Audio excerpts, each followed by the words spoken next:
Audio Reading presents Andersen's Fairy Tales by Hans Christian Andersen. The Emperor's New Clothes. Many years ago, there was an emperor who was so excessively fond of new clothes that he spent all his money in dress. He did not trouble himself in the least about his soldiers, nor did he care to go either to the theater or the chase, except for the opportunities then afforded him for displaying his new clothes. He had a different suit for each hour of the day, and as of any other king or emperor, one is accustomed to say, he is sitting in council. It was always said of him, the emperor is sitting in his wardrobe. Time passed merrily in the large town which was his capital. Strangers arrived every day at the court. One day, two rogues, calling themselves weavers, made their appearance. They gave out that they knew how to weave stuffs of the most beautiful colors and elaborate patterns. The clothes manufactured from which should have the wonderful property of remaining invisible to everyone who was unfit for the office he held, or who was extraordinarily simple in character. These must, indeed, be splendid clothes, thought the emperor. Had I such a suit, I might at once find out what men in my realms are unfit for their office, and also be able to distinguish the wise from the foolish. This stuff must be woven for me immediately.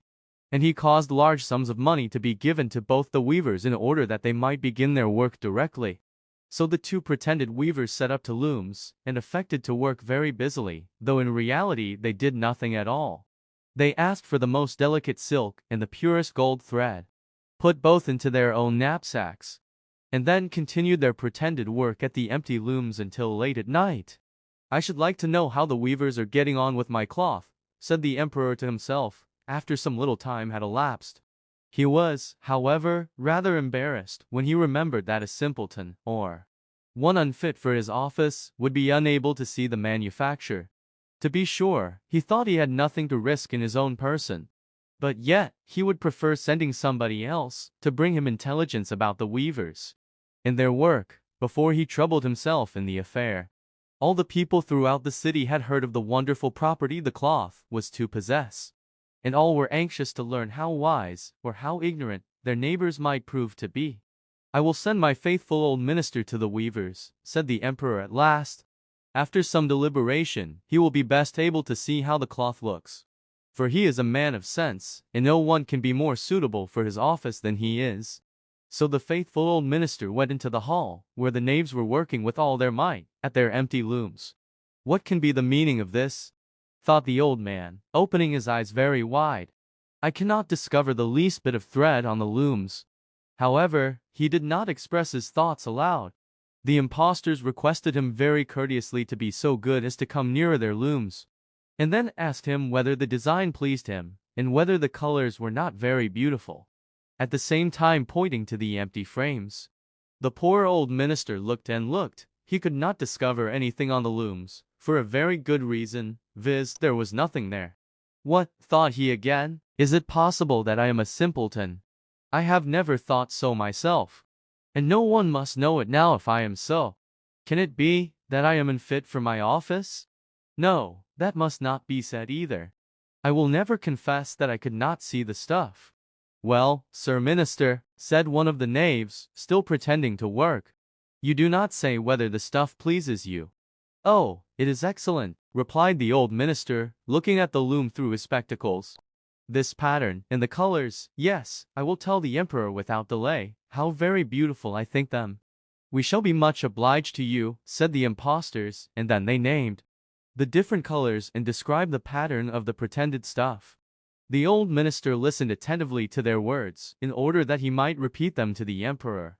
And then the knaves asked for more silk and gold, saying that it was necessary to complete what they had begun. However, they put all that was given them into their knapsacks, and continued to work with as much apparent diligence as before at their empty looms. The emperor now sent another officer of his court to see how the men were getting on, and to ascertain whether the cloth would soon be ready. It was just the same with this gentleman as with the minister. He surveyed the looms on all sides, but could see nothing at all but the empty frames. Does not the stuff appear as beautiful to you, as it did to my lord the minister? Asked the impostors of the emperor's second ambassador, at the same time making the same gestures as before, in talking of the design and colors which were not there. I certainly am not stupid, thought the messenger. It must be that I am not fit for my good, profitable office. That is very odd. However, no one shall know anything about it. And accordingly he praised the stuff he could not see, and declared that he was delighted with both colors and patterns. Indeed, please your imperial majesty, said he to his sovereign when he returned. The cloth which the weavers are preparing is extraordinarily magnificent. The whole city was talking of the splendid cloth which the emperor had ordered to be woven at his own expense. And now the emperor himself wished to see the costly manufacture while it was still in the loom. Accompanied by a select number of officers of the court, among whom were the two honest men who had already admired the cloth, he went to the crafty impostors, who, as soon as they were aware of the emperor's approach, went on working more diligently than ever, although they still did not pass a single thread through the looms. Is not the work absolutely magnificent? Said the two officers of the crown, already mentioned. If your majesty will only be pleased to look at it. What a splendid design, what glorious colors, and at the same time they pointed to the empty frames. For they imagined that everyone else could see this exquisite piece of workmanship. How is this? Said the emperor to himself. I can see nothing. This is indeed a terrible affair. Am I a simpleton, or am I unfit to be an emperor? That would be the worst thing that could happen. Oh, the cloth is charming, said he, aloud. It has my complete approbation. And he smiled most graciously and looked closely at the empty looms.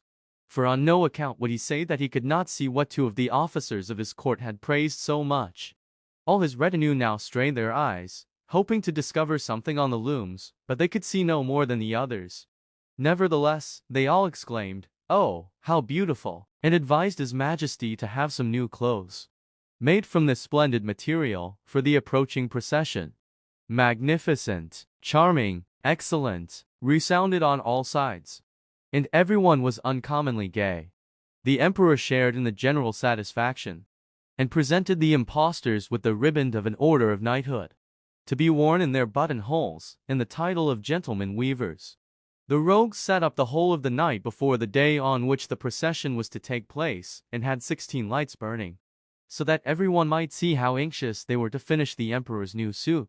They pretended to roll the cloth off the looms, cut the air with their scissors, and sewed with needles without any thread in them. See, cried they, at last, the emperor's new clothes are ready. And now the emperor, with all the grandees of his court, came to the weavers. And the rogues raised their arms, as if in the act of holding something up, saying, "Here are your majesty's trousers. Here is the scarf. Here is the mantle. The whole suit is as light as a cobweb. One might fancy one has nothing at all on, when dressed in it. That, however, is the great virtue of this delicate cloth." "Yes, indeed," said all the courtiers, although not one of them could see anything of this exquisite manufacture.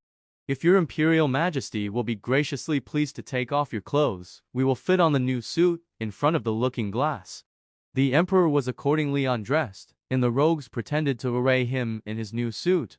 The emperor turning round, from side to side, before the looking-glass. "How splendid His Majesty looks in his new clothes, and how well they fit!" everyone cried out. "What a design! What colors! These are indeed royal robes." "The canopy which is to be borne over your majesty in the procession is waiting," announced the chief master of the ceremonies. "I am quite ready," answered the emperor. "Do my new clothes fit well?" asked he, turning himself round again before the looking-glass, in order that he might appear to be examining his handsome suit. The lords of the bedchamber, who were to carry His Majesty's train, felt about on the ground, as if they were lifting up the ends of the mantle, and pretended to be carrying something, for they would by no means betray anything like simplicity or unfitness for their office. So now the emperor walked under his high canopy in the midst of the procession, through the streets of his capital. And all the people standing by, and those at the windows, cried out, "Oh, how beautiful are our emperor's new clothes! What a magnificent train there is to the mantle!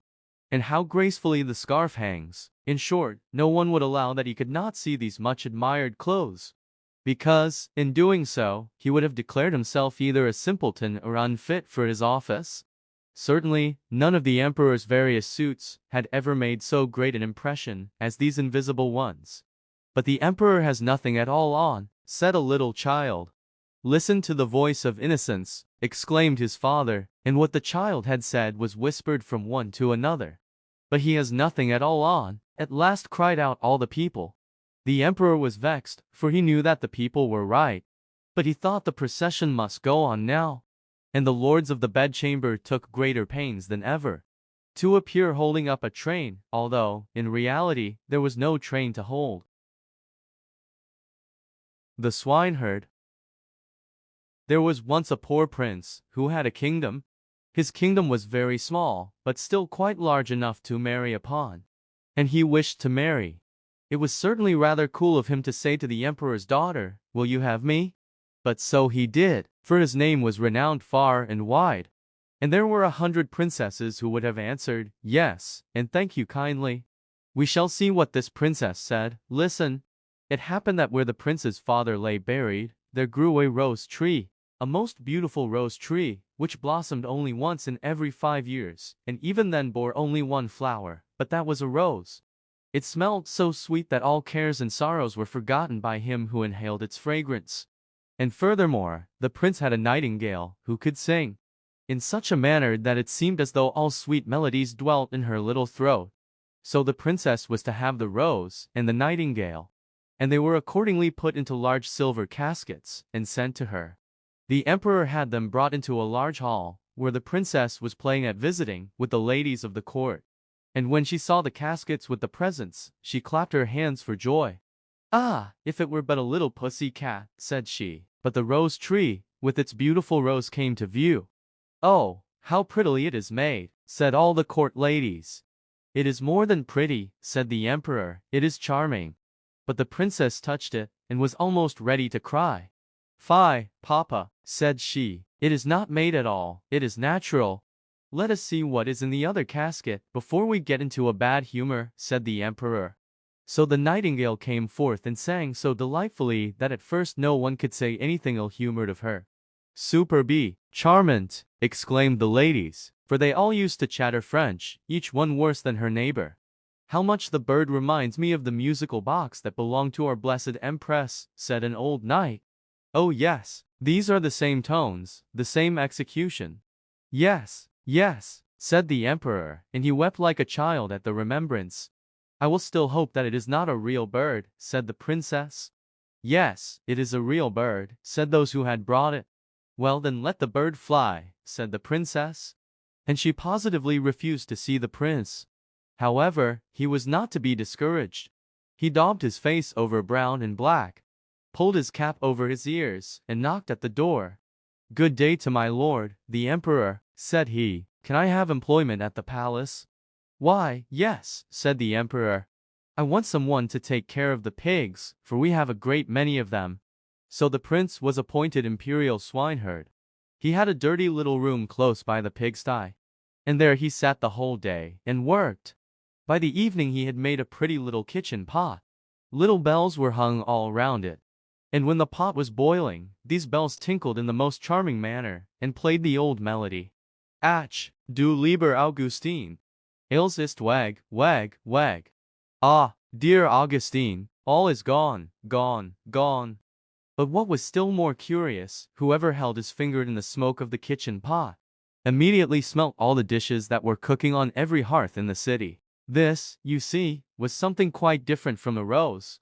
Now the princess happened to walk that way, and when she heard the tune, she stood quite still, and seemed pleased, for she could play Lieber Augustine.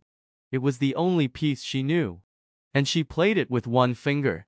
"Why, there is my piece," said the princess. "That swineherd must certainly have been well educated. Go in and ask him the price of the instrument." So one of the court ladies must run in. However, she drew on wooden slippers first. "What will you take for the kitchen pot?" said the lady. "I will have 10 kisses from the princess," said the swineherd. "Yes, indeed," said the lady. "I cannot sell it for less," rejoined the swineherd. "He is an impudent fellow," said the princess, and she walked on. But when she had gone a little way, the bells tinkled so prettily. "Ach, du lieber Augustin, alles ist weg, weg, weg." "Stay," said the princess. "Ask him if he will have 10 kisses from the ladies of my court." "No, "Thank you," said the swineherd. "10 kisses from the princess, or I keep the kitchen pot myself." "That must not be, either," said the princess. "But do you all stand before me that no one may see us?" And the court ladies placed themselves in front of her, and spread out their dresses. The swineherd got 10 kisses, and the princess the kitchen pot. That was delightful. The pot was boiling the whole evening, and the whole of the following day. They knew perfectly well what was cooking at every fire throughout the city, from the chamberlains to the cobblers. The court ladies danced and clapped their hands. "We know who has soup, and who has pancakes for dinner today, who has cutlets, and who has eggs." "How interesting." "Yes, but keep my secret, for I am an emperor's daughter." The swineherd, that is to say the prince, for no one knew that he was other than an ill-favored swineherd, let not a day pass without working at something.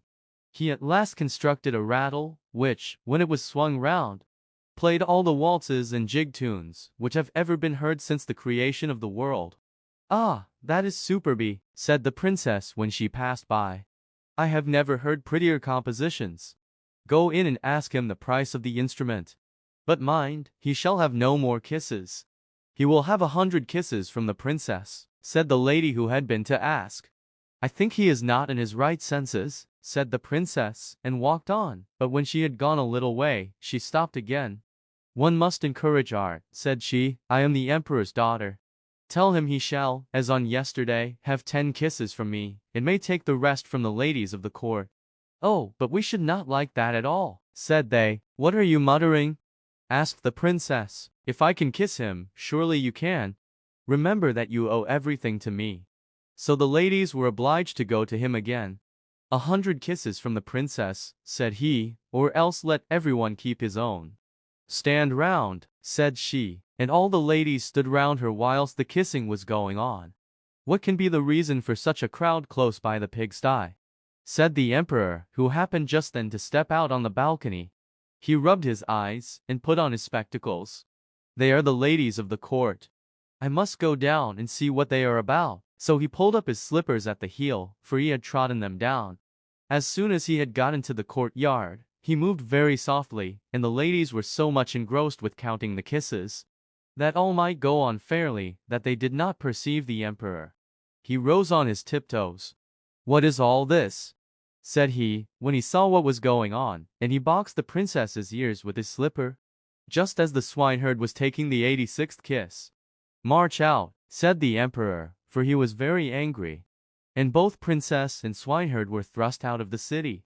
The princess now stood and wept, the swineherd scolded, and the rain poured down. "Alas, unhappy creature that I am," said the princess, "if I had but married the handsome young prince. Ah, how unfortunate I am!" And the swineherd went behind a tree, washed the black and brown color from his face, threw off his dirty clothes, and stepped forth in his princely robes.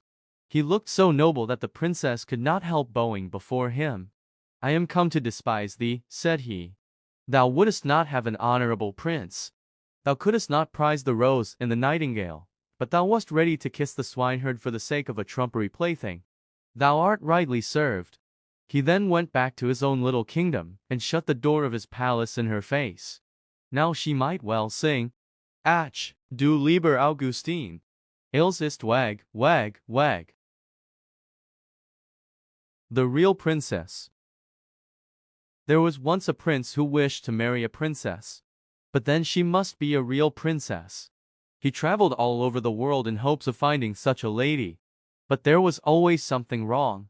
Princesses he found in plenty, but whether they were real princesses it was impossible for him to decide, for now one thing, now another, seemed to him not quite right about the ladies. At last he returned to his palace quite cast down, because he wished so much to have a real princess for his wife. One evening a fearful tempest arose, it thundered and lightened, and the rain poured down from the sky in torrents. Besides, it was as dark as pitch. All at once there was heard a violent knocking at the door, and the old king, the prince's father, went out himself to open it. It was a princess who was standing outside the door. What with the rain and the wind, she was in a sad condition. The water trickled down from her hair, and her clothes clung to her body. She said she was a real princess. "Ah, we shall soon see that," thought the old queen mother. However, she said not a word of what she was going to do, but went quietly into the bedroom, took all the bedclothes off the bed, and put 3 little peas on the bedstead. She then laid 20 mattresses one upon another over the 3 peas, and put 20 feather beds over the mattresses. Upon this bed the princess was to pass the night. The next morning she was asked how she had slept. "Oh, very badly indeed," she replied. "I have scarcely closed my eyes the whole night through. I do not know what was in my bed, but I had something hard under me, and am all over black and blue. It has hurt me so much." Now it was plain that the lady must be a real princess, since she had been able to feel the 3 little peas through the 20 mattresses and 20 feather beds. None but a real princess could have had such a delicate sense of feeling. The prince accordingly made her his wife, being now convinced that he had found a real princess. The 3 peas were however put into the cabinet of curiosities, where they are still to be seen, provided they are not lost.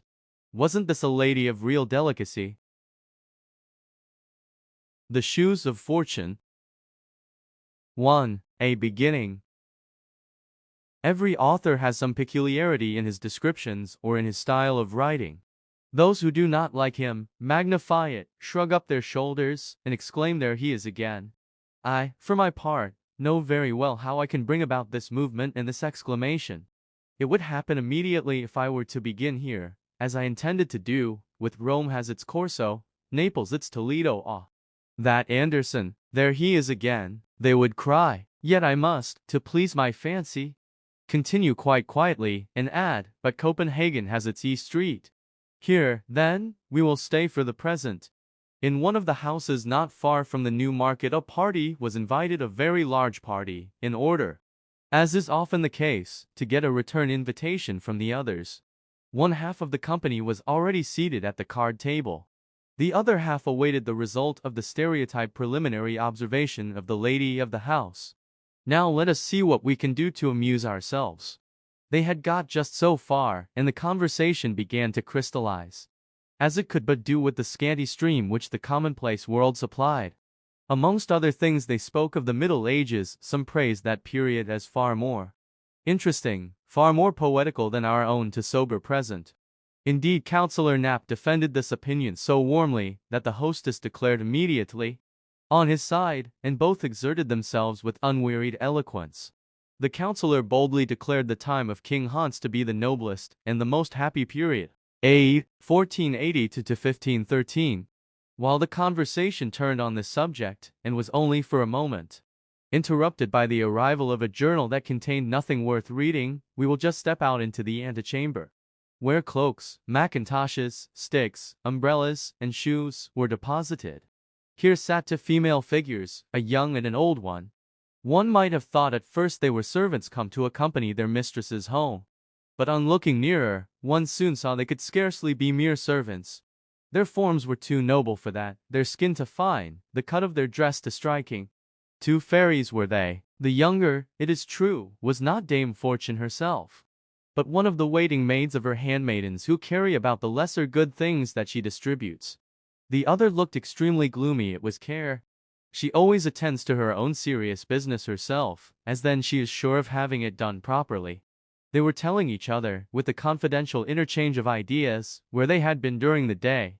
The messenger of fortune had only executed a few unimportant commissions, such as saving a new bonnet from a shower of rain, etc. But what she had yet to perform was something quite unusual. "I must tell you," said she, "that today is my birthday, and in honor of it, a pair of walking shoes or galoshes has been entrusted to me, which I am to carry to mankind. These shoes possess the property of instantly transporting him who has them on to the place, or the period in which he most wishes to be.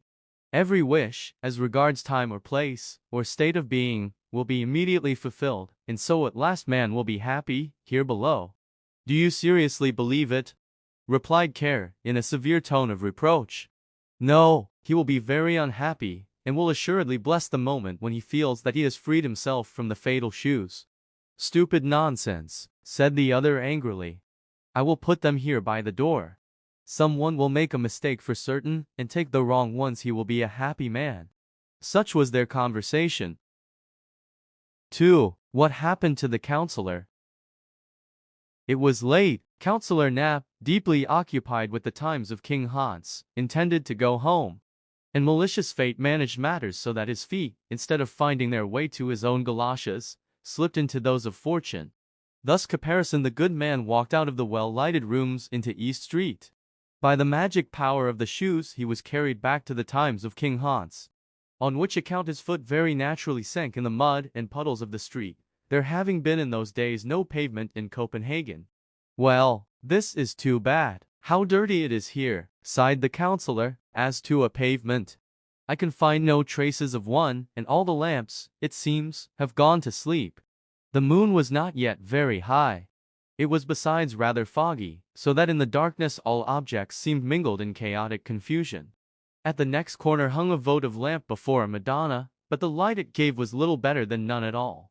Indeed, he did not observe it before he was exactly under it, and his eyes fell upon the bright colors of the pictures which represented the well-known group of the Virgin and the infant Jesus. "That is probably a waxwork show," thought he, "and the people delay taking down their sign in hopes of a late visitor or two." A few persons in the costume of the time of King Hans passed quickly by him. "How strange they look! The good folks come probably from a masquerade." Suddenly was heard the sound of drums and fifes. The bright blaze of a fire shot up from time to time, and its ruddy gleam seemed to contend with the bluish light of the torches. The counselor stood still and watched a most strange procession pass by. First came a dozen drummers, who understood pretty well how to handle their instruments. Then came halberdiers, and some armed with crossbows. The principal person in the procession was a priest. Astonished at what he saw, the counselor asked what was the meaning of all this mummery, and who that man was. "That's the Bishop of Zealand," was the answer. "Good heavens! What has taken possession of the bishop?" sighed the counselor, shaking his head. It certainly could not be the bishop, even though he was considered the most absent man in the whole kingdom, and people told the drollest anecdotes about him. Reflecting on the matter, and without looking right or left, the counselor went through East Street and across the Habro Platz. The bridge leading to Palace Square was not to be found. Scarcely trusting his senses, the nocturnal wanderer discovered a shallow piece of water, and here fell in with two men who very comfortably were rocking to and fro in a boat. "Does your honor want to cross the ferry to the Holm?" asked they. "Across to the Holm," said the counselor, who knew nothing of the age in which he at that moment was. "No, I am going to Christianshafen, to Little Market Street." Both men stared at him in astonishment. "Only just tell me where the bridge is," said he. "It is really unpardonable that there are no lamps here, and it is as dirty as if one had to wade through a morass." The longer he spoke with the boatmen, the more unintelligible did their language become to him. "I don't understand your Bornholmish dialect," said he at last, angrily, and turning his back upon them. He was unable to find the bridge, there was no railway either. "It is really disgraceful what a state this place is in," muttered he to himself. Never had his age, with which, however, he was always grumbling, seemed so miserable as on this evening. "I'll take a hackney coach," thought he, but where were the hackney coaches? Not one was to be seen. "I must go back to the New Market. There, it is to be hoped, I shall find some coaches. For if I don't, I shall never get safe to Christianshafen." So off he went in the direction of East Street, and had nearly got to the end of it when the moon shone forth. "God bless me, what wooden scaffolding is that which they have set up there?" cried he involuntarily, as he looked at East Gate, which, in those days, was at the end of East Street. He found, however, a little side door open, and through this he went, and stepped into our New Market of the present time. It was a huge desolate plain. Some wild bushes stood up here and there, while across the field flowed a broad canal or river. Some wretched hovels for the Dutch sailors, resembling great boxes, and after which the place was named, lay about in confused disorder on the opposite bank. "I either behold a Fata Morgana, or I am regularly tipsy," whimpered out the counselor. "But what's this?" He turned round anew, firmly convinced that he was seriously ill. He gazed at the street formerly so well known to him, and now so strange in appearance, and looked at the houses more attentively. Most of them were of wood, slightly put together, and many had a thatched roof. "No, I am far from well," sighed he, "and yet I drank only one glass of punch. But I cannot suppose that it was, too, really very wrong to give us punch and hot salmon for supper. I shall speak about it at the first opportunity. I have half a mind to go back again and say what I suffer. But no, that would be too silly. And heaven only knows if they are up still. He looked for the house, but it had vanished. It is really dreadful, groaned he with increasing anxiety. I cannot recognize East Street again. There is not a single decent shop from one end to the other. Nothing but wretched huts can I see anywhere. Just as if I were at Ringstead. Oh, I am ill. I can scarcely bear myself any longer. Where the deuce can the house be? It must be here on this very spot. Yet there is not the slightest idea of resemblance, to such a degree as everything changed this night. At all events here are some people up and stirring. Oh, I am certainly very ill. He now hit upon a half-open door, through a chink of which a faint light shone. It was a sort of hostelry of those times. A kind of public house. The room had some resemblance to the clay-floored halls in Holstein. A pretty numerous company, consisting of seamen, Copenhagen burghers, and a few scholars, sat here in deep converse over their pewter cans, and gave little heed to the person who entered. "By your leave," said the councillor to the hostess, who came bustling towards him. "I've felt so queer all of a sudden. Would you have the goodness to send for a hackney coach to take me to Christianshafen?" The woman examined him with eyes of astonishment, and shook her head. She then addressed him in German. The councillor thought she did not understand Danish, and therefore repeated his wish in German. This, in connection with his costume, strengthened the good woman in the belief that he was a foreigner. That he was ill, she comprehended directly. So she brought him a pitcher of water, which tasted certainly pretty strong of the sea, although it had been fetched from the well. The councillor supported his head on his hand, drew a long breath, and thought over all the wondrous things he saw around him. "Is this the daily news of this evening?" he asked mechanically, as he saw the hostess push aside a large sheet of paper. The meaning of this councillorship query remained, of course, a riddle to her, yet she handed him the paper without replying. It was a coarse woodcut, representing a splendid meteor as seen in the town of Cologne, which was to be read below in bright letters. "That is very old," said the councillor, whom this piece of antiquity began to make considerably more cheerful. "Pray, how did you come into possession of this rare print? It is extremely interesting, although the whole is a mere fable.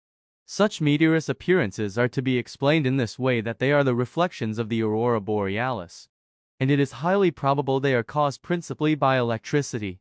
Those persons who were sitting nearest him and heard his speech stared at him in wonderment, and one of them rose, took off his hat respectfully, and said, with a serious countenance, "You are no doubt a very learned man, monsieur." "Oh no," answered the councillor, "I can only join in conversation on this topic and on that, as indeed one must do according to the demands of the world at present." "Modestia is a fine virtue," continued the gentleman. "However, as to your speech, I must say me secus videtur, yet I am willing to suspend my judicium." "May I ask with whom I have the pleasure of speaking?" asked the councillor. "I am a bachelor in theologia," answered the gentleman with a stiff reverence. This reply fully satisfied the councillor. The title suited the dress. "He is certainly," thought he, "some village schoolmaster, some queer old fellow, such as one still often meets with in Jutland." "This is no locus docendi, it is true," began the clerical gentleman. "Yet I beg you earnestly to let us profit by your learning. Your reading in the ancients is, sine dubio, of vast extent." "Oh yes, I've read something, to be sure," replied the councillor. "I like reading all useful works, but I do not on that account despise the modern ones. 'Tis only the unfortunate tales of everyday life that I cannot bear. We have enough and more than enough such in reality." "Tales of everyday life?" said our bachelor inquiringly. "I mean those new-fangled novels, twisting and writhing themselves in the dust of commonplace, which also expect to find a reading public." "Oh," exclaimed the clerical gentleman smiling, "there is much wit in them. Besides, they are read at court. The king likes the history of Sir Iffven and Sir Gaudien particularly, which treats of King Arthur and his Knights of the Round Table. He has more than once joked about it with his high vassals." "I have not read that novel," said the councillor. "It must be quite a new one, that Heiberg has published lately." "No," answered the theologian of the time of King Hans, "that book is not written by a Heiberg, but was imprinted by Godfrey von Gemmen. Oh, is that the author's name? Said the counselor. It is a very old name, and, as well as I recollect, he was the first printer that appeared in Denmark. Yes, he is our first printer, replied the clerical gentleman hastily. So far all went on well. Some one of the worthy burghers now spoke of the dreadful pestilence that had raged in the country a few years back, meaning that of 1484. The counsellor imagined it was the cholera that was meant, which people made so much fuss about. And the discourse passed off satisfactorily enough. The War of the Buccaneers of 1490 was so recent that it could not fail being alluded to. The English pirates had, they said, most shamefully taken their ships while in the roadstead. And the counsellor, before whose eyes the herostratic event of 1801 still floated vividly, agreed entirely with the others in abusing the rascally English. With other topics he was not so fortunate. Every moment brought about some new confusion, and threatened to become a perfect babel. For the worthy bachelor was really too ignorant, and the simplest observations of the counsellor sounded to him too daring and fantastical.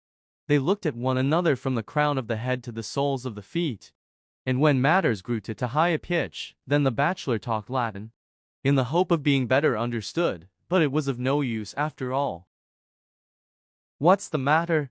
asked the hostess, plucking the counsellor by the sleeve. And now his recollection returned, for in the course of the conversation he had entirely forgotten all that had preceded it.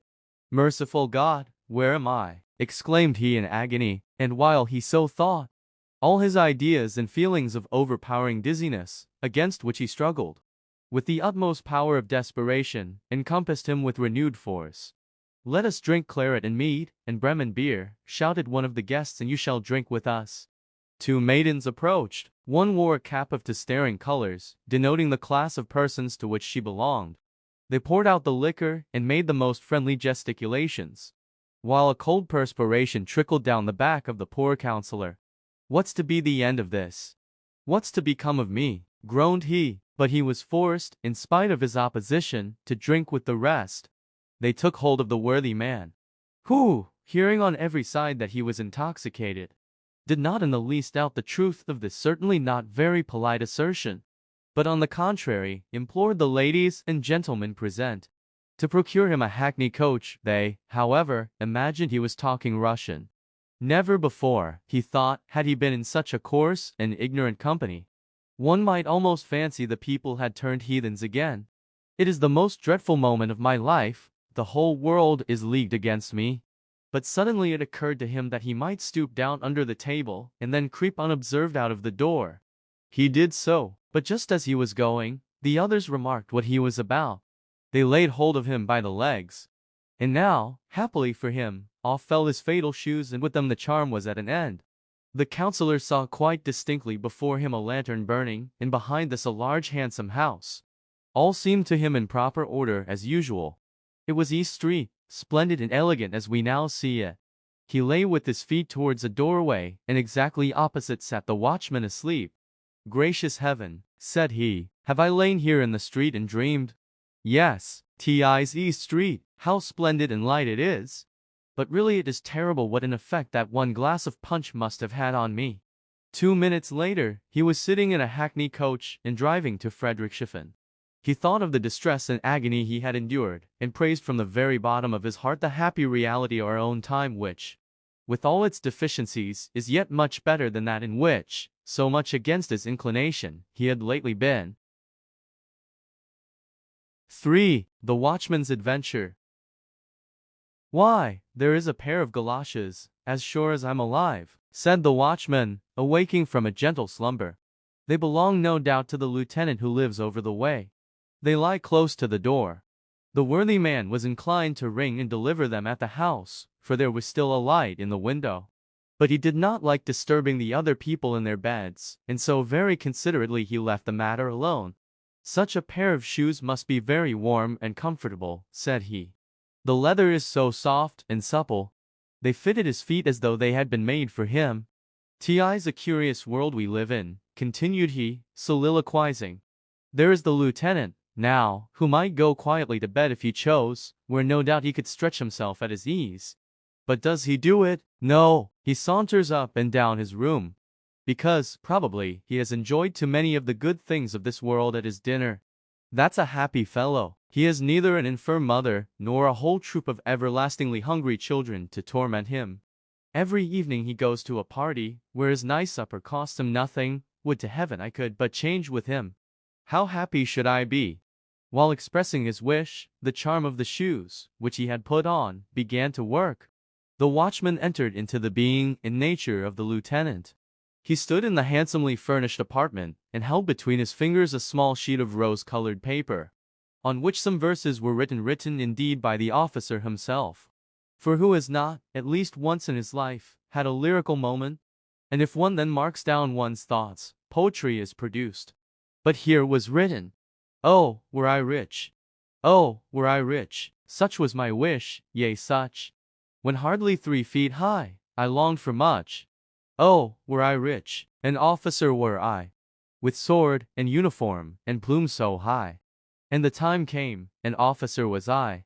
But yet I grew not rich. Alas, poor me! Have pity, thou, who all man's wants dost see." I sat one evening sunk in dreams of bliss.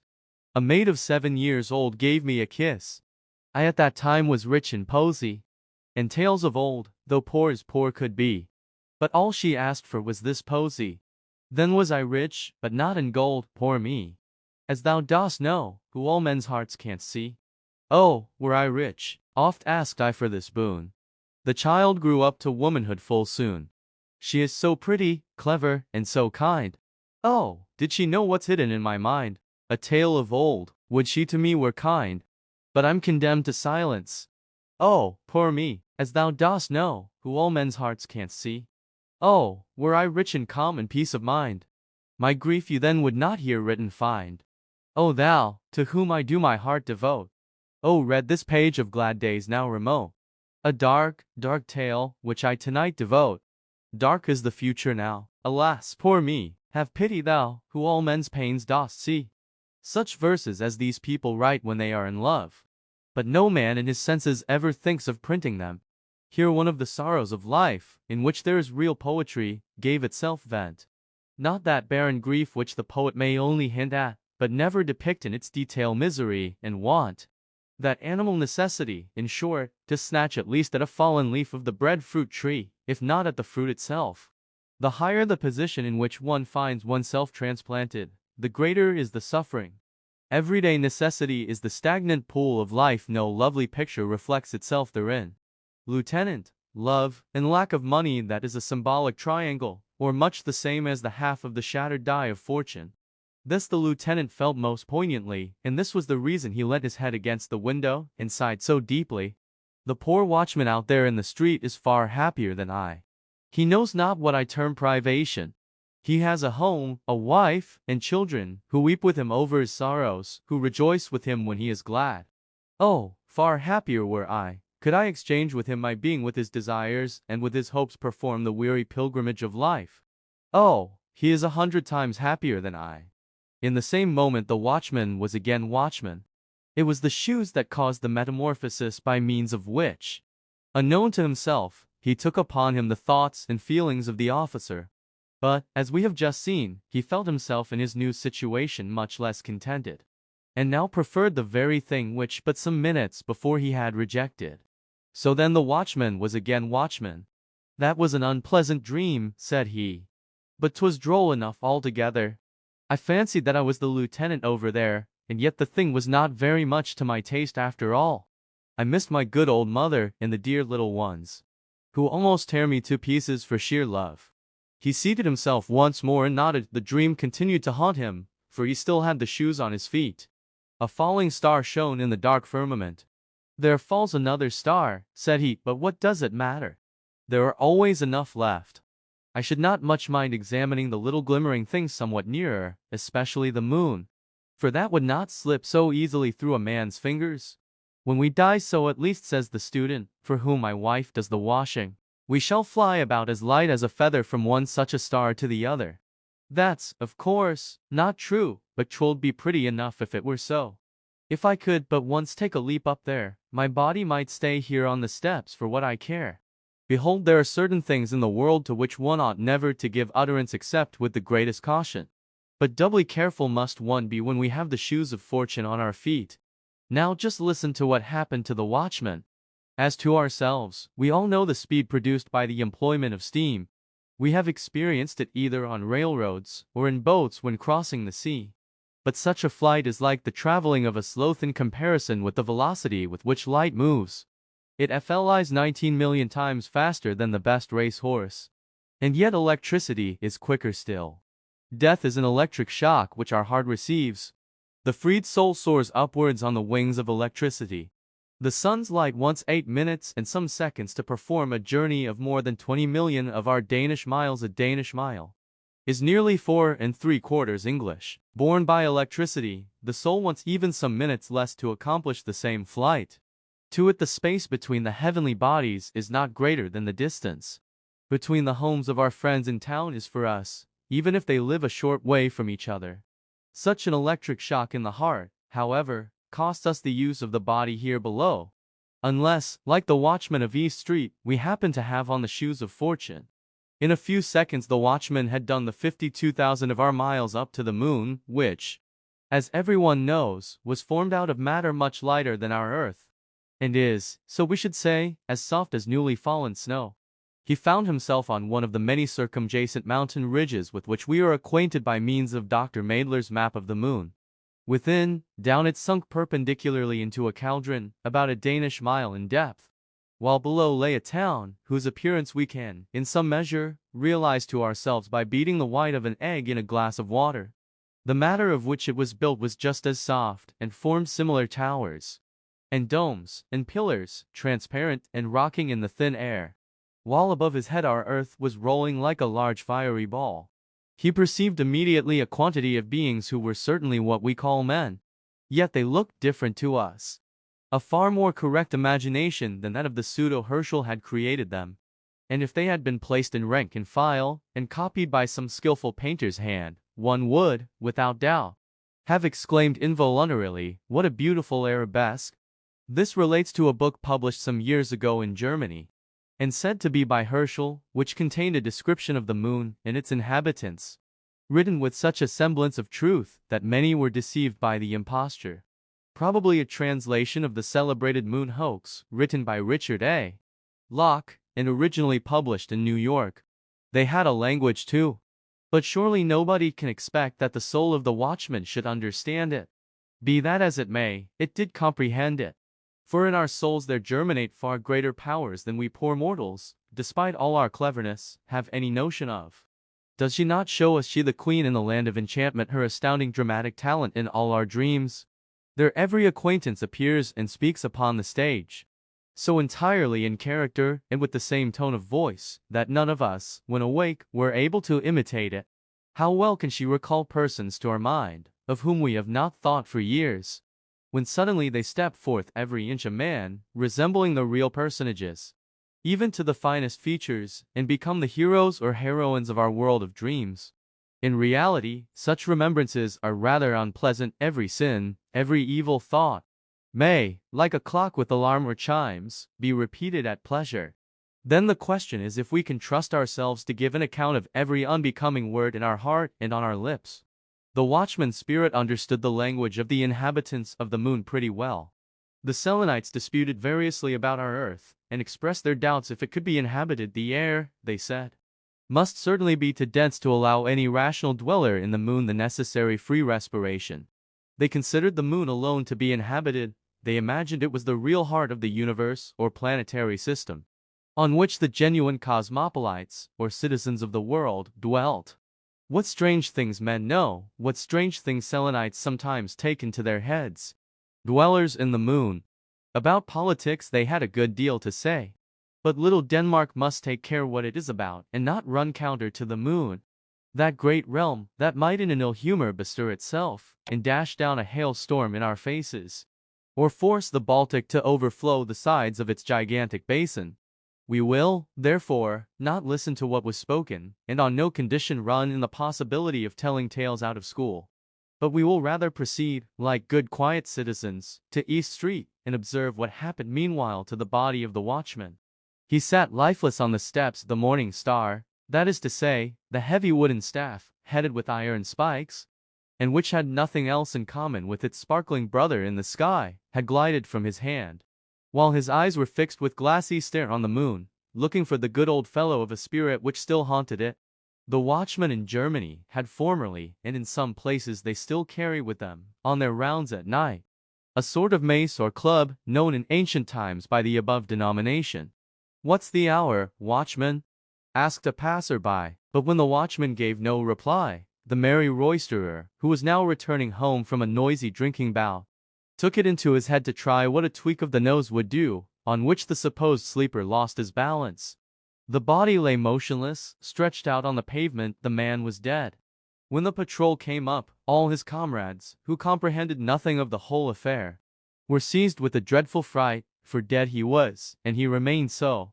The proper authorities were informed of the circumstance. People talked a good deal about it, and in the morning the body was carried to the hospital. Now that would be a very pretty joke, if the spirit when it came back and looked for the body in East Street, were not to find one. No doubt it would, in its anxiety, run off to the police, and then to the hue and cry office, to announce that the finder will be handsomely rewarded, and at last away to the hospital. Yet we may boldly assert that the soul is shrewdest when it shakes off every fetter and every sort of leading string. The body only makes it stupid. The seemingly dead body of the watchman wandered, as we have said, to the hospital, where it was brought into the general viewing room, and the first thing that was done here was naturally to pull off the galoshes, when the spirit, that was merely gone out on adventures, must have returned with the quickness of lightning to its earthly tenement. It took its direction towards the body in a straight line, and a few seconds after, life began to show itself in the man. He asserted that the preceding night had been the worst that ever the malice of fate had allotted him. He would not for the silver marks again go through what he had endured while moon-stricken. But now, however, it was over. The same day, he was discharged from the hospital as perfectly cured. But the shoes meanwhile remained behind. 4. A moment of head importance in evening's dramatic readings. A most strange journey. Every inhabitant of Copenhagen knows, from personal inspection, how the entrance to Frederick's Hospital looks. But as it is possible that others, who are not Copenhagen people, may also read this little work, we will beforehand give a short description of it. The extensive building is separated from the street by a pretty high railing, the thick iron bars of which are so far apart that in all seriousness, it is said, some very thin fellow had of a night occasionally squeezed himself through to go and pay his little visits in the town. The part of the body most difficult to manage on such occasions was, no doubt, the head. Here, as is so often the case in the world, long-headed people get through best. So much, then, for the introduction. One of the young men, whose head, in a physical sense only, might be said to be of the thickest, had the watch that evening. The rain poured down in torrents. Yet despite these two obstacles, the young man was obliged to go out, if it were but for a quarter of an hour. And as to telling the doorkeeper about it, that, he thought, was quite unnecessary. If, with the whole skin, he were able to slip through the railings. There, on the floor lay the galoshes, which the watchman had forgotten. He never dreamed for a moment that they were those of Fortune, and they promised to do him good service in the wet. So he put them on. The question now was, if he could squeeze himself through the grating, for he had never tried before. Well, there he stood. "Would to heaven I had got my head through," said he, involuntarily. And instantly through it slipped, easily and without pain, notwithstanding it was pretty large and thick. But now the rest of the body was to be got through. "Ah, I am much too stout," groaned he aloud, while fixed as in a vice. "I had thought the head was the most difficult part of the matter. Oh, I really cannot squeeze myself through." He now wanted to pull his over-hasty head back again, but he could not. For his neck there was room enough, but for nothing more. His first feeling was of anger. His next that his temper fell to zero. The shoes of Fortune had placed him in the most dreadful situation. And, unfortunately, it never occurred to him to wish himself free. The pitch-black clouds poured down their contents in still heavier torrents. Not a creature was to be seen in the streets. To reach up to the bell was what he did not like. To cry aloud for help would have availed him little. Besides, how ashamed would he have been to be found caught in a trap, like an outwitted fox. How was he to twist himself through? He saw clearly that it was his irrevocable destiny to remain a prisoner till dawn, or, perhaps, even late in the morning. Then the smith must be fetched to file away the bars. But all that would not be done so quickly as he could think about it. The whole charity school, just opposite, would be in motion. All the new booths, with their not very courtier-like swarm of seamen, would join them out of curiosity, and would greet him with a wild hurrah. While he was standing in his pillory, there would be a mob, a hissing, and rejoicing, and jeering, 10 times worse than in the rows about the Jew some years ago. Oh, my blood is mounting to my brain. 'Tis enough to drive one mad. I shall go wild. I know not what to do. Oh, were I but loose, my dizziness would then cease. Oh, were my head but loose. You see, he ought to have said that sooner. For the moment he expressed the wish his head was free, and cured of all his paroxysms of love, he hastened off to his room, where the pains consequent on the fright the shoes had prepared for him did not so soon take their leave. But you must not think that the affair is over now. It grows much worse. The night passed, the next day also, but nobody came to fetch the shoes. In the evening dramatic readings were to be given at the little theatre in King Street. The house was filled to suffocation, and among other pieces to be recited was a new poem by H.C. Andersen, called My Aunt's Spectacles, the contents of which were pretty nearly as follows. A certain person had an aunt who boasted of particular skill in fortune-telling with cards, and who was constantly being stormed by persons that wanted to have a peep into futurity. But she was full of mystery about her art, in which a certain pair of magic spectacles did her essential service. Her nephew, a merry boy, who was his aunt's darling, begged so long for these spectacles, that, at last, she lent him the treasure, after having informed him, with many exhortations, that in order to execute the interesting trick, he need only repair to some place where a great many persons were assembled, and then, from a higher position, whence he could overlook the crowd, pass the company in review before him through his spectacles. Immediately, the inner man of each individual would be displayed before him, like a game of cards, in which he unerringly might read what the future of every person presented was to be. Well pleased, the little magician hastened away to prove the powers of the spectacles in the theatre, no place seeming to him more fitted for such a trial. He begged permission of the worthy audience, and set his spectacles on his nose. A motley phantasmagoria presents itself before him, which he describes in a few satirical touches. Yet without expressing his opinion openly, he tells the people enough to set them all thinking and guessing. But in order to hurt nobody, he wraps his witty oracular judgments in a transparent veil, or rather in a lurid thundercloud, shooting forth bright sparks of wit, that they may fall in the powder magazine of the expectant audience. The humorous poem was admirably recited, and the speaker much applauded. Among the audience was the young man of the hospital, who seemed to have forgotten his adventure of the preceding night. He had on the shoes, for as yet no lawful owner had appeared to claim them. And besides, it was so very dirty out of doors, they were just the thing for him, he thought. The beginning of the poem he praised with great generosity. He even found the idea original and effective. But that the end of it, like the Rhine, was very insignificant, proved, in his opinion, the author's want of invention. He was without genius, etc. This was an excellent opportunity to have said something clever. Meanwhile he was haunted by the idea he should like to possess such a pair of spectacles himself. Then, perhaps, by using them circumspectly, one would be able to look into people's hearts. Which, he thought, would be far more interesting than merely to see what was to happen next year. For that we should all know in proper time, but the other never. I can now, said he to himself, fancy the whole row of ladies and gentlemen sitting there in the front row. If one could but see into their hearts, yes, that would be a revelation, a sort of bazaar. In that lady yonder, so strangely dressed, I should find for certain a large milliner's shop. In that one the shop is empty, but it wants cleaning plain enough. But there would also be some good stately shops among them. Alas, sighed he, I know one in which all is stately. But there sits already a spruce young shopman, which is the only thing that's amiss in the whole shop. All would be splendidly decked out, and we should hear, walk in, gentlemen, pray walk in. Here you will find all you please to want. Ah, I wish to heaven I could walk in and take a trip right through the hearts of those present. And behold, To the shoes of fortune this was the cue. The whole man shrunk together in a most uncommon journey through the hearts of the front row of spectators, now began. The first heart through which he came was that of a middle-aged lady. But he instantly fancied himself in the room of the institution for the cure of the crooked and deformed, where casts of misshapen limbs are displayed in naked reality on the wall. Yet there was this difference: in the institution the casts were taken at the entry of the patient, but here they were retained and guarded in the heart while the sound persons went away. They were, namely, casts of female friends, whose bodily or mental deformities were here most faithfully preserved. With the snake-like writhings of an idea, he glided into another female heart. But this seemed to him like a large holy fane.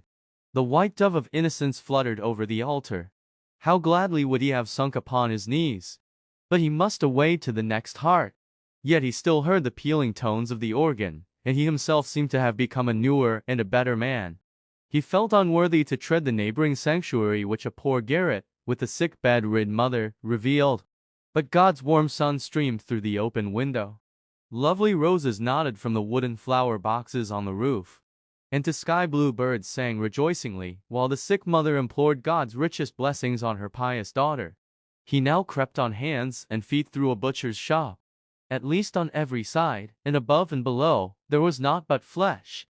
It was the heart of a most respectable rich man, whose name is certain to be found in the directory. He was now in the heart of the wife of this worthy gentleman.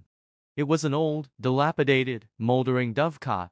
The husband's portrait was used as a weathercock, which was connected in some way or other with the doors, and so they opened and shut of their own accord whenever the stern old husband turned round. Hereupon he wandered into a boudoir formed entirely of mirrors, like the one in Castle Rosenberg. But here the glasses magnified to an astonishing degree. On the floor, in the middle of the room, sat, like a Dalai Lama, the insignificant self of the person, quite confounded at his own greatness. He then imagined he had got into a needle case full of pointed needles of every size. This is certainly the heart of an old maid, thought he. But he was mistaken. It was the heart of a young military man. A man, as people said, of talent and feeling. In the greatest perplexity, he now came out of the last heart in the row.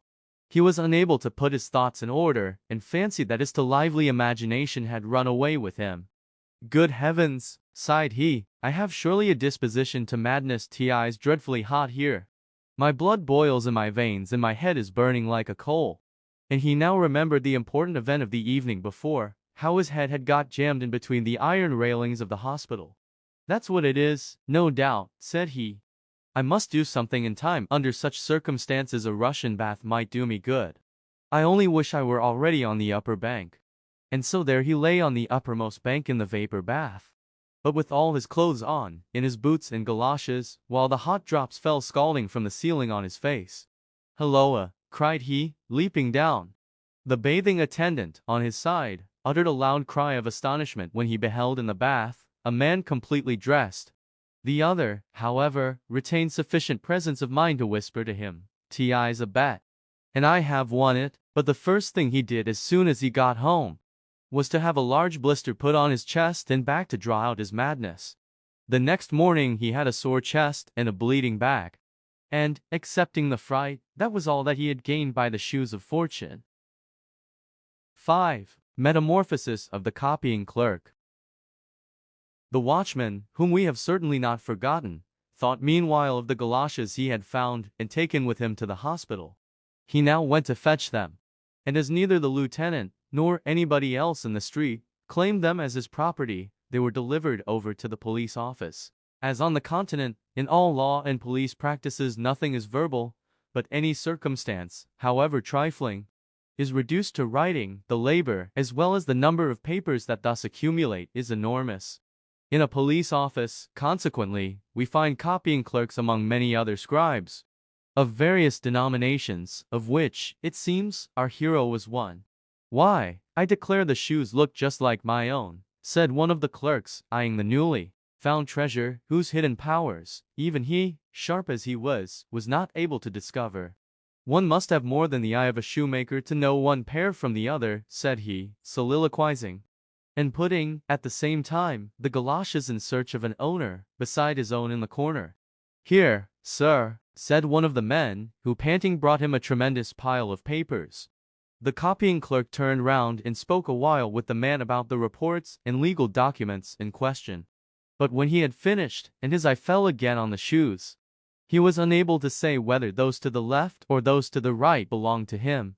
At all events it must be those which are wet, thought he. But this time, in spite of his cleverness, he guessed quite wrong. For it was just those of fortune which played as it were into his hands, or rather on his feet. And why, I should like to know, are the police never to be wrong? So he put them on quickly, stuck his papers in his pocket, and took besides a few under his arm, intending to look them through at home to make the necessary notes. It was noon, and the weather, that had threatened rain, began to clear up, while gaily dressed holiday folks filled the streets. A little trip to Fredericksburg would do me no great harm, thought he. For I, poor beast of burden that I am, have so much to annoy me, that I don't know what a good appetite is. Ti's a bitter crust, alas, at which I am condemned to gnaw. Nobody could be more steady or quiet than this young man. We therefore wish him joy of the excursion with all our heart, and it will certainly be beneficial for a person who leads so sedentary a life. In the park he met a friend, one of our young poets, who told him that the following day he should set out on his long-intended tour. "So you are going away again," said the clerk. "You are a very free and happy being. We others are chained by the leg and held fast to our desk." "Yes, but it is a chain, friend, which ensures you the blessed bread of existence," answered the poet. "You need feel no care for the coming morrow when you are old. You receive a pension." "True," said the clerk, shrugging his shoulders. "And yet you are the better off. To sit at one's ease and poetize, that is a pleasure. Everybody has something agreeable to say to you, and you are always your own master. No, friend, you should but try what it is to sit from one year's end to the other occupied with judging the most trivial matters." The poet shook his head, the copying clerk did the same. Each one kept to his own opinion, and so they separated. "It's a strange race, those poets," said the clerk, who was very fond of soliloquizing. "I should like some day, just for a trial, to take such nature upon me, and be a poet myself. I am very sure I should make no such miserable verses as the others. Today, methinks, is a most delicious day for a poet. Nature seems anew to celebrate her awakening into life. The air is so unusually clear, the clouds sail on so buoyantly, and from the green herbage a fragrance is exhaled that fills me with delight. For many a year have I not felt as at this moment." We see already, by the foregoing effusion, that he has become a poet. To give further proof of it, however, would in most cases be insipid, for it is a most foolish notion to fancy a poet different from other men. Among the latter there may be far more poetical natures than many an acknowledged poet, when examined more closely, could boast of. The difference only is, that the poet possesses a better mental memory, on which account he is able to retain the feeling and the thought till they can be embodied by means of words, a faculty which the others do not possess. But the transition from a commonplace nature to one that is richly endowed demands always a more or less breakneck leap over a certain abyss which yawns threateningly below. And thus must the sudden change with the clerk strike the reader. "The sweet air," continued he of the police office, in his dreamy imaginings. "How it reminds me of the violets in the garden of my Aunt Magdalena. Yes, then I was a little wild boy, who did not go to school very regularly. Oh heavens, 'tis a long time since I have thought on those times. The good old soul, she lived behind the exchange.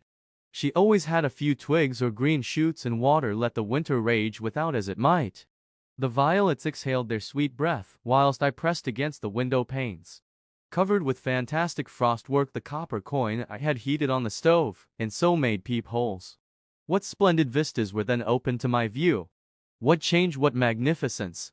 Yonder in the canal lay the ships frozen up, and deserted by their whole crews, with the screaming crow for the sole occupant.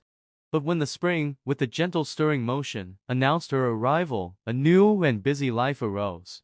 With songs and hurrahs the ice was sawn asunder, the ships were fresh tarred and rigged, that they might sail away to distant lands. But I have remained here, must always remain here, sitting at my desk in the office, and patiently see other people fetch their passports to go abroad. Such is my fate, alas!" sighed he, and was again silent. "Great heaven, what is come to me? Never have I thought or felt like this before. It must be the summer air that affects me with feelings almost as disquieting as they are refreshing. He felt in his pocket for the papers. These police reports will soon stem the torrent of my ideas, and effectually hinder any rebellious overflowing of the time-worn banks of official duties. He said to himself consolingly, while his eye ran over the first page. Dame Tigbeth, tragedy in 5 acts. What is that? And yet it is undeniably my own handwriting. Have I written the tragedy? Wonderful, very wonderful. And this what have I here? Intrigue on the ramparts. Or the Day of Repentance vaudeville with new songs to the most favorite airs. The deuce, where did I get all this rubbish? Someone must have slipped it slyly into my pocket for a joke. There is too a letter to me. A crumpled letter, and the seal broken. Yes, it was not a very polite epistle from the manager of a theater, in which both pieces were flatly refused. Hem, said the clerk breathlessly, and quite exhausted he seated himself on a bank. His thoughts were so elastic, his heart so tender, and involuntarily he picked one of the nearest flowers. It is a simple daisy, just bursting out of the bud. What the botanist tells us, after a number of imperfect lectures, the flower proclaimed in a minute.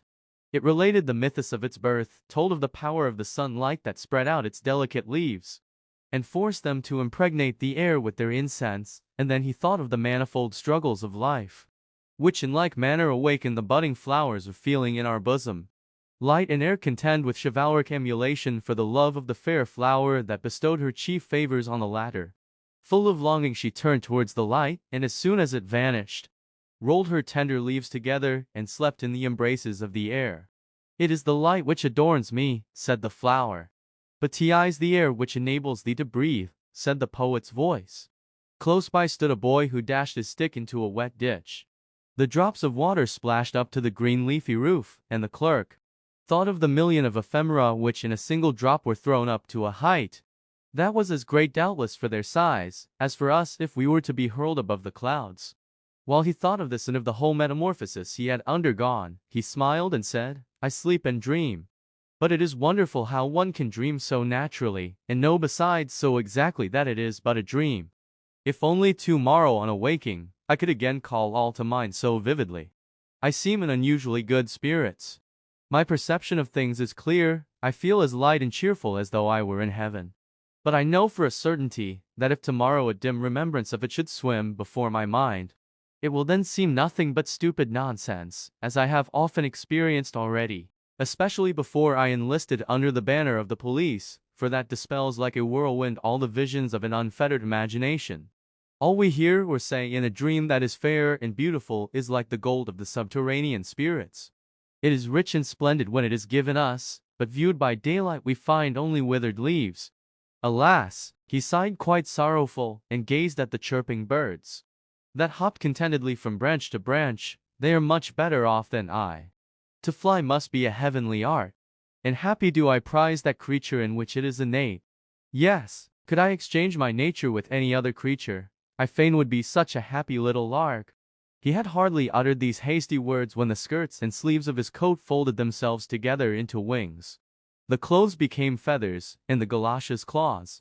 He observed it perfectly, and laughed in his heart. Now then, there is no doubt that I am dreaming. But I never before was aware of such mad freaks as these.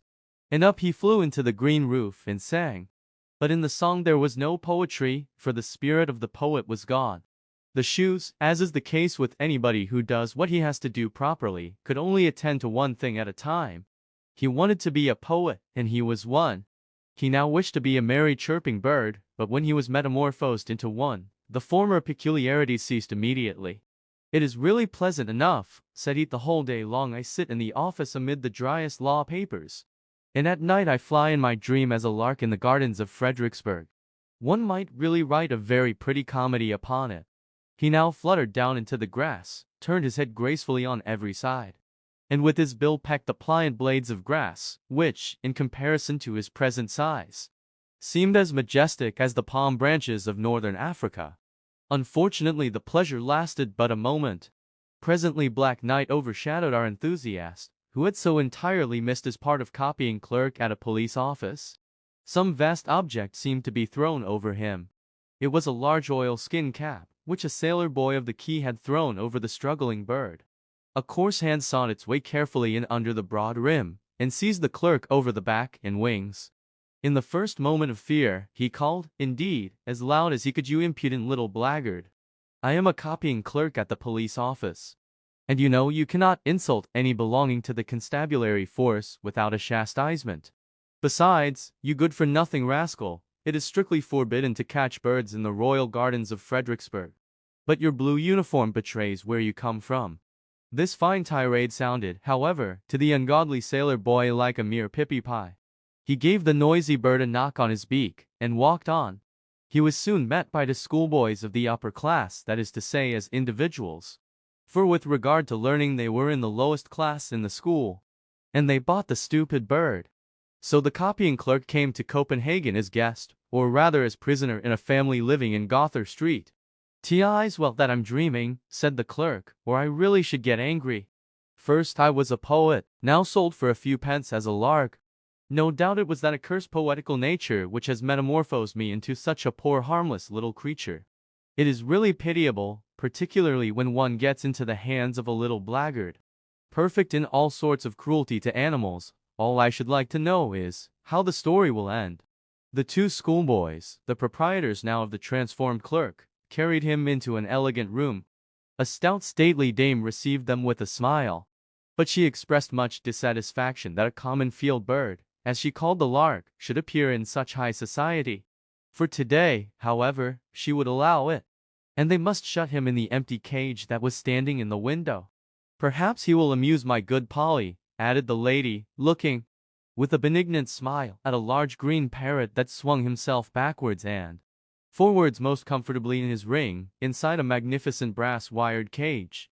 "Today is Polly's birthday," said she with stupid simplicity, and the little brown field bird must wish him joy. Mr. Polly uttered not a syllable in reply, but swung to and fro with dignified condescension, while a pretty canary, as yellow as gold, that had lately been brought from his sunny fragrant home, began to sing aloud. "Noisy creature, will you be quiet?" screamed the lady of the house, covering the cage with an embroidered white pocket handkerchief. "Chirp, chirp," sighed he, "that was a dreadful snowstorm." And he sighed again, and was silent. The copying clerk, or, as the lady said, the brown field bird, was put into a small cage close to the canary, and not far from my good Polly.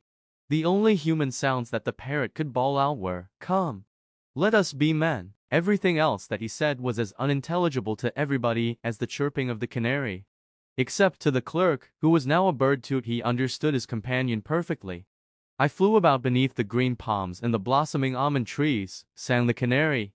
"I flew around, with my brothers and sisters, over the beautiful flowers, and over the glassy lakes, where the bright water plants nodded to me from below. There, too, I saw many splendidly dressed paroquets, that told the drollest stories, and the wildest fairy tales without end." "Oh, those were uncouth birds," answered the parrot. "They had no education, and talked of whatever came into their head. If my mistress and all her friends can laugh at what I say, so may you too, I should think. It is a great fault to have no taste for what is witty or amusing. Come, let us be men. Ah, you have no remembrance of love for the charming maidens that danced beneath the outspread tents beside the bright fragrant flowers? Do you no longer remember the sweet fruits, and the cooling juice in the wild plants of our never-to-be-forgotten home?" said the former inhabitant of the Canary Isles, continuing his dithyrambic. "Oh, yes," said the parrot, "but I am far better off here. I am well fed, and get friendly treatment. I know I am a clever fellow, and that is all I care about. Come, let us be men. You are of a poetical nature, as it is called. I, on the contrary, possess profound knowledge and inexhaustible wit. You have genius, but clear-sighted, calm discretion does not take such lofty flights, and utter such high natural tones. For this they have covered you over, they never do the like to me. For I cost more, besides, they are afraid of my beak, and I have always a witty answer at hand. Come, let us be men." "O warm spicy land of my birth," sang the canary bird, "I will sing of thy dark green bowers, of the calm bays where the pendant boughs kiss the surface of the water. I will sing of the rejoicing of all my brothers and sisters where the cactus grows in wanton luxuriance. "Spare us your elegiac tones," said the parrot, giggling. "Rather speak of something at which one may laugh heartily. Laughing is an infallible sign of the highest degree of mental development. Can a dog or a horse laugh? No, but they can cry. The gift of laughing was given to man alone." "Ha, ha, ha!" screamed Polly, and added a stereotype witticism. "Come, let us be men." "Poor little Danish gray bird," said the canary. "You have been caught too. It is, no doubt, cold enough in your woods, but there at least is the breath of liberty. Therefore fly away. In the hurry they have forgotten to shut your cage, and the upper window is open. Fly, my friend, fly away. Farewell." Instinctively the clerk obeyed. With a few strokes of his wings he was out of the cage. But at the same moment the door, which was only ajar, and which led to the next room, began to creak. And supple and creeping came the large tomcat into the room, and began to pursue him. The frightened canary fluttered about in his cage. The parrot flapped his wings, and cried, "Come, let us be men." The clerk felt a mortal fright, and flew through the window, far away over the houses and streets. At last he was forced to rest a little. The neighboring house had a something familiar about it. A window stood open. He flew in. It was his own room. He perched upon the table. "Come, let us be men," said he, involuntarily imitating the chatter of the parrot, and at the same moment he was again a copying clerk. But he was sitting in the middle of the table. "Heaven help me," cried he, "how did I get up here and so buried in sleep, too? After all, that was a very unpleasant, disagreeable dream that haunted me. The whole story is nothing but silly, stupid nonsense." 6. The best that the galoshes gave. The following day, early in the morning, while the clerk was still in bed, someone knocked at his door. It was his neighbor, a young divine, who lived on the same floor. He walked in. "Lend me your galoshes," said he. "It is so wet in the garden, though the sun is shining most invitingly. I should like to go out a little." He got the galoshes, and he was soon below in a little duodecimo garden, where between two immense walls a plum tree and an apple tree were standing. Even such a little garden as this was considered in the metropolis of Copenhagen as a great luxury. The young man wandered up and down the narrow paths, as well as the prescribed limits would allow. The clock struck 6. Without was heard the horn of a post-boy. To travel," exclaimed he, overcome by most painful and passionate remembrances. "That is the happiest thing in the world. That is the highest aim of all my wishes. Then at last would the agonizing restlessness be allayed, which destroys my existence. But it must be far, far away. I would behold magnificent Switzerland. I would travel to Italy, and—" It was a good thing that the power of the galoshes worked as instantaneously as lightning in a powder magazine would do. Otherwise the poor man with his overstrained wishes would have traveled about the world too much for himself as well as for us. In short, he was traveling. He was in the middle of Switzerland, but packed up with 8 other passengers in the inside of an eternally creaking diligence. His head ached till it almost split, his weary neck could hardly bear the heavy load. And his feet, pinched by his torturing boots, were terribly swollen. He was in an intermediate state between sleeping and waking, at variance with himself, with his company, with the country, and with the government. In his right pocket he had his letter of credit, in the left, his passport, and in a small leathern purse some double Louis d'or, carefully sewn up in the bosom of his waistcoat. Every dream proclaimed that one or the other of these valuables was lost. Wherefore he started up as in a fever. And the first movement which his hand made, described a magic triangle from the right pocket to the left, and then up towards the bosom, to feel if he had them all safe or not. From the roof inside the carriage, umbrellas, walking sticks, hats, and sundry other articles were depending, and hindered the view, which was particularly imposing. He now endeavored as well as he was able to dispel this gloom, which was caused by outward chance circumstances merely, and on the bosom of nature imbibed the milk of purest human enjoyment. Grand, solemn, and dark was the whole landscape around. The gigantic pine forests, on the pointed crags, seemed almost like little tufts of heather, colored by the surrounding clouds. It began to snow, a cold wind blew and roared as though it were seeking a bride. "Ah," sighed he, "were we only on the other side the Alps, then we should have summer, and I could get my letters of credit cashed." The anxiety I feel about them prevents me enjoying Switzerland, where I but on the other side. And so saying, he was on the other side in Italy, between Florence and Rome. Lake Thrasymene, illumined by the evening sun, lay like flaming gold between the dark blue mountain ridges. Here, where Hannibal defeated Flaminius, the rivers now held each other in their green embraces. Lovely, half-naked children tended a herd of black swine, beneath a group of fragrant laurel trees, hard by the roadside. Could we render this inimitable picture properly, then would everybody exclaim, beautiful, unparalleled Italy. But neither the young divine said so, nor any one of his grumbling companions in the coach of the Vetturino. The poisonous flies and gnats swarmed around by thousands.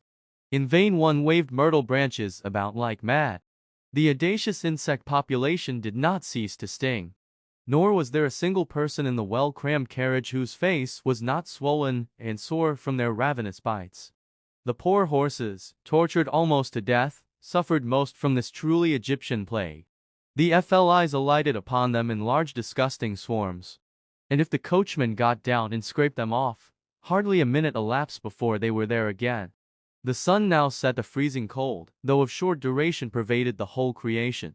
It was like a horrid gust coming from a burial vault on a warm summer's day. But all around the mountains retained that wonderful green tone which we see in some old pictures, and which, should we not have seen a similar play of color in the south, we declare at once to be unnatural.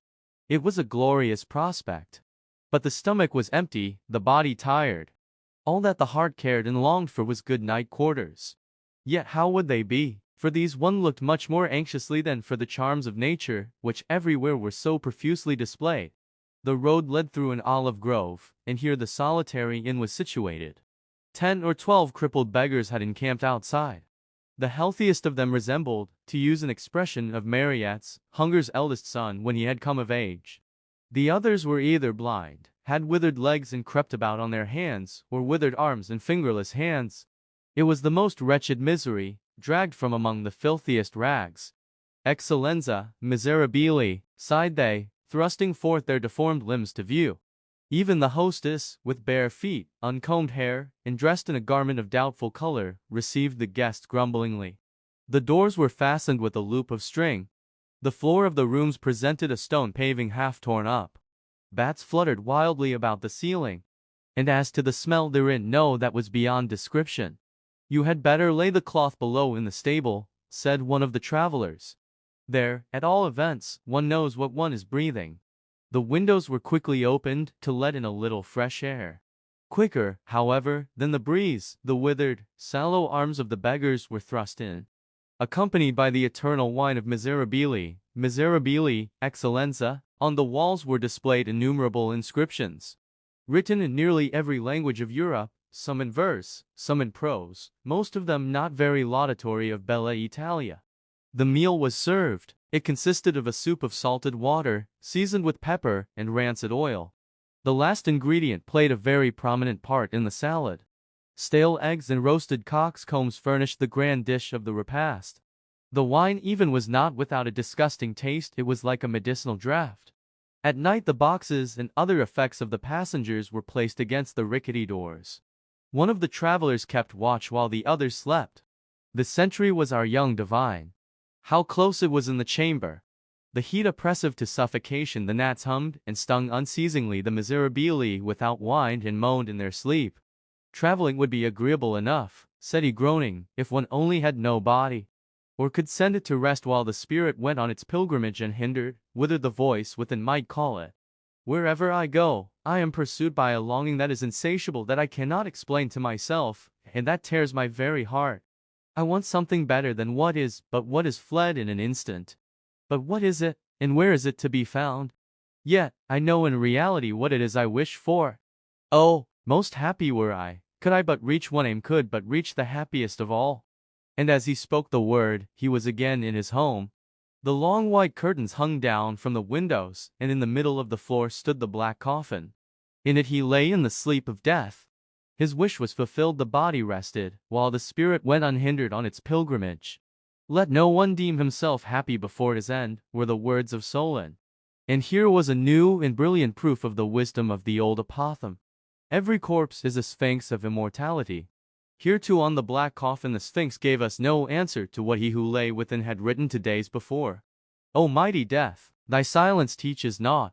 Thou leadest only to the near grave's brink. Is broken now the ladder of my thoughts? Do I instead of mounting only sink? Our heaviest grief the world oft seeth not. Our sorest pain we hide from stranger eyes, and for the sufferer there is nothing left but the green mound that o'er the coffin lies. 2 figures were moving in the chamber. We knew them both. It was the fairy of care and the emissary of fortune. They both bent over the corpse.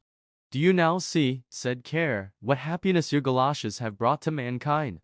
To him, at least, who slumbers here, they have brought an imperishable blessing, answered the other. Oh no, replied Care, he took his departure himself. He was not called away, his mental powers here below were not strong enough to reach the treasures lying beyond this life, and which his destiny ordained he should obtain. I will now confer a benefit on him. And she took the galoshes from his feet. His sleep of death was ended.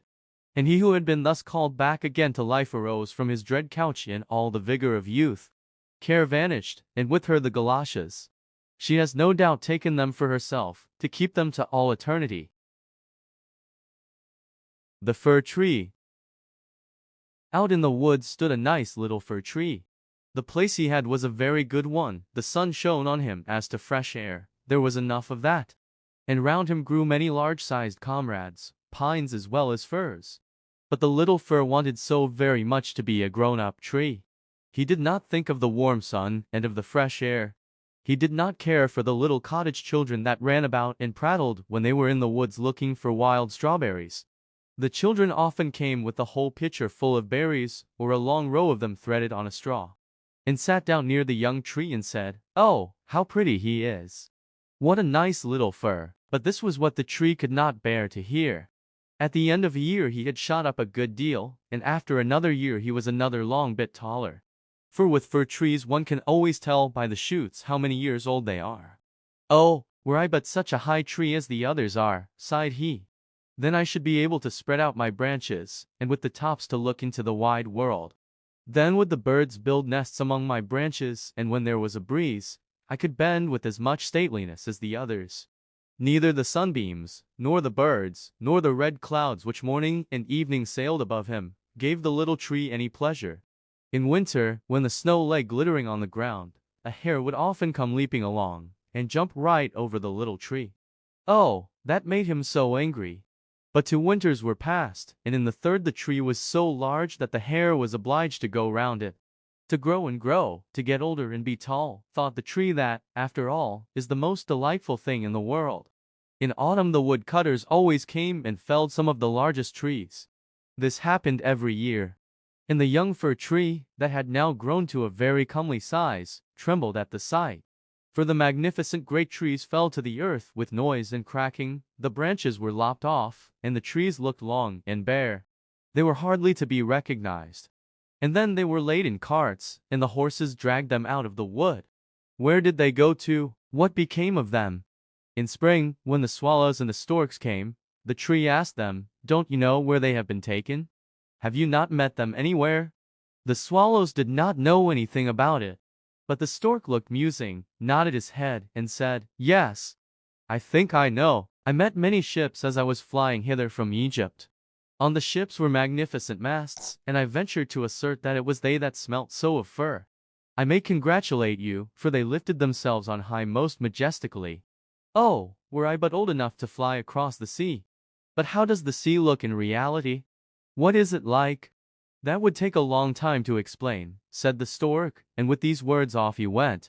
"Rejoice in thy growth," said the sunbeams, "rejoice in thy vigorous growth, and in the fresh life that moveth within thee." And the wind kissed the tree, and the dew wept tears over him. But the fir understood it not. When Christmas came, quite young trees were cut down, trees which often were not even as large or of the same age as this fir tree, who could never rest, but always wanted to be off. These young trees, and they were always the finest looking, retained their branches. They were laid on carts, and the horses drew them out of the wood. "Where are they going to?" asked the fir. "They are not taller than I." There was one indeed that was considerably shorter. "And why do they retain all their branches?" Whither are they taken? We know, chirped the sparrows. We have peeped in at the windows in the town below. We know whither they are taken. The greatest splendor and the greatest magnificence one can imagine await them.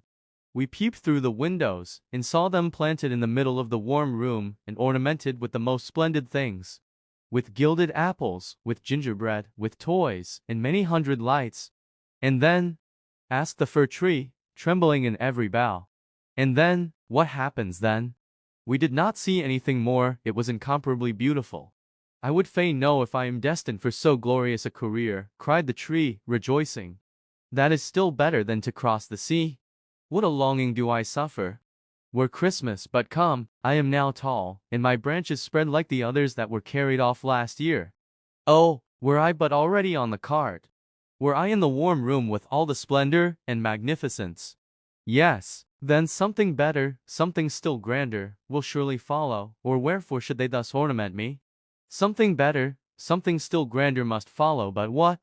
Oh, how I long, how I suffer! I do not know myself what is the matter with me. Rejoice in our presence, said the air and the sunlight. Rejoice in thy own fresh youth. But the tree did not rejoice at all. He grew, and was green both winter and summer. People that saw him said, "What a fine tree!" And towards Christmas he was one of the first that was cut down. The axe struck deep into the very pith. The tree fell to the earth with a sigh. He felt a pang, it was like a swoon. He could not think of happiness, for he was sorrowful at being separated from his home, from the place where he had sprung up. He well knew that he should never see his dear old comrades, the little bushes and flowers around him, any more. Perhaps not even the birds. The departure was not at all agreeable. The tree only came to himself when he was unloaded in a courtyard with the other trees, and heard a man say, "That one is splendid. We don't want the others." Then two servants came in rich livery and carried the fir tree into a large and splendid drawing room. Portraits were hanging on the walls, and near the white porcelain stove stood two large Chinese vases with lions on the covers. There, too, were large easy chairs, silken sofas, large tables full of picture books and full of toys, worth hundreds and hundreds of crowns, at least the children said so. And the fir tree was stuck upright in a cask that was filled with sand. But no one could see that it was a cask, for green cloth was hung all round it, and it stood on a large gaily colored carpet. Oh, how the tree quivered! What was to happen? The servants, as well as the young ladies, decorated it. On one branch there hung little nets cut out of colored paper, and each net was filled with sugar plums.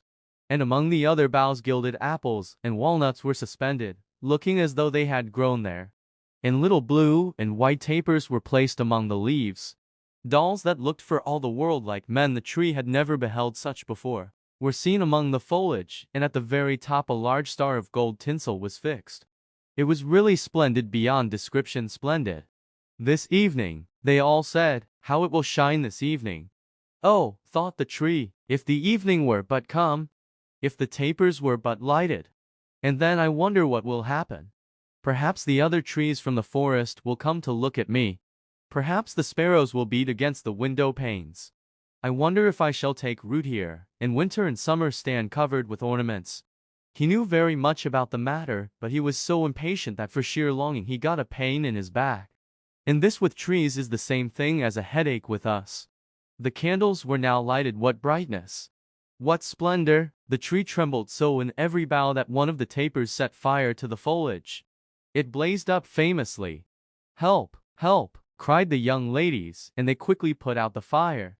Now the tree did not even dare tremble. State he was in, he was so uneasy lest he should lose something of his splendor, that he was quite bewildered amidst the glare and brightness. When suddenly both folding doors opened and a troop of children rushed in as if they would upset the tree. The older persons followed quietly.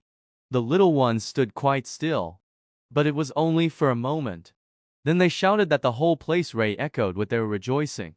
They danced round the tree, and one present after the other was pulled off. What are they about?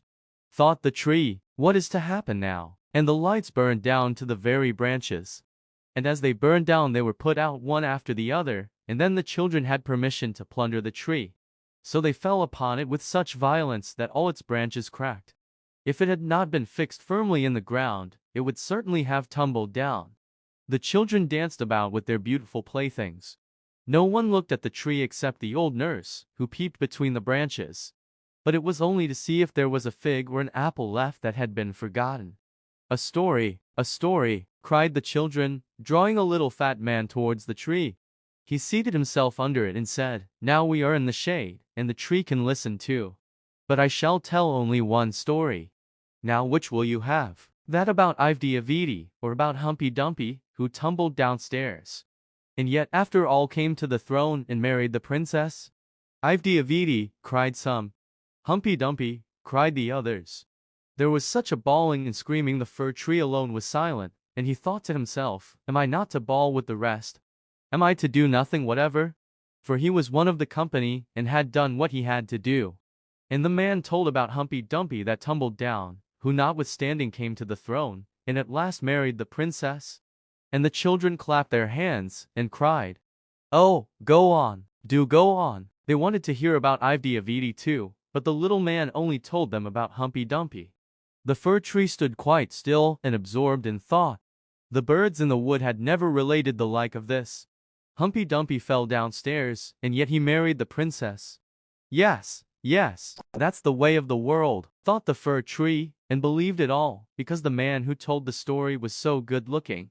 Well, who knows, perhaps I may fall downstairs, too, and get a princess as wife. And he looked forward with joy to the morrow, when he hoped to be decked out again with lights, playthings, fruits, and tinsel. "I won't tremble tomorrow," thought the fir tree. "I will enjoy to the full all my splendor. Tomorrow I shall hear again the story of Humpy Dumpy, and perhaps that of Ivedy too." And the whole night the tree stood still and in deep thought. In the morning the servant and the housemaid came in. "Now then the splendor will begin again," thought the fir. But they dragged him out of the room, and up the stairs into the loft. And here, in a dark corner, where no daylight could enter, they left him. "What's the meaning of this?" thought the tree. "What am I to do here? What shall I hear now, I wonder?" And he leaned against the wall lost in reverie. Time enough had he for his reflections. For days and nights passed on, and nobody came up. And when at last somebody did come, it was only to put some great trunks in a corner, out of the way. There stood the tree quite hidden. It seemed as if he had been entirely forgotten. "'Tis now winter out of doors," thought the tree. "The earth is hard and covered with snow. Men cannot plant me now, and therefore I have been put up here under shelter till the springtime comes. How thoughtful that is! How kind man is, after all! If it only were not so dark here, and so terribly lonely. Not even a hare, and out in the woods it was so pleasant, when the snow was on the ground, and the hare leaped by. Yes, even when he jumped over me. But I did not like it then. It is really terribly lonely here." "Squeak, squeak," said a little mouse, at the same moment, peeping out of his hole. And then another little one came. They snuffed about the fir tree, and rustled among the branches. "It is dreadfully cold," said the mouse. "But for that, it would be delightful here, old fir, wouldn't it?" "I am by no means old," said the fir tree. "There's many a one considerably older than I am." "Where do you come from?" asked the mice. "And what can you do?" They were so extremely curious. "Tell us about the most beautiful spot on the earth. Have you never been there? Were you never in the larder, where cheeses lie on the shelves, and hams hang from above?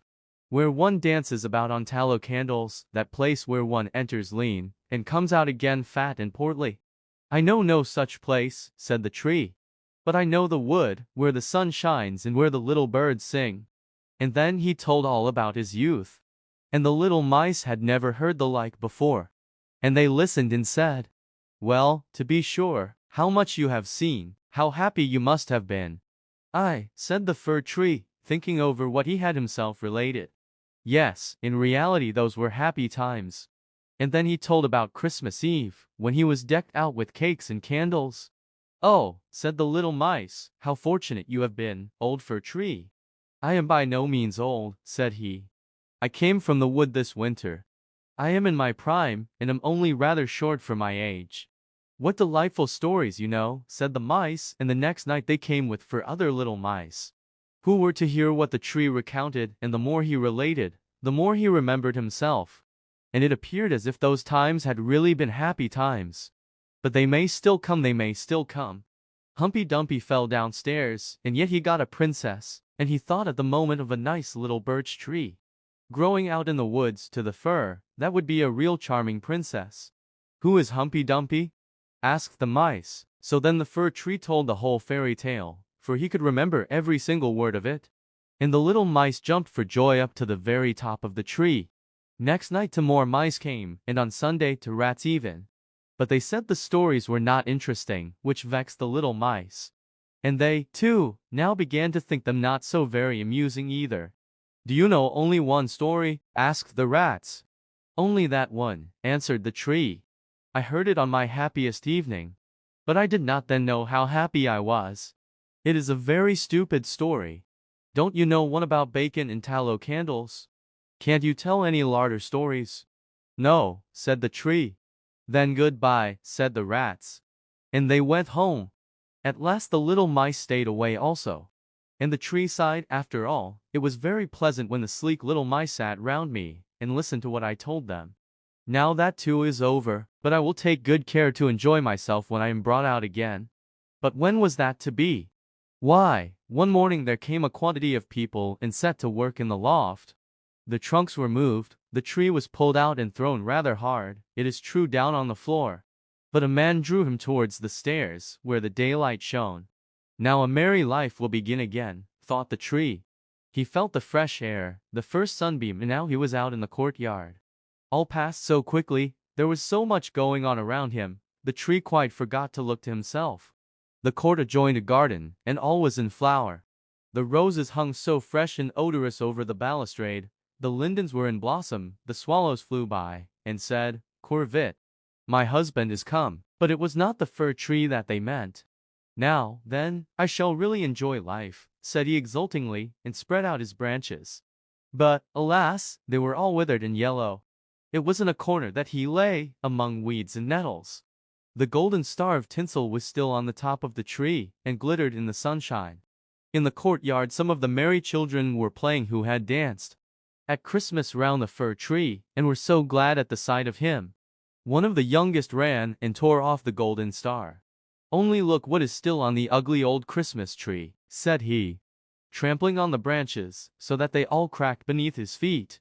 And the tree beheld all the beauty of the flowers, and the freshness in the garden. He beheld himself, and wished he had remained in his dark corner in the loft. He thought of his first youth in the wood, of the merry Christmas Eve, and of the little mice who had listened with so much pleasure to the story of Humpty Dumpty. "'Tis over, 'tis past," said the poor tree, "had I but rejoiced when I had reason to do so. But now 'tis past, 'tis past." And the gardener's boy chopped the tree into small pieces. There was a whole heap lying there. The wood flamed up splendidly under the large brewing copper, and it sighed so deeply. Each sigh was like a shot. The boys played about in the court, and the youngest wore the gold star on his breast which the tree had had on the happiest evening of his life. However, that was over now, the tree gone, the story at an end. All was over, every tale must end at last. The Snow Queen. First story, which treats of a mirror and of the splinters. Now then, let us begin. When we are at the end of the story, we shall know more than we know now. But to begin. Once upon a time there was a wicked sprite, indeed he was the most mischievous of all sprites. One day he was in a very good humor, for he had made a mirror, with the power of causing all that was good and beautiful when it was reflected therein, to look poor and mean. But that which was good for nothing and looked ugly was shown magnified and increased in ugliness. In this mirror the most beautiful landscapes looked like boiled spinach, and the best persons were turned into frights, or appeared to stand on their heads. Their faces were so distorted that they were not to be recognized. And if anyone had a mole, you might be sure that it would be magnified and spread over both nose and mouth. "That's glorious fun," said the sprite, if a good thought passed through a man's mind. Then a grin was seen in the mirror, and the sprite laughed heartily at his clever discovery. All the little sprites who went to his school, for he kept a sprite school, told each other that a miracle had happened, and that now only, as they thought, it would be possible to see how the world really looked. They ran about with the mirror, And at last there was not a land or a person who was not represented distorted in the mirror. So then they thought they would fly up to the sky and have a joke there. The higher they flew with the mirror, the more terribly it grinned, they could hardly hold it fast. Higher and higher still they flew, nearer and nearer to the stars, when suddenly the mirror shook so terribly with grinning that it flew out of their hands and fell to the earth, where it was dashed in 100 million and more pieces. And now it worked much more evil than before. For some of these pieces were hardly so large as a grain of sand, and they flew about in the wide world, and when they got into people's eyes, there they stayed. And then people saw everything perverted, or only had an eye for that which was evil. This happened because the very smallest bit had the same power which the whole mirror had possessed. Some persons even got a splinter in their heart, and then it made one shudder, for their heart became like a lump of ice. Some of the broken pieces were so large that they were used for window panes, through which one could not see one's friends. Other pieces were put in spectacles. And that was a sad affair when people put on their glasses to see well and rightly. Then the wicked sprite laughed till he almost choked, for all this tickled his fancy. The fine splinters still flew about in the air, and now we shall hear what happened next. Second story, A Little Boy and a Little Girl. In a large town, where there are so many houses and so many people, that there is no roof left for everybody to have a little garden, and where, on this account, most persons are obliged to content themselves with flowers in pots, there lived two little children who had a garden somewhat larger than a flower pot. They were not brother and sister, but they cared for each other as much as if they were. Their parents lived exactly opposite. They inhabited two garrets, and where the roof of the one house joined that of the other, and the gutter ran along the extreme end of it, there was to each house a small window. One needed only to step over the gutter to get from one window to the other. The children's parents had large wooden boxes there, in which vegetables for the kitchen were planted, and little rows of trees besides. There was a rose in each box, and they grew splendidly. They now thought of placing the boxes across the gutter, so that they nearly reached from one window to the other, and looked just like two walls of flowers.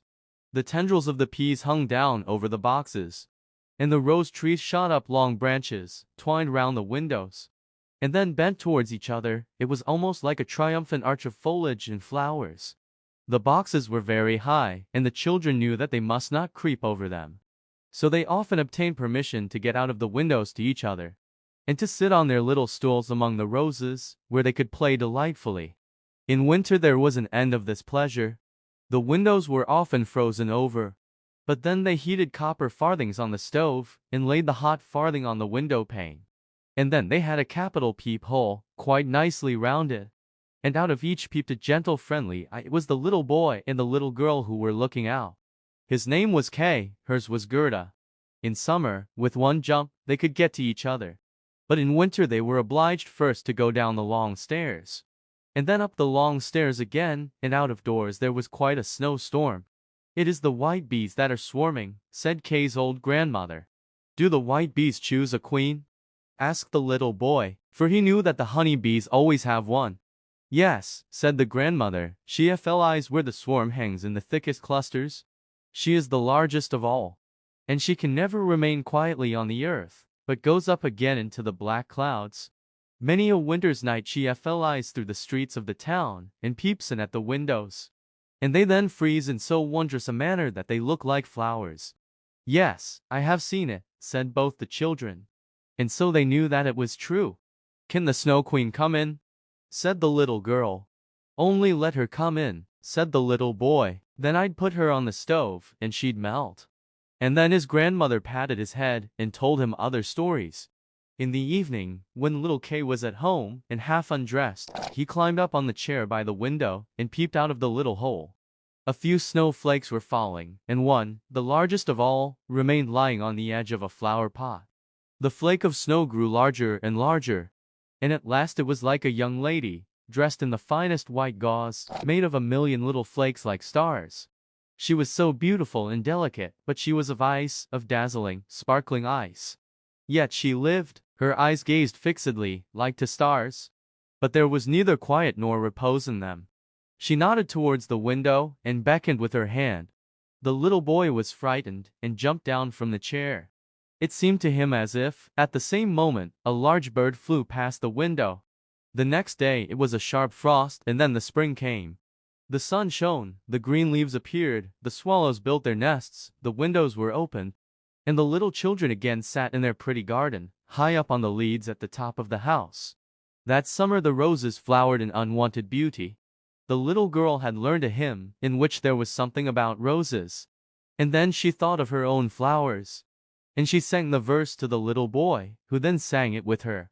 The rose in the valley is blooming so sweet, and angels descend there the children to greet. And the children held each other by the hand, kissed the roses, looked up at the clear sunshine, and spoke as though they really saw angels there. What lovely summer days those were! How delightful to be out in the air, near the fresh rose bushes, that seem as if they would never finish blossoming. Kay and Gerda looked at the picture book full of beasts and of birds. And it was then the clock in the church tower was just striking 5 that Kay said, "Oh, I feel such a sharp pain in my heart, and now something has got into my eye." The little girl put her arms around his neck. He winked his eyes. Now there was nothing to be seen. "I think it is out now," said he.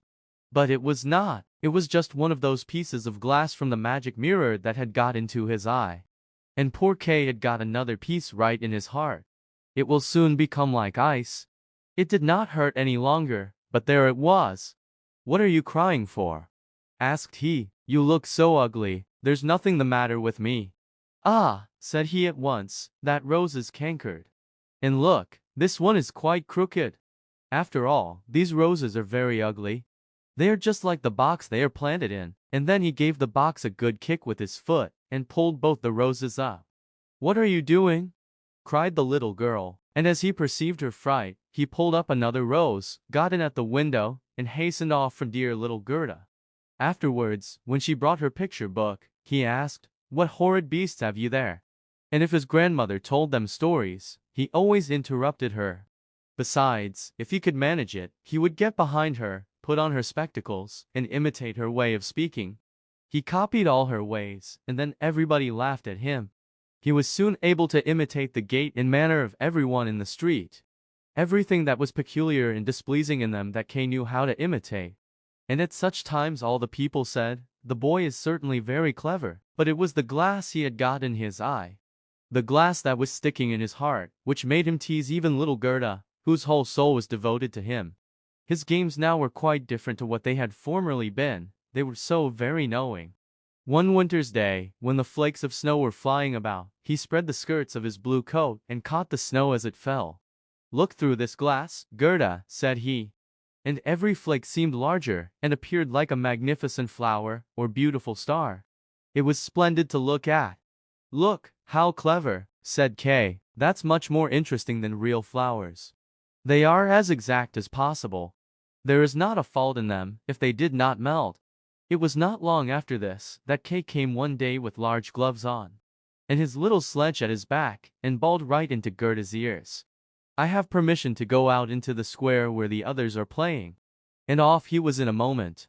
There, in the marketplace, some of the boldest of the boys used to tie their sledges to the carts as they passed by.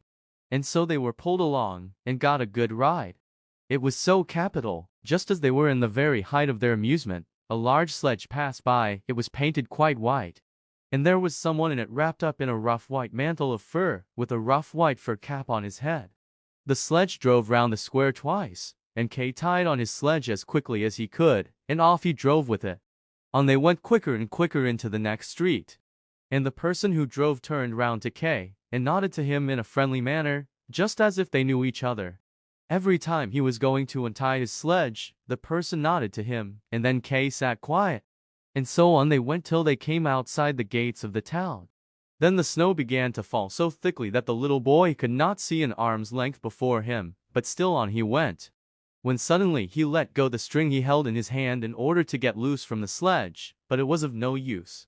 Still the little vehicle rushed on with the quickness of the wind. He then cried as loud as he could, but no one heard him. The snow drifted and the sledge flew on, and sometimes it gave a jerk as though they were driving over hedges and ditches. He was quite frightened, and he tried to repeat the Lord's Prayer. But all he could do, he was only able to remember the multiplication table. The snowflakes grew larger and larger, till at last they looked just like great white fowls. Suddenly they flew on one side. The large sledge stopped, and the person who drove rose up. It was a lady. Her cloak and cap were of snow. She was tall and of slender figure, and of a dazzling whiteness. It was the Snow Queen. "We have traveled fast," said she, "but it is freezingly cold. Come under my bearskin." And she put him in the sledge beside her, wrapped the fur round him, and he felt as though he were sinking in a snow wreath. "Are you still cold?" asked she, and then she kissed his forehead. Ah, it was colder than ice. It penetrated to his very heart, which was already almost a frozen lump. It seemed to him as if he were about to die but a moment more. And it was quite congenial to him, and he did not remark the cold that was around him. My sledge. Do not forget my sledge. It was the first thing he thought of. It was there tied to one of the white chickens, who flew along with it on his back behind the large sledge. The Snow Queen kissed Kay once more, and then he forgot little Gerda, grandmother, and all whom he had left at his home. "Now you will have no more kisses," said she, "or else I should kiss you to death." Kay looked at her. She was very beautiful. A more clever, or a more lovely countenance he could not fancy to himself. And she no longer appeared of ice as before, when she sat outside the window, and beckoned to him. In his eyes she was perfect. He did not fear her at all, and told her that he could calculate in his head and with fractions, even. That he knew the number of square miles there were in the different countries, and how many inhabitants they contained. And she smiled while he spoke. It then seemed to him as if what he knew was not enough, and he looked upwards in the large huge empty space above him, and on she flew with him. Flew high over the black clouds, while the storm moaned and whistled as though it were singing some old tune. On they flew over woods and lakes, over seas and many lands.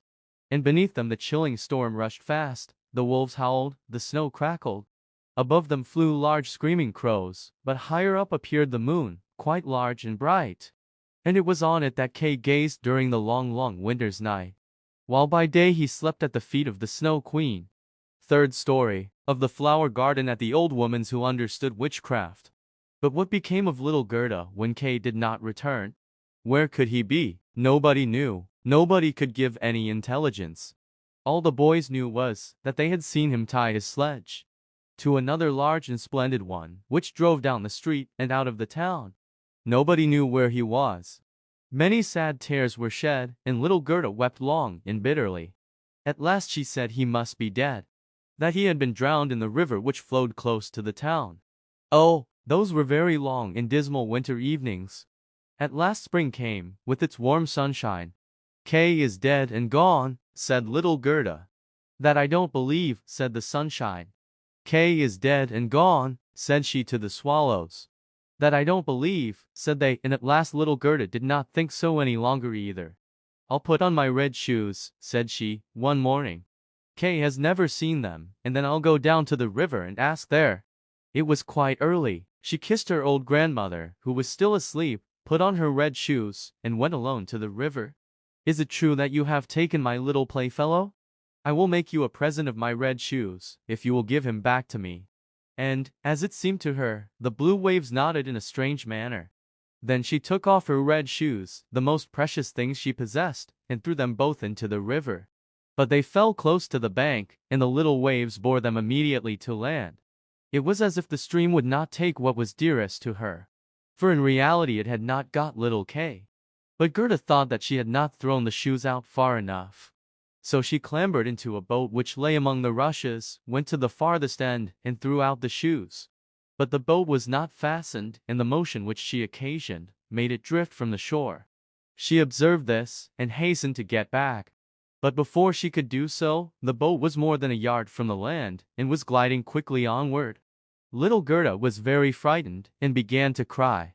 But no one heard her except the sparrows, and they could not carry her to land. But they flew along the bank, and sang as if to comfort her, "Here we are! Here we are!" The boat drifted with the stream. Little Gerda sat quite still without shoes, for they were swimming behind the boat.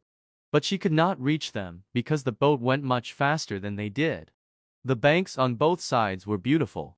Lovely flowers, venerable trees, and slopes with sheep and cows, but not a human being was to be seen. "Perhaps the river will carry me to little Kay," said she. And then she grew less sad. She rose and looked for many hours at the beautiful green banks. Presently she sailed by a large cherry orchard, where was a little cottage with curious red and blue windows. It was thatched, and before it 2 wooden soldiers stood sentry, and presented arms when anyone went past. Gerda called to them, for she thought they were alive. But they, of course, did not answer. She came close to them, for the stream drifted the boat quite near the land. Gerda called still louder, and an old woman then came out of the cottage, leaning upon a crooked stick. She had a large broad-brimmed hat on, painted with the most splendid flowers. "Poor little child," said the old woman, "how did you get upon the large rapid river, to be driven about so in the wide world?" And then the old woman went into the water, caught hold of the boat with her crooked stick, drew it to the bank, and lifted little Gerda out. And Gerda was so glad to be on dry land again. But she was rather afraid of the strange old woman. "But come and tell me who you are, and how you came here," said she. And Gerda told her all, and the old woman shook her head and said, "Ahem, ahem," and when Gerda had told her everything, and asked her if she had not seen little Kay, the woman answered that he had not passed there, but he no doubt would come. And she told her not to be cast down, but taste her cherries, and look at her flowers, which were finer than any in a picture book, each of which could tell a whole story. She then took Gerda by the hand, led her into the little cottage, and locked the door. The windows were very high up. The glass was red, blue, and green, and the sunlight shone through quite wondrously in all sorts of colors.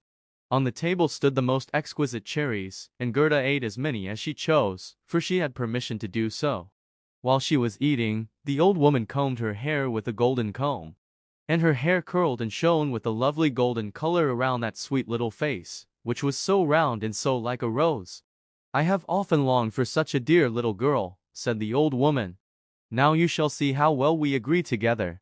And while she combed little Gerda's hair, the child forgot her foster brother Kay more and more, for the old woman understood magic.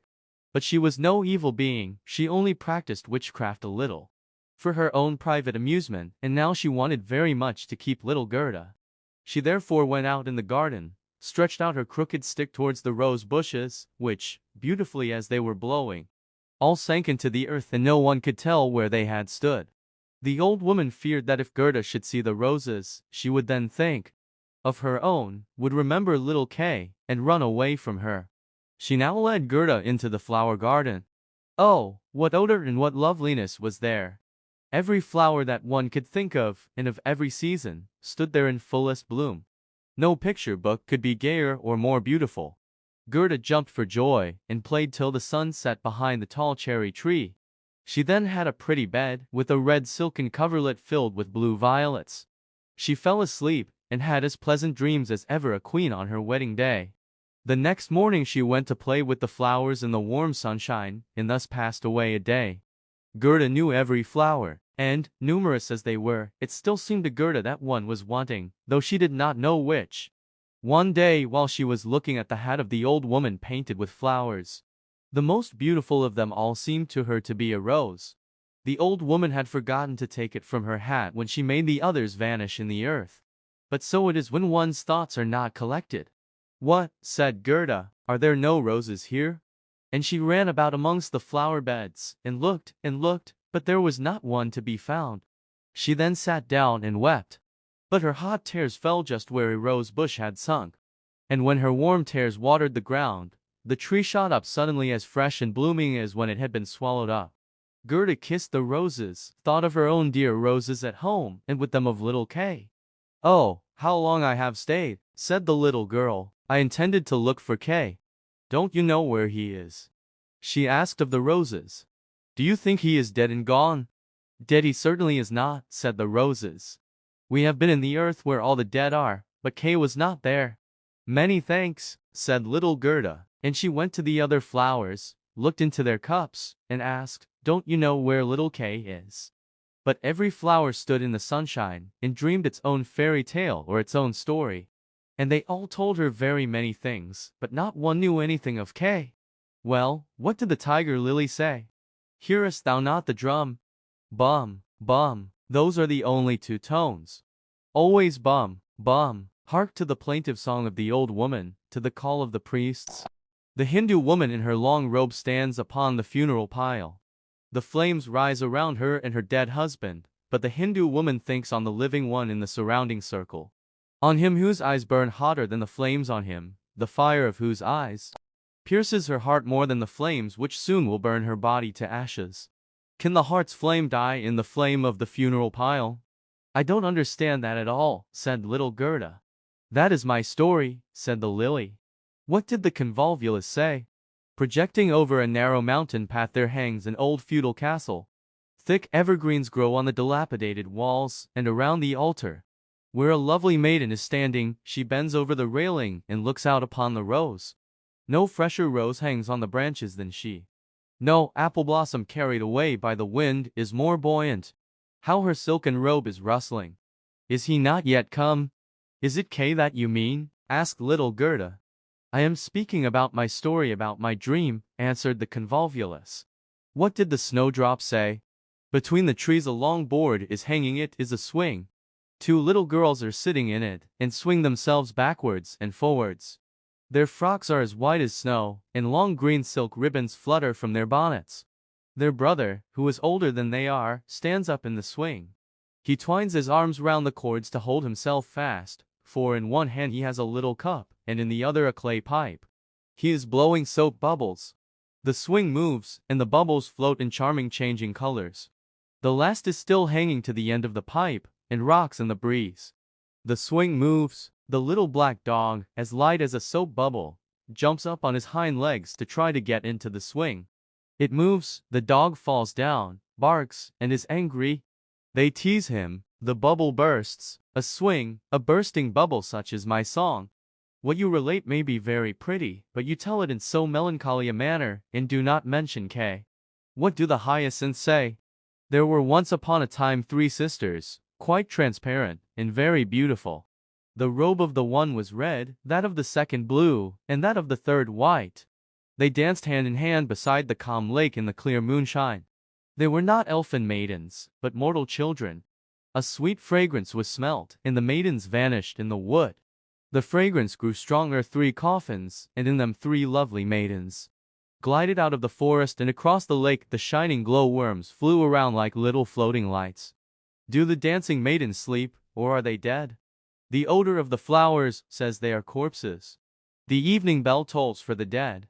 You make me quite sad, said little Gerda. I cannot help thinking of the dead maidens. Oh, is little Kay really dead? The roses have been in the earth, and they say no. Ding, dong, sounded the hyacinth bells. We do not toll for little Kay. We do not know him, that is our way of singing, the only one we have. And Gerda went to the ranunculuses that looked forth from among the shining green leaves. You are a little bright sun, said Gerda. Tell me if you know where I can find my playfellow. And the ranunculus shone brightly, and looked again at Gerda. What song could the ranunculus sing? It was one that said nothing about Kay either. In a small court the bright sun was shining in the first days of spring. The beams glided down the white walls of a neighbor's house. And close by the fresh yellow flowers were growing, shining like gold in the warm sun rays. An old grandmother was sitting in the air. Her granddaughter, the poor and lovely servant, just come for a short visit. She knows her grandmother. There was gold, pure virgin gold, in that blessed kiss.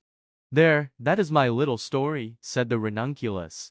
My poor old grandmother, sighed Gerda. Yes, she is longing for me. No doubt she is sorrowing for me, as she did for little Kay. But I will soon come home, and then I will bring Kay with me. It is of no use asking the flowers. They only know their own old rhymes, and can tell me nothing. And she tucked up her frock, to enable her to run quicker. But the narcissus gave her a knock on the leg, just as she was going to jump over it. So she stood still, looked at the long yellow flower, and asked, You perhaps know something? And she bent down to the narcissus. And what did it say? I can see myself, I can see myself. Oh, how odorous I am! Up in the little garret there stands, half-dressed, a little dancer. She stands now on one leg, now on both. She despises the whole world. Yet she lives only in imagination. She pours water out of the teapot over a piece of stuff which she holds in her hand. It is the bodice. Cleanliness is a fine thing. The white dress is hanging on the hook. It was washed in the teapot and dried on the roof. She puts it on, ties a saffron-colored kerchief round her neck, and then the gown looks wider. I can see myself, I can see myself. That's nothing to me, said little Gerda. That does not concern me. And then off she ran to the further end of the garden. The gate was locked, but she shook the rusted bolt till it was loosened, and the gate opened. And little Gerda ran off barefooted into the wide world. She looked round her thrice, but no one followed her. At last she could run no longer. She sat down on a large stone, and when she looked about her, she saw that the summer had passed. It was late in the autumn, but that one could not remark in the beautiful garden, where there was always sunshine, and where there were flowers the whole year round. Dear me, how long I have stayed, said Gerda. Autumn is come, I must not rest any longer. And she got up to go further.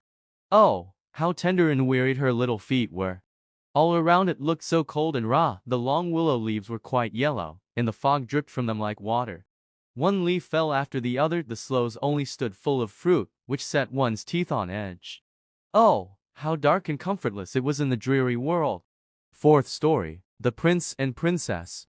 Gerda was obliged to rest herself again, when, exactly opposite to her, a large raven came hopping over the white snow. He had long been looking at Gerda and shaking his head. And now he said, "Caw, caw, good day, good day." He could not say it better. But he felt a sympathy for the little girl, and asked her where she was going all alone. The word alone Gerda understood quite well, and felt how much was expressed by it. So she told the raven her whole history, and asked if he had not seen Kay. The raven nodded very gravely, and said, "It may be, it may be."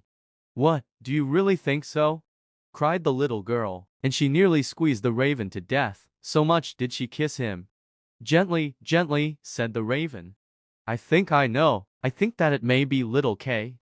But now he has forgotten you for the princess." "Does he live with the princess?" asked Gerda. "Yes, listen," said the raven. "But it will be difficult for me to speak your language. If you understand the raven language, I can tell you better." "No, I have not learned it," said Gerda. "But my grandmother understands it, and she can speak gibberish too. I wish I had learnt it." "No matter," said the raven. "I will tell you as well as I can. However, it will be bad enough." And then he told all he knew. "In the kingdom where we now are there lives a princess, who is extraordinarily clever. For she has read all the newspapers in the whole world, and has forgotten them again, so clever is she. She was lately, it is said, sitting on her throne, which is not very amusing after all, when she began humming an old tune, and it was just, 'Oh, why should I not be married?' That song is not without its meaning," said she, and so then she was determined to marry. But she would have a husband who knew how to give an answer when he was spoken to, not one who looked only as if he were a great personage, for that is so tiresome. She then had all the ladies of the court drum together. And when they heard her intention, all were very pleased, and said, "We are very glad to hear it. It is the very thing we were thinking of." "You may believe every word I say," said the raven. "For I have a tame sweetheart that hops about in the palace quite free, and it was she who told me all this." The newspapers appeared forthwith with a border of hearts and the initials of the princess. And therein you might read that every good-looking young man was at liberty to come to the palace and speak to the princess. And he who spoke in such wise as showed he felt himself at home there, that one the princess would choose for her husband. "Yes, yes," said the raven, "you may believe it. It is as true as I am sitting here." People came in crowds. There was a crush and a hurry, but no one was successful either on the first or second day. They could all talk well enough when they were out in the street. But as soon as they came inside the palace gates, and saw the guard richly dressed in silver, and the lackeys in gold on the staircase, and the large illuminated saloons, then they were abashed. And when they stood before the throne on which the princess was sitting, all they could do was to repeat the last word they had uttered, and to hear it again did not interest her very much. It was just as if the people within were under a charm, and had fallen into a trance till they came out again into the street. For then they could chatter enough.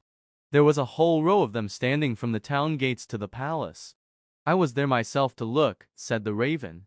They grew hungry and thirsty. But from the palace they got nothing whatever, not even a glass of water. Some of the cleverest, it is true, had taken bread and butter with them. But none shared it with his neighbor, for each thought, let him look hungry, and then the princess won't have him. But little Kay, said Gerda, when did he come? Was he among the number? Patience, patience, we are just come to him. It was on the third day when a little personage without horse or equipage came marching right boldly up to the palace. His eyes shone like yours, he had beautiful long hair, but his clothes were very shabby. That was Kay, cried Gerda, with a voice of delight. Oh, now I've found him, and she clapped her hands for joy. He had a little knapsack at his back, said the raven. No, that was certainly his sledge, said Gerda. For when he went away he took his sledge with him. That may be, said the raven. I did not examine him so minutely. But I know from my tame sweetheart that when he came into the courtyard of the palace, and saw the bodyguard in silver, the lackeys on the staircase, he was not the least abashed. He nodded, and said to them, it must be very tiresome to stand on the stairs. For my part, I shall go in. The saloons were gleaming with lustres, privy councillors and excellencies were walking about barefooted, and wore gold keys. It was enough to make any one feel uncomfortable. His boots creaked, too, so loudly, but still he was not at all afraid. That's Kay for certain, said Gerda. I know he had on new boots. I have heard them creaking in Grandmamma's room. Yes, they creaked, said the raven. And on he went boldly up to the princess, who was sitting on a pearl as large as a spinning wheel. All the ladies of the court, with their attendants and attendants, and all the cavaliers, with their gentlemen and gentlemen's gentlemen, stood round. And the nearer they stood to the door, the prouder they looked. It was hardly possible to look at the gentleman's gentleman, so very haughtily did he stand in the doorway. It must have been terrible, said little Gerda. And did Kay get the princess? Were I not a raven, I should have taken the princess myself, although I am promised. It is said he spoke as well as I speak when I talk raven language. This I learned from my tame sweetheart. He was bold and nicely behaved. He had not come to woo the princess, but only to hear her wisdom. She pleased him, and he pleased her. Yes, yes, for certain that was Kay, said Gerda. He was so clever, he could reckon fractions in his head. Oh, won't you take me to the palace? That is very easily said, answered the raven. But how are we to manage it? I'll speak to my tame sweetheart about it, she must advise us. For so much I must tell you, such a little girl as you are will never get permission to enter. Oh, yes I shall, said Gerda. When Kay hears that I am here, he will come out directly to fetch me. Wait for me here on these steps, said the raven. He moved his head backwards and forwards and flew away. The evening was closing in when the raven returned. Caw caw, said he, she sends you her compliments. And here is a roll for you. She took it out of the kitchen, where there is bread enough. You are hungry, no doubt. It is not possible for you to enter the palace, for you are barefooted, the guards in silver, and the lackeys in gold, would not allow it. But do not cry, you shall come in still. My sweetheart knows a little back stair that leads to the bedchamber, and she knows where she can get the key of it. And they went into the garden in the large avenue, where one leaf was falling after the other.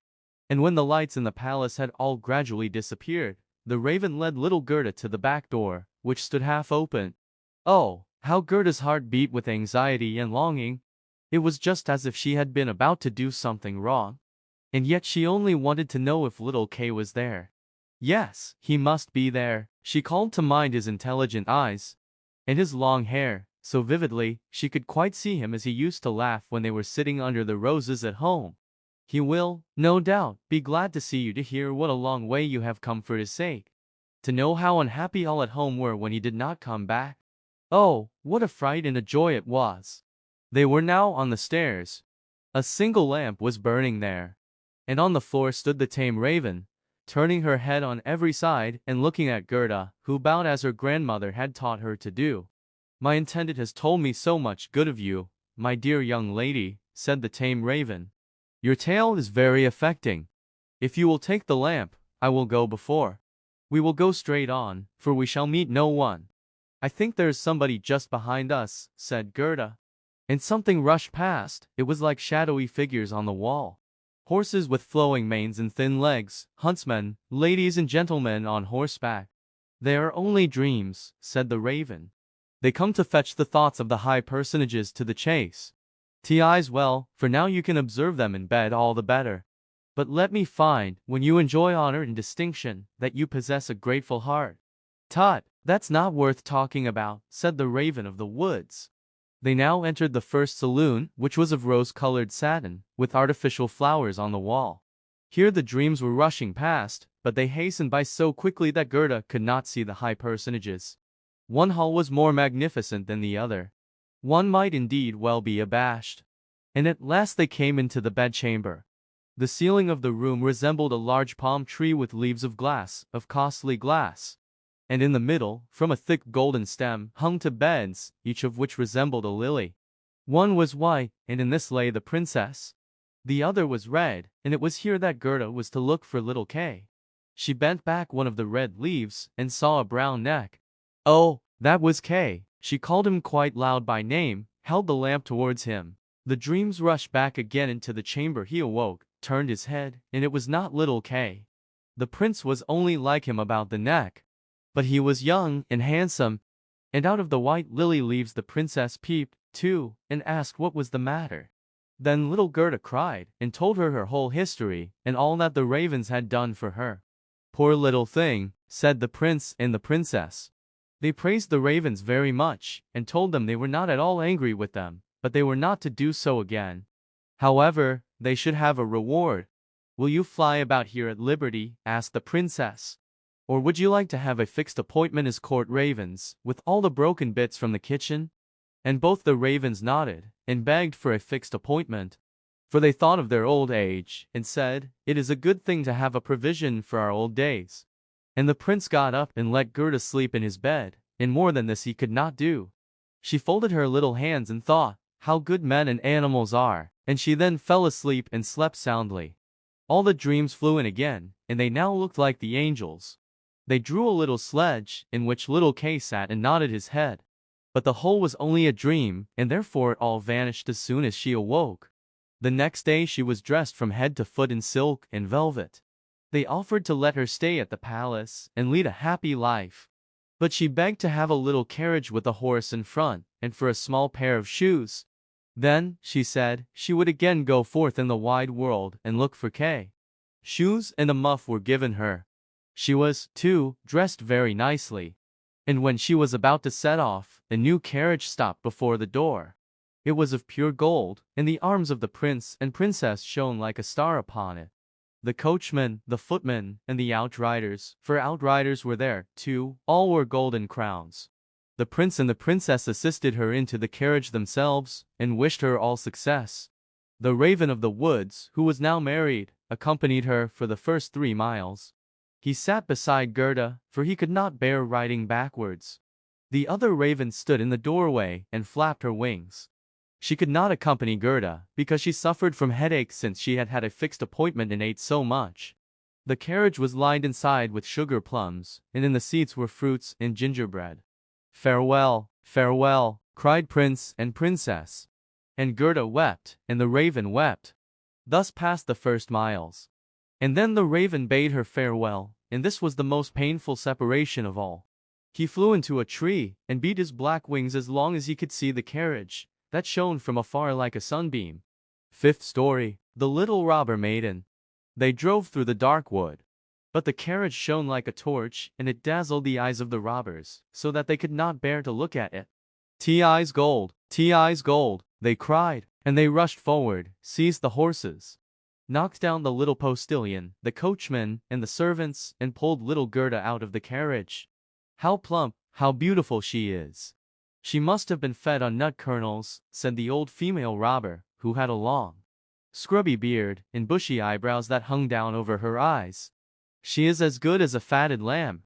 How nice she will be!" And then she drew out a knife, the blade of which shone so that it was quite dreadful to behold. "Oh!" cried the woman at the same moment. She had been bitten in the ear by her own little daughter, who hung at her back, and who was so wild and unmanageable, that it was quite amusing to see her. "You naughty child," said the mother, and now she had not time to kill Gerda. "She shall play with me," said the little robber child. "She shall give me her muff, and her pretty frock. She shall sleep in my bed, And then she gave her mother another bite, so that she jumped and ran round with the pain. And the robbers laughed, and said, "Look, how she is dancing with the little one." "I will go into the carriage," said the little robber maiden. And she would have her will, for she was very spoiled and very headstrong. She and Gerda got in, and then away they drove over the stumps of felled trees, deeper and deeper into the woods. The little robber maiden was as tall as Gerda, but stronger, broader-shouldered, and of dark complexion. Her eyes were quite black. They looked almost melancholy. She embraced little Gerda, and said, "They shall not kill you as long as I am not displeased with you. You are, doubtless, a princess?" "No," said little Gerda, who then related all that had happened to her, and how much she cared about little Kay. The little robber maiden looked at her with a serious air, nodded her head slightly, and said, "They shall not kill you, even if I am angry with you, then I will do it myself." And she dried Gerda's eyes, and put both her hands in the handsome muff, which was so soft and warm. At length the carriage stopped. They were in the midst of the courtyard of a robber's castle. It was full of cracks from top to bottom, and out of the openings magpies and rooks were flying. And the great bull-dogs, each of which looked as if he could swallow a man, jumped up, but they did not bark, for that was forbidden. In the midst of the large, old, smoking hall burned a great fire on the stone floor. The smoke disappeared under the stones, and had to seek its own egress. In an immense cauldron soup was boiling, and rabbits and hares were being roasted on a spit. "You shall sleep with me tonight, with all my animals," said the little robber maiden. They had something to eat and drink, and then went into a corner, where straw and carpets were lying. Beside them, on lats and perches, sat nearly 100 pigeons, all asleep, seemingly. But yet they moved a little when the robber maiden came.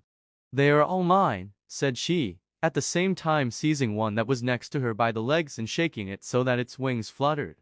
"Kiss it," cried the little girl, and flung the pigeon in Gerda's face. "Up there is the rabble of the wood," continued she, pointing to several laths which were fastened before a hole high up in the wall. "That's the rabble. They would all fly away immediately if they were not well fastened in. And here is my dear old back." And she laid hold of the horns of a reindeer that had a bright copper ring round its neck and was tethered to the spot. "We are obliged to lock this fellow in too, or he would make his escape. Every evening I tickle his neck with my sharp knife. He is so frightened at it." And the little girl drew forth a long knife from a crack in the wall, and let it glide over the reindeer's neck. The poor animal kicked. The girl laughed, and pulled Gerda into bed with her. "Do you intend to keep your knife while you sleep?" asked Gerda, looking at it rather fearfully. "I always sleep with the knife," said the little robber maiden. "There is no knowing what may happen. But tell me now, once more, all about little Kay, and why you have started off in the wide world alone." And Gerda related all, from the very beginning. The wood pigeons cooed above in their cage, and the others slept. The little robber maiden wound her arm round Gerda's neck, held the knife in the other hand, and snored so loud that everybody could hear her. But Gerda could not close her eyes, for she did not know whether she was to live or die. The robbers sat round the fire, sang and drank, and the old female robber jumped about so that it was quite dreadful for Gerda to see her. Then the wood pigeons said, "Coo, coo, we have seen little Kay. A white hen carries his sledge. He himself sat in the carriage of the Snow Queen, who passed here, down just over the wood, as we lay in our nest. She blew upon us young ones, and all died except we two. Coo, coo." "What is that you say up there?" cried little Gerda. "Where did the Snow Queen go to? Do you know anything about it?" "She is no doubt gone to Lapland, for there is always snow and ice there. Only ask the reindeer, who is tethered there. Ice and snow is there. There it is, glorious and beautiful," said the reindeer. "One can spring about in the large shining valleys.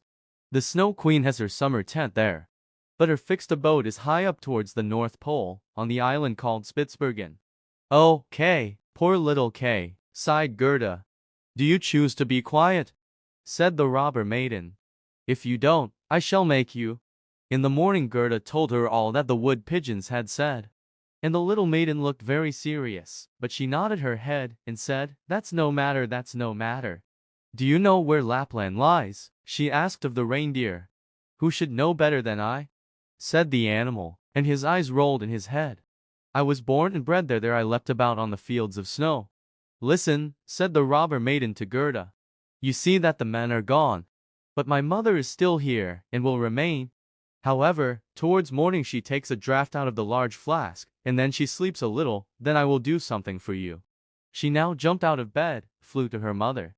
With her arms round her neck, and pulling her by the beard, said, Good morrow, my own sweet nanny goat of a mother. And her mother took hold of her nose, and pinched it till it was red and blue. But this was all done out of pure love. When the mother had taken a sup at her flask, and was having a nap, the little robber maiden went to the reindeer, and said, I should very much like to give you still many a tickling with the sharp knife, for then you are so amusing. However, I will untether you, and help you out, so that you may go back to Lapland. But you must make good use of your legs, and take this little girl for me to the palace of the Snow Queen, where her playfellow is. You have heard, I suppose, all she said? For she spoke loud enough, and you were listening. The reindeer gave a bound for joy. The robber maiden lifted up little Gerda, and took the precaution to bind her fast on the reindeer's back. She even gave her a small cushion to sit on. Here are your worsted leggins, for it will be cold.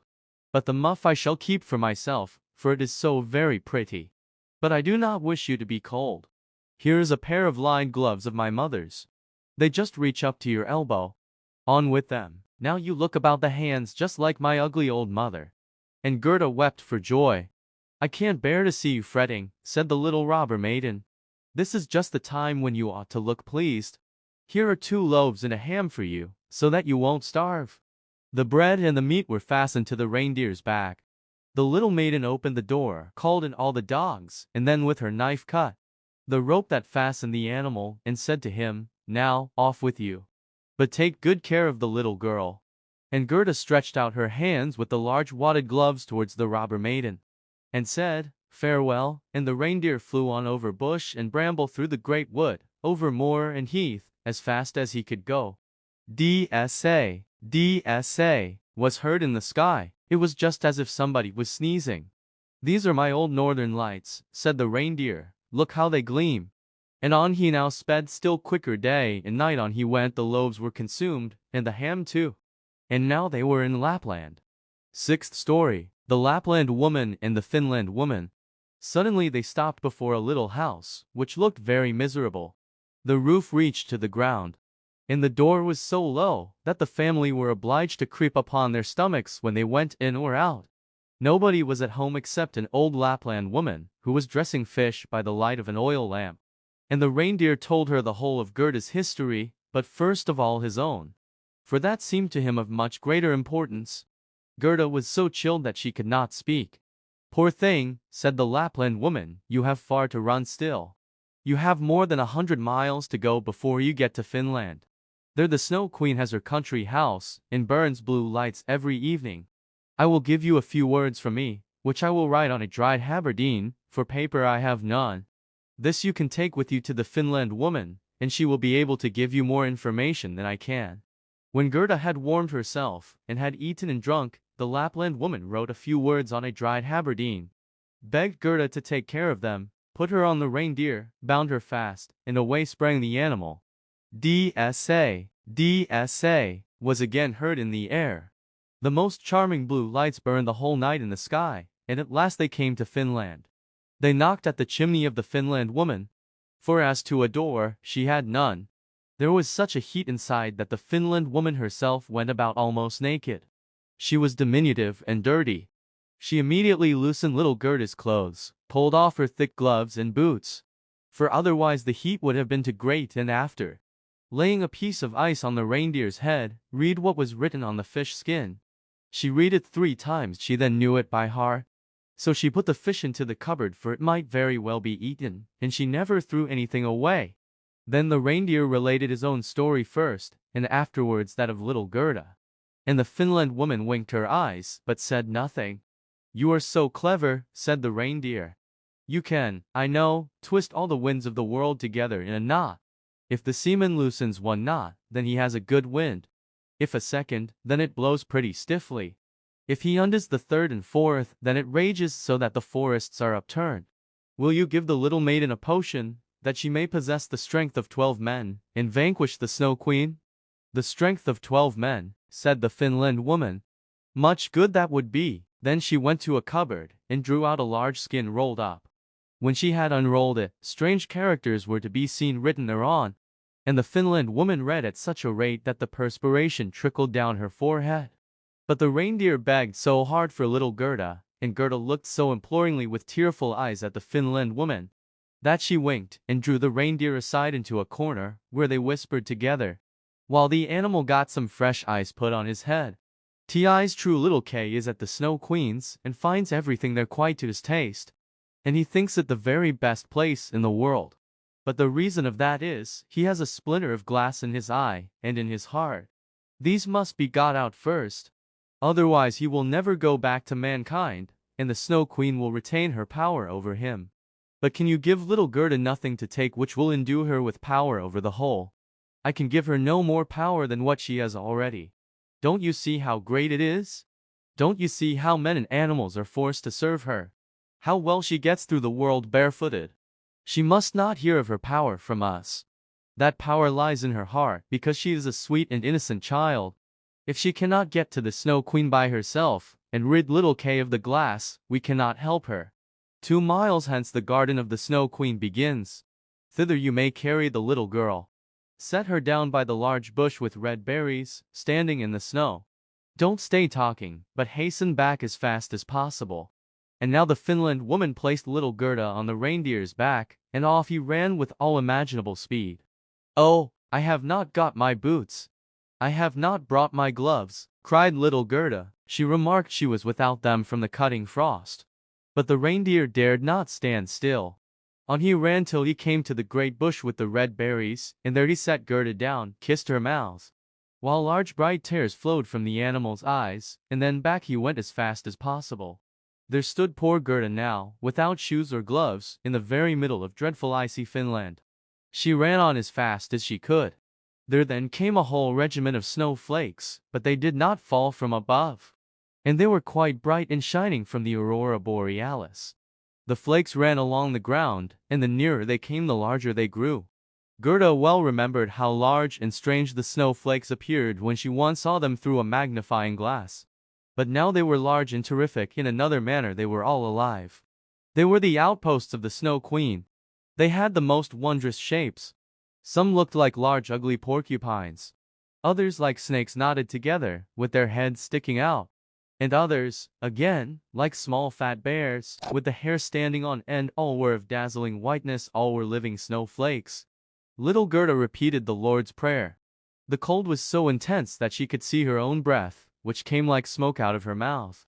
It grew thicker and thicker, and took the form of little angels, that grew more and more when they touched the earth. All had helms on their heads, and lances and shields in their hands. They increased in numbers. And when Gerda had finished the Lord's Prayer, she was surrounded by a whole legion. They thrust at the horrid snowflakes with their spears, so that they flew into 1,000 pieces. And little Gerda walked on bravely and in security. The angels patted her hands and feet. And then she felt the cold less, and went on quickly towards the palace of the Snow Queen. But now we shall see how Kay fared. He never thought of Gerda, and least of all that she was standing before the palace. 7th story. What took place in the palace of the Snow Queen, and what happened afterward. The walls of the palace were of driving snow, and the windows and doors of cutting winds. There were more than 100 halls there, according as the snow was driven by the winds. The largest was many miles in extent. All were lighted up by the powerful aurora borealis, and all were so large, so empty, so icy cold, and so resplendent. Mirth never reigned there. There was never even a little bear ball, with the storm for music, while the polar bears went on their hind legs and showed off their steps. Never a little tea party of white young lady foxes. Vast, cold, and empty were the halls of the Snow Queen. The northern lights shone with such precision that one could tell exactly when they were at their highest or lowest degree of brightness. In the middle of the empty, endless hall of snow, was a frozen lake. It was cracked in 1,000 pieces, but each piece was so like the other, that it seemed the work of a cunning artificer. In the middle of this lake sat the Snow Queen when she was at home. And then she said she was sitting in the mirror of understanding, and that this was the only one and the best thing in the world. Little Kay was quite blue, yes, nearly black with cold. But he did not observe it, for she had kissed away all feeling of cold from his body, and his heart was a lump of ice. He was dragging along some pointed flat pieces of ice, which he laid together in all possible ways, for he wanted to make something with them.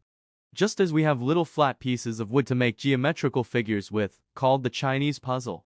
Kay made all sorts of figures, the most complicated, for it was an ice puzzle for the understanding. In his eyes the figures were extraordinarily beautiful, and of the utmost importance. For the bit of glass which was in his eye caused this. He found whole figures which represented a written word. But he never could manage to represent just the word he wanted. That word was eternity. And the Snow Queen had said, if you can discover that figure, you shall be your own master. And I will make you a present of the whole world and a pair of new skates. But he could not find it out. I am going now to warm lands, said the Snow Queen. I must have a look down into the black cauldrons. It was the volcanoes Vesuvius and Etna that she meant. I will just give them a coating of white, for that is as it ought to be. Besides, it is good for the oranges and the grapes. And then away she flew, and Kay sat quite alone in the empty halls of ice that were miles long, and looked at the blocks of ice, and thought till his skull was almost cracked. There he sat quite benumbed and motionless. One would have imagined he was frozen to death. Suddenly little Gerda stepped through the great portal into the palace. The gate was formed of cutting winds. But Gerda repeated her evening prayer, and the winds were laid as though they slept. And the little maiden entered the vast, empty, cold halls.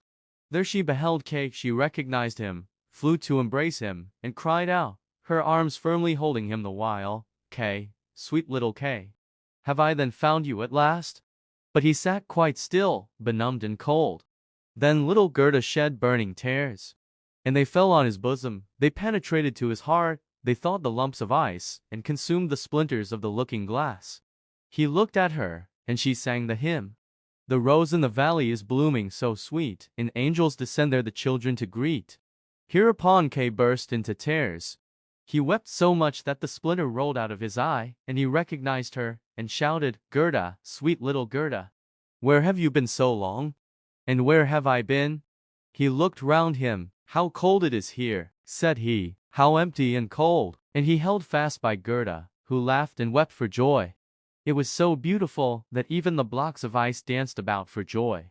And when they were tired and laid themselves down, they formed exactly the letters which the Snow Queen had told him to find out. So now he was his own master, and he would have the whole world and a pair of new skates into the bargain. Gerda kissed his cheeks, and they grew quite blooming. She kissed his eyes, and they shone like her own. She kissed his hands and feet, and he was again well and merry. The Snow Queen might come back as soon as she liked. There stood his discharge written in resplendent masses of ice. They took each other by the hand, and wandered forth out of the large hall. They talked of their old grandmother, and of the roses upon the roof. And wherever they went, the wind ceased raging, and the sun burst forth. And when they reached the bush with the red berries, they found the reindeer waiting for them. He had brought another, a young one, with him, whose udder was filled with milk, which he gave to the little ones, and kissed their lips. They then carried Kay and Gerda first to the Finland woman, where they warmed themselves in the warm room, and learned what they were to do on their journey home. And they went to the Lapland woman, who made some new clothes for them, and repaired their sledges. The reindeer and the young hind leaped along beside them, and accompanied them to the boundary of the country. Here the first vegetation peeped forth. Here Kay and Gerda took leave of the Lapland woman. Farewell, farewell, they all said, and the first green buds appeared, the first little birds began to chirrup. And out of the wood came, riding on a magnificent horse, which Gerda knew it was one of the leaders in the golden carriage, a young damsel with a bright red cap on her head and armed with pistols. It was the little robber maiden, who, tired of being at home, had determined to make a journey to the north, and afterwards in another direction, if that did not please her. She recognized Gerda immediately, and Gerda knew her too. It was a joyful meeting. You are a fine fellow for tramping about, said she to little Kay. I should like to know, faith, if you deserve that one should run from one end of the world to the other for your sake. But Gerda patted her cheeks, and inquired for the prince and princess. They are gone abroad, said the other. But the raven, asked little Gerda. Oh, the raven is dead, she answered. His tame sweetheart is a widow and wears a bit of black worsted round her leg. She laments most piteously, but it's all mere talk and stuff. Now tell me what you've been doing and how you managed to catch him. And Gerda and Kay both told their story. And Schnipp Schnapp Schnurr Basileur, said the robber maiden. And she took the hands of each, and promised that if she should some day pass through the town where they lived, she would come and visit them. And then away she rode. Kay and Gerda took each other's hand. It was lovely spring weather, with abundance of flowers and of verdure. The church bells rang, and the children recognized the high towers and the large town. It was that in which they dwelled. They entered and hastened up to their grandmother's room, where everything was standing as formerly. The clock said tick, tack, and the finger moved round. But as they entered, they remarked that they were now grown up. The roses on the leads hung blooming in at the open window. There stood the little children's chairs, and Kay and Gerda sat down on them, holding each other by the hand. They both had forgotten the cold empty splendor of the Snow Queen, as though it had been a dream. The grandmother sat in the bright sunshine, and read aloud from the Bible. Unless ye become as little children, ye cannot enter the kingdom of heaven. And Kay and Gerda looked in each other's eyes, and all at once they understood the old hymn. The rose in the valley is blooming so sweet, and angels descend there the children to greet. There sat the two grown-up persons. Grown up, and yet children. Children at least in heart. And it was summer time. Summer, glorious summer. The leapfrog. A flea, a grasshopper, and a leapfrog once wanted to see which could jump highest. And they invited the whole world, and everybody else besides who chose to come to see the festival. 3 famous jumpers were they, as everyone would say, when they all met together in the room. I will give my daughter to him who jumps highest, exclaimed the king. For it is not so amusing where there is no prize to jump for. The flea was the first to step forward. He had exquisite manners, and bowed to the company on all sides. For he had noble blood, and was, moreover, accustomed to the society of man alone. And that makes a great difference. Then came the grasshopper. He was considerably heavier, but he was well-mannered, and wore a green uniform, which he had by right of birth. He said, moreover, that he belonged to a very ancient Egyptian family, and that in the house where he then was, he was thought much of. The fact was, he had been just brought out of the fields, and put in a pasteboard house, 3 stories high, all made of cord cards, with the colored side inwards, and doors and windows cut out of the body of the Queen of Hearts. I sing so well, said he, that 16 native grasshoppers who have chirped from infancy, and yet got no house built of cards to live in, grew thinner than they were before for sheer vexation when they heard me. It was thus that the flea and the grasshopper gave an account of themselves, and thought they were quite good enough to marry a princess.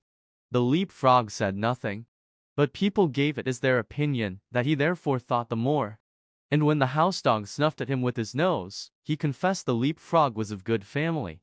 The old counselor, who had had 3 orders given him to make him hold his tongue, asserted that the leapfrog was a prophet, for that one could see on his back if there would be a severe or mild winter, and that was what one could not see even on the back of the man who writes the almanac. I say nothing, it is true, exclaimed the king, but I have my own opinion, notwithstanding. Now the trial was to take place. The flea jumped so high that nobody could see where he went to. So they all asserted he had not jumped at all, and that was dishonorable. The grasshopper jumped only half as high, but he leaped into the king's face, who said that was ill-mannered. The leapfrog stood still for a long time lost in thought. It was believed at last he would not jump at all. I only hope he is not unwell, said the house dog. When, pop, he made a jump all on one side into the lap of the princess, who was sitting on a little golden stool close by. Hereupon the king said, there is nothing above my daughter. Therefore to bound up to her is the highest jump that can be made. But for this, one must possess understanding, and the leapfrog has shown that he has understanding. He is brave and intellectual. And so he won the princess. It's all the same to me, said the flea. She may have the old leapfrog, for all I care. I jumped the highest, but in this world merit seldom meets its reward. A fine exterior is what people look at nowadays. The flea then went into foreign service, where, it is said, he was killed. The grasshopper sat without on a green bank and reflected on worldly things. And he said too, yes, a fine exterior is everything. A fine exterior is what people care about. And then he began chirping his peculiar melancholy song, from which we have taken this history, and which may, very possibly, be all untrue, although it does stand here printed in black and white. The Elder Bush. Once upon a time there was a little boy who had taken cold. He had gone out and got his feet wet, though nobody could imagine how it had happened, for it was quite dry weather. So his mother undressed him, put him to bed, and had the teapot brought in, to make him a good cup of elderflower tea. Just at that moment the merry old man came in, who lived up atop of the house all alone. For he had neither wife nor children, but he liked children very much, and knew so many fairy tales, that it was quite delightful. "Now drink your tea," said the boy's mother. "Then, perhaps, you may hear a fairy tale." "If I had but something new to tell," said the old man. "But how did the child get his feet wet?" "That is the very thing that nobody can make out," said his mother. "Am I to hear a fairy tale?" asked the little boy. "Yes, if you can tell me exactly, for I must know that first. How deep the gutter is in the little street opposite, that you pass through in going to school?" "Just up to the middle of my boot," said the child. "But then I must go into the deep hole." Ah, that's where the wet feet came from," said the old man. "I ought now to tell you a story, but I don't know any more." "You can make one in a moment," said the little boy. "My mother says that all you look at can be turned into a fairy tale, and that you can find a story in everything." "Yes, but such tales and stories are good for nothing. The right sort come of themselves. They tap at my forehead and say, 'Here we are.'" "Won't there be a tap soon?" asked the little boy, and his mother laughed, put some elderflowers in the teapot, and poured boiling water upon them. "Do tell me something, pray do." "Yes, if a fairy tale would come of its own accord. But they are proud and haughty, and come only when they choose." "Stop," said he, all on a sudden. "I have it, pay attention, there is one in the teapot." And the little boy looked at the teapot. The cover rose more and more, and the elderflowers came forth so fresh and white, and shot up long branches. Out of the spout even did they spread themselves on all sides, and grew larger and larger. It was a splendid elder bush, a whole tree. And it reached into the very bed, and pushed the curtains aside. How it bloomed, and what an odor! In the middle of the bush sat a friendly-looking old woman in a most strange dress. It was quite green, like the leaves of the elder, and was trimmed with large white elderflowers, so that at first one could not tell whether it was a stuff, or a natural green and real flowers. "What's that woman's name?" asked the little boy. "The Greeks and Romans," said the old man, "called her a dryad, but that we do not understand. The people who live in the new booths have a much better name for her. They call her Old Granny, and she it is to whom you are to pay attention. Now listen, and look at the beautiful elder bush. Just such another large blooming elder tree stands near the new booths. It grew there in the corner of a little miserable courtyard, and under it sat, of an afternoon, in the most splendid sunshine, two old people. An old seaman, and his old wife. They had great-grandchildren, and were soon to celebrate the 50th anniversary of their marriage. But they could not exactly recollect the date, and old Granny sat in the tree, and looked as pleased as now. "I know the date," said she. But those below did not hear her, for they were talking about old times. "Yes, can't you remember when we were very little," said the old seaman, "and ran and played about? It was the very same courtyard where we now are, and we stuck slips in the ground, and made a garden." "I remember it well," said the old woman. "I remember it quite well. We watered the slips, and one of them was an elder bush. It took root, put forth green shoots, and grew up to be the large tree under which we old folks are now sitting." "To be sure," said he, "and there in the corner stood a water pail, where I used to swim my boats." "True, but first we went to school to learn somewhat," said she. "And then we were confirmed." We both cried, but in the afternoon we went up the round tower, and looked down on Copenhagen, and far, far away over the water. Then we went to Frederiksberg, where the king and the queen were sailing about in their splendid barges. But I had a different sort of sailing to that, later. And that, too, for many a year. A long way off, on great voyages. "Yes, many a time have I wept for your sake," said she. I thought you were dead and gone, and lying down in the deep waters. Many a night have I got up to see if the wind had not changed, and changed it had, sure enough. But you never came. I remember so well one day, when the rain was pouring down in torrents. The scavengers were before the house where I was in service, and I had come up with the dust, and remained standing at the door. It was dreadful weather when, just as I was there, the postman came and gave me a letter. It was from you. What a tour that letter had made! I opened it instantly and read. I laughed and wept. I was so happy. In it I read that you were in warm lands where the coffee tree grows. What a blessed land that must be! You related so much, and I saw it all the while the rain was pouring down, and I standing there with the dust box. At the same moment came someone who embraced me. Yes, but you gave him a good box on his ear that made it tingle. But I did not know it was you. You arrived as soon as your letter, and you were so handsome, that you still are, and had a long yellow silk handkerchief round your neck, and a brand new hat on. Oh, you were so dashing. Good heavens, what weather it was, and what a state the street was in. And then we married, said he. Don't you remember? And then we had our first little boy, and then Mary, and Nicholas, and Peter, and Christian.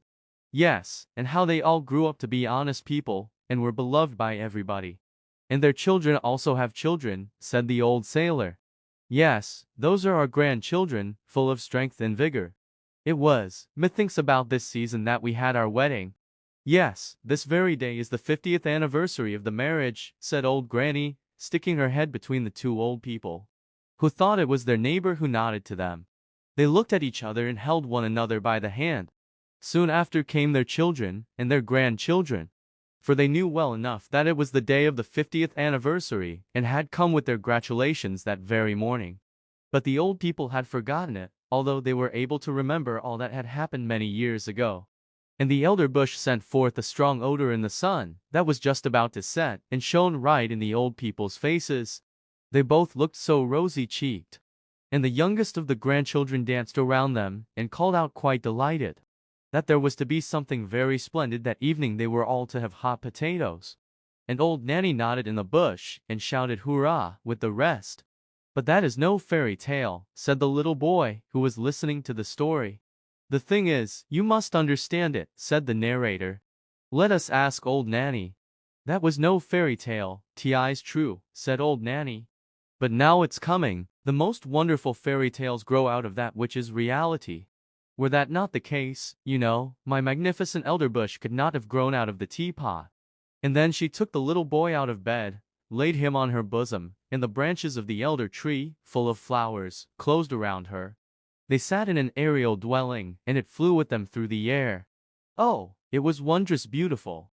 Old Nanny had grown all of a sudden a young and pretty maiden. But her robe was still the same green stuff with white flowers, which she had worn before. On her bosom she had a real elderflower, and in her yellow waving hair a wreath of the flowers. Her eyes were so large and blue that it was a pleasure to look at them. She kissed the boy, and now they were of the same age and felt alike. Hand in hand they went out of the bower, and they were standing in the beautiful garden of their home. Near the green lawn Papa's walking stick was tied, and for the little ones it seemed to be endowed with life. For as soon as they got astride it, the round polished knob was turned into a magnificent neighing head. A long black mane fluttered in the breeze, and for slender yet strong legs shot out. The animal was strong and handsome, and away they went at full gallop round the lawn. Huzza, now we are riding miles off, said the boy. We are riding away to the castle where we were last year. And on they rode round the grass plot. And the little maiden, who, we know, was no one else but old Nanny, kept on crying out, now we are in the country. Don't you see the farmhouse yonder? And there is an elder tree standing beside it. And the cock is scraping away the earth for the hens. Look, how he struts. And now we are close to the church. It lies high upon the hill, between the large oak trees, one of which is half decayed. And now we are by the smithy, where the fire is blazing, and where the half-naked men are banging with their hammers till the sparks fly about. Away, away, to the beautiful country seat. And all that the little maiden, who sat behind on the stick, spoke of, flew by in reality. The boys saw it all, and yet they were only going round the grass plot. Then they played in a side avenue, and marked out a little garden on the earth. And they took elder blossoms from their hair, planted them. And they grew just like those the old people planted when they were children, as related before.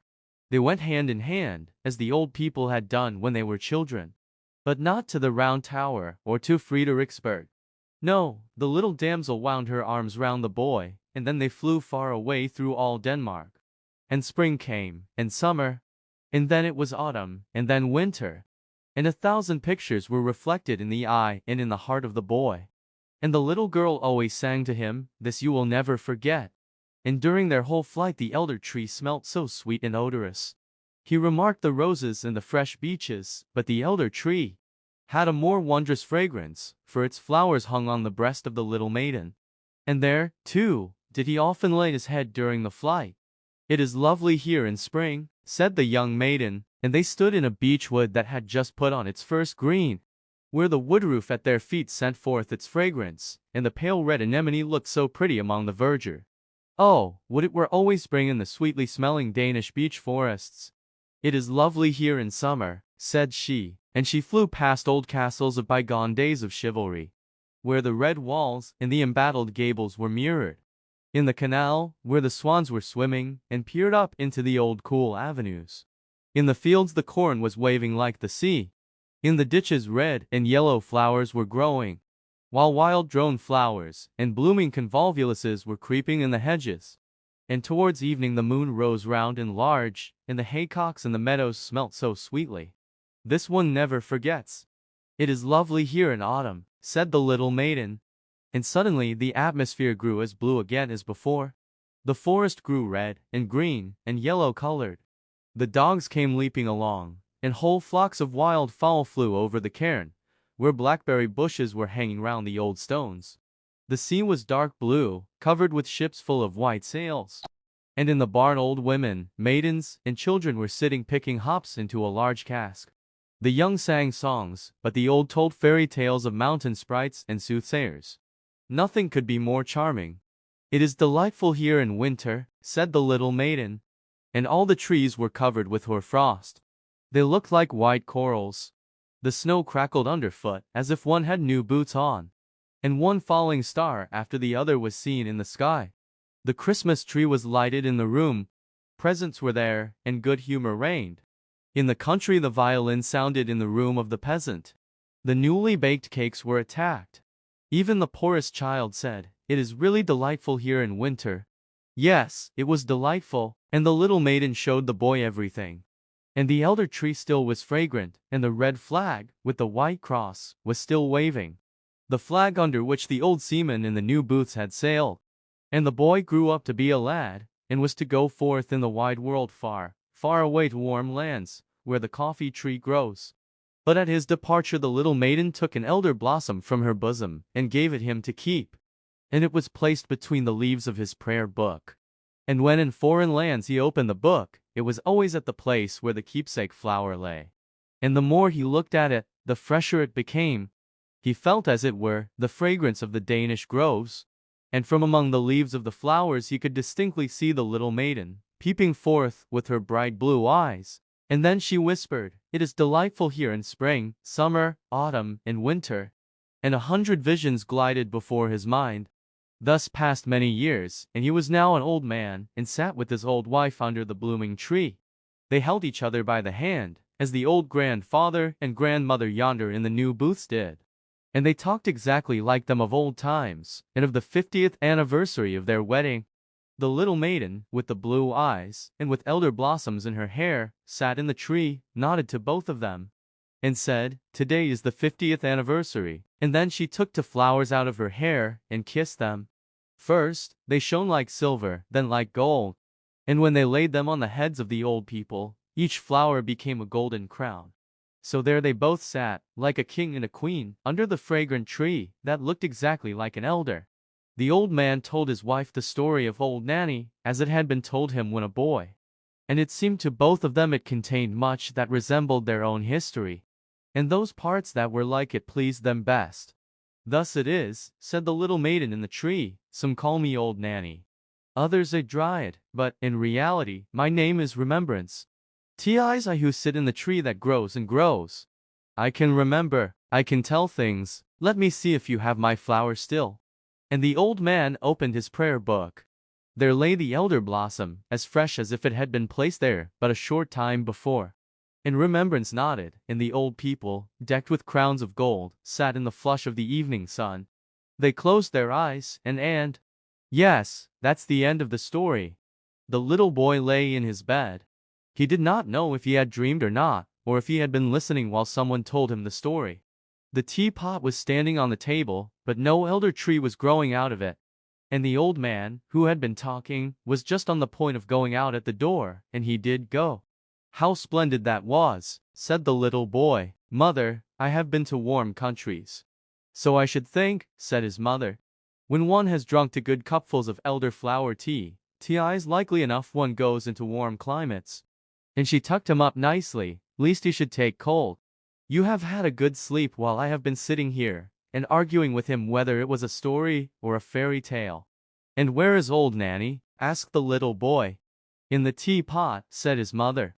"And there she may remain." The bell. People said the evening bell is sounding, the sun is setting. For a strange wondrous tone was heard in the narrow streets of a large town. It was like the sound of a church bell, but it was only heard for a moment. For the rolling of the carriages and the voices of the multitude made too great a noise. Those persons who were walking outside the town, where the houses were farther apart, with gardens or little fields between them, could see the evening sky still better, and heard the sound of the bell much more distinctly. It was as if the tones came from a church in the still forest. People looked thitherward, and felt their minds attuned most solemnly.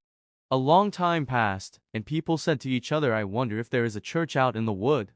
The bell has a tone that is wondrous sweet. Let us stroll thither, and examine the matter nearer." And the rich people drove out, and the poor walked, but the way seemed strangely long to them. And when they came to a clump of willows which grew on the skirts of the forest, they sat down, and looked up at the long branches, and fancied they were now in the depth of the green wood. The confectioner of the town came out, and set up his booth there. And soon after came another confectioner, who hung a bell over his stand, as a sign or ornament. But it had no clapper, and it was tarred over to preserve it from the rain. When all the people returned home, they said it had been very romantic, and that it was quite a different sort of thing to a picnic or tea party. There were 3 persons who asserted they had penetrated to the end of the forest, and that they had always heard the wonderful sounds of the bell, but it had seemed to them as if it had come from the town. One wrote a whole poem about it, and said the bell sounded like the voice of a mother to a good dear child, and that no melody was sweeter than the tones of the bell.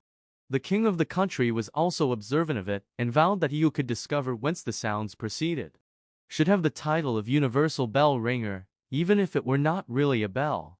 Many persons now went to the wood, for the sake of getting the place, but one only returned with a sort of explanation. For nobody went far enough, that one not further than the others. However, he said that the sound proceeded from a very large owl in a hollow tree, a sort of learned owl that continually knocked its head against the branches. But whether the sound came from his head or from the hollow tree, that no one could say with certainty. So now he got the place of universal bell ringer, and wrote yearly a short treatise on the owl. But everybody was just as wise as before. It was the day of confirmation. The clergyman had spoken so touchingly, the children who were confirmed had been greatly moved. It was an eventful day for them. From children they become all at once grown-up persons. It was as if their infant souls were now to fly all at once into persons with more understanding. The sun was shining gloriously. The children that had been confirmed went out of the town, and from the wood was borne towards them the sounds of the unknown bell with wonderful distinctness.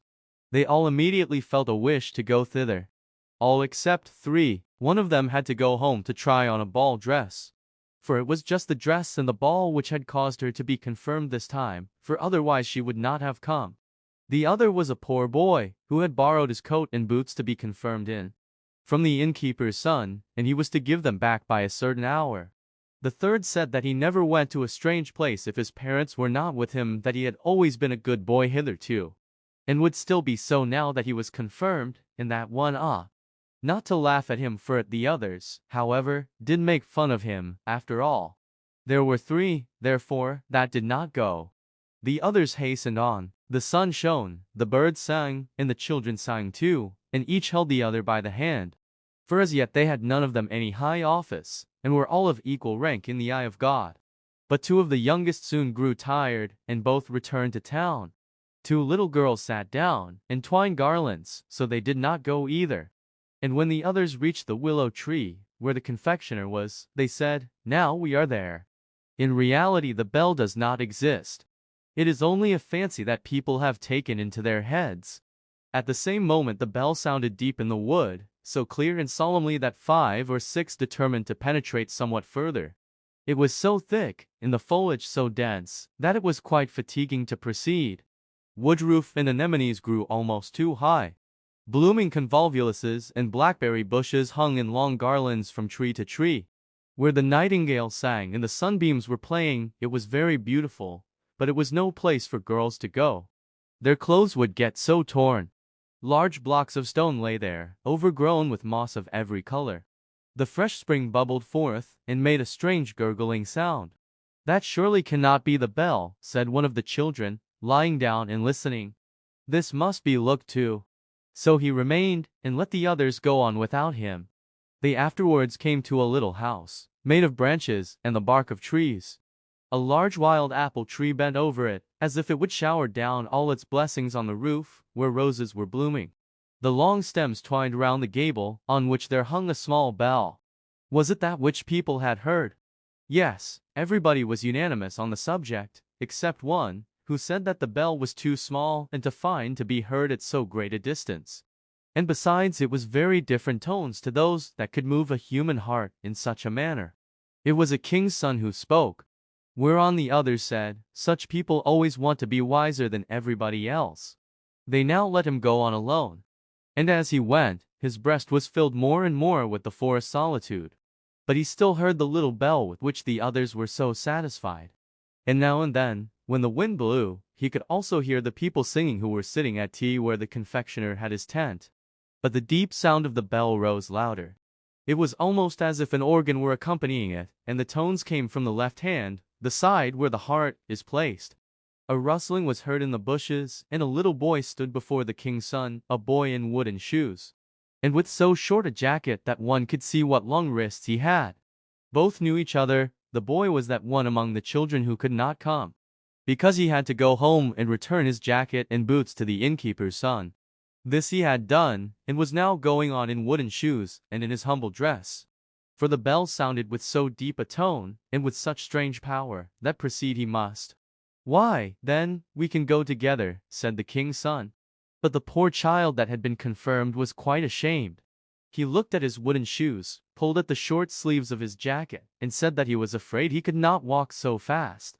Besides, he thought that the bell must be looked for to the right, for that was the place where all sorts of beautiful things were to be found. "But there we shall not meet," said the king's son, nodding at the same time to the poor boy, who went into the darkest, thickest part of the wood, where thorns tore his humble dress, and scratched his face and hands and feet till they bled. The king's son got some scratches too.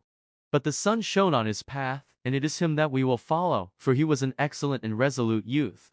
"I must and will find the bell," said he, "even if I am obliged to go to the end of the world." The ugly ape sat upon the trees, and grinned. "Shall we thrash him?" said they. "Shall we thrash him? He is the son of a king." But on he went, without being disheartened, deeper and deeper into the wood, where the most wonderful flowers were growing. There stood white lilies with blood-red stamina, sky-blue tulips, which shone as they waved in the winds, and apple trees, the apples of which looked exactly like large soap bubbles. So only think how the trees must have sparkled in the sunshine. Around the nicest green meads, where the deer were playing in the grass, grew magnificent oaks and beeches. And if the bark of one of the trees was cracked, their grass and long creeping plants grew in the crevices. And there were large calm lakes there too, in which white swans were swimming, and beat the air with their wings. The king's son often stood still and listened. He thought the bell sounded from the depths of these still lakes. But then he remarked again that the tone proceeded not from there, but farther off, from out the depths of the forest. The sun now set, the atmosphere glowed like fire. It was still in the woods, so very still. And he fell on his knees, sung his evening hymn, and said, I cannot find what I seek. The sun is going down, and night is coming, the dark, dark night. Yet perhaps I may be able once more to see the round red sun before he entirely disappears. I will climb up yonder rock. And he seized hold of the creeping plants and the roots of trees, climbed up the moist stones where the water snakes were writhing and the toads were croaking, and he gained the summit before the sun had quite gone down. How magnificent was the sight from this height! The sea, the great, the glorious sea, that dashed its long waves against the coast, was stretched out before him. And yonder, where sea and sky meet, stood the sun, like a large shining altar, all melted together in the most glowing colors. And the wood and the sea sang a song of rejoicing, and his heart sang with the rest. All nature was a vast holy church, in which the trees and the buoyant clouds were the pillars, flowers and grass the velvet carpeting, and heaven itself the large cupola. The red colors above faded away as the sun vanished, but a million stars were lighted, a million lamps shone. And the king's son spread out his arms towards heaven, and wood, and sea. When at the same moment, coming by a path to the right, appeared, in his wooden shoes and jacket, the poor boy who had been confirmed with him. He had followed his own path, and had reached the spot just as soon as the son of the king had done. They ran towards each other, and stood together hand in hand in the vast church of nature and of poetry. While over them sounded the invisible holy bell, blessed spirits floated around them, and lifted up their voices in a rejoicing hallelujah. The old house. In the street, up there, was a very old house. It was almost 300 years old. For that might be known by reading the great beam on which the date of the year was carved, together with tulips and hop binds. There were whole verses spelled as in former times, and over every window was a distorted face cut out in the beam. The one story stood forward a great way over the other, and directly under the eaves was a leaden spout with a dragon's head. The rain water should have run out of the mouth, but it ran out of the belly, for there was a hole in the spout. All the other houses in the street were so new and so neat, with large window panes and smooth walls. One could easily see that they would have nothing to do with the old house. They certainly thought, how long is that old decayed thing to stand here as a spectacle in the street? And then the projecting windows stand so far out, that no one can see from our windows what happens in that direction. The steps are as broad as those of a palace, and as high as to a church tower. The iron railings look just like the door to an old family vault, and then they have brass tops. That's so stupid. On the other side of the street were also new and neat houses, and they thought just as the others did. But at the window opposite the old house there sat a little boy with fresh rosy cheeks and bright beaming eyes. He certainly liked the old house best, and that both in sunshine and moonshine. And when he looked across at the wall where the mortar had fallen out, he could sit and find out there the strangest figures imaginable. Exactly as the street had appeared before, with steps, projecting windows, and pointed gables. He could see soldiers with halberds, and spouts where the water ran, like dragons and serpents. That was a house to look at. And there lived an old man, who wore plush breeches. And he had a coat with large brass buttons, and a wig that one could see was a real wig. Every morning there came an old fellow to him who put his rooms in order, and went on errands. Otherwise, the old man in the plush breeches was quite alone in the old house. Now and then he came to the window and looked out, and the little boy nodded to him, and the old man nodded again. And so they became acquaintances, and then they were friends, although they had never spoken to each other, but that made no difference. The little boy heard his parents say, "The old man opposite is very well off, but he is so very, very lonely." The Sunday following, the little boy took something, and, wrapped it up in a piece of paper, went downstairs, and stood in the doorway. And when the man who went on errands came past, he said to him, "I say, master, will you give this to the old man over the way from me? I have to pewter soldiers, this is one of them, and he shall have it, for I know he is so very, very lonely." And the old errand man looked quite pleased, nodded, and took the pewter soldier over to the old house. Afterwards there came a message. It was to ask if the little boy himself had not a wish to come over and pay a visit. And so he got permission of his parents, and then went over to the old house. And the brass balls on the iron railings shone much brighter than ever. One would have thought they were polished on account of the visit. And it was as if the carved-out trumpeters, for there were trumpeters, who stood in tulips, carved out on the door, blew with all their might, their cheeks appeared so much rounder than before. Yes, they blew trataratra. The little boy comes, trataratra, and then the door opened. The whole passage was hung with portraits of knights in armor, and ladies in silken gowns. And the armor rattled, and the silken gowns rustled. And then there was a flight of stairs which went a good way upwards, and a little way downwards. And then one came on a balcony which was in a very dilapidated state, sure enough, with large holes and long crevices. But grass grew there and leaves out of them altogether, for the whole balcony outside, the yard, and the walls were overgrown with so much green stuff that it looked like a garden. Only a balcony. Here stood old flower pots with faces and asses' ears, and the flowers grew just as they liked. One of the pots was quite overrun on all sides with pinks, that is to say, with the green part. Shoot stood by shoot, and it said quite distinctly, "The air has cherished me. The sun has kissed me, and promised me a little flower on Sunday. A little flower on Sunday." And then they entered a chamber where the walls were covered with hog's leather, and printed with gold flowers. "The gilding decays, but hog's leather stays," said the walls. And there stood easy chairs, with such high backs, and so carved out, and with arms on both sides. Sit down," said they. "Ugh, how I creak! Now I shall certainly get the gout, like the old clothes press, ugh." And then the little boy came into the room where the projecting windows were, and where the old man sat. "I thank you for the pewter soldier, my little friend," said the old man, "and I thank you because you come over to me." Thanky, or cranky, sounded from all the furniture.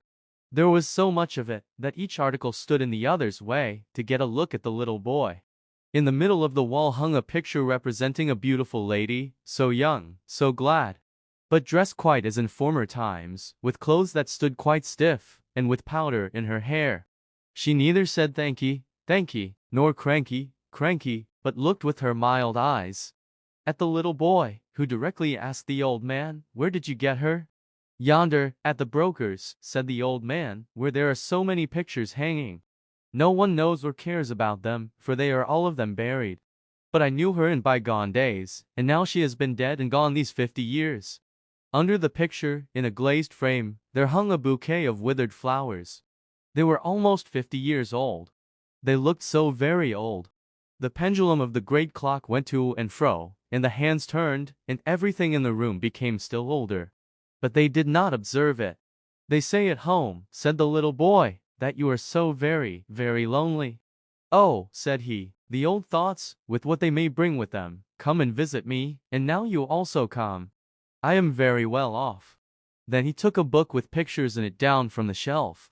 There were whole long processions and pageants, with the strangest characters, which one never sees nowadays. Soldiers like the knave of clubs, and citizens with waving flags. The tailors had theirs, with a pair of shears held by two lions, and the shoemakers theirs, without boots, but with an eagle that had two heads. For the shoemakers must have everything so that they can say, "It is a pair." Yes, that was a picture book. The old man now went into the other room to fetch preserves, apples, and nuts. Yes, it was delightful over there in the old house. "I cannot bear it any longer," said the pewter soldier, who sat on the drawers. "It is so lonely and melancholy here. But when one has been in a family circle one cannot accustom oneself to this life. I cannot bear it any longer. The whole day is so long, and the evenings are still longer.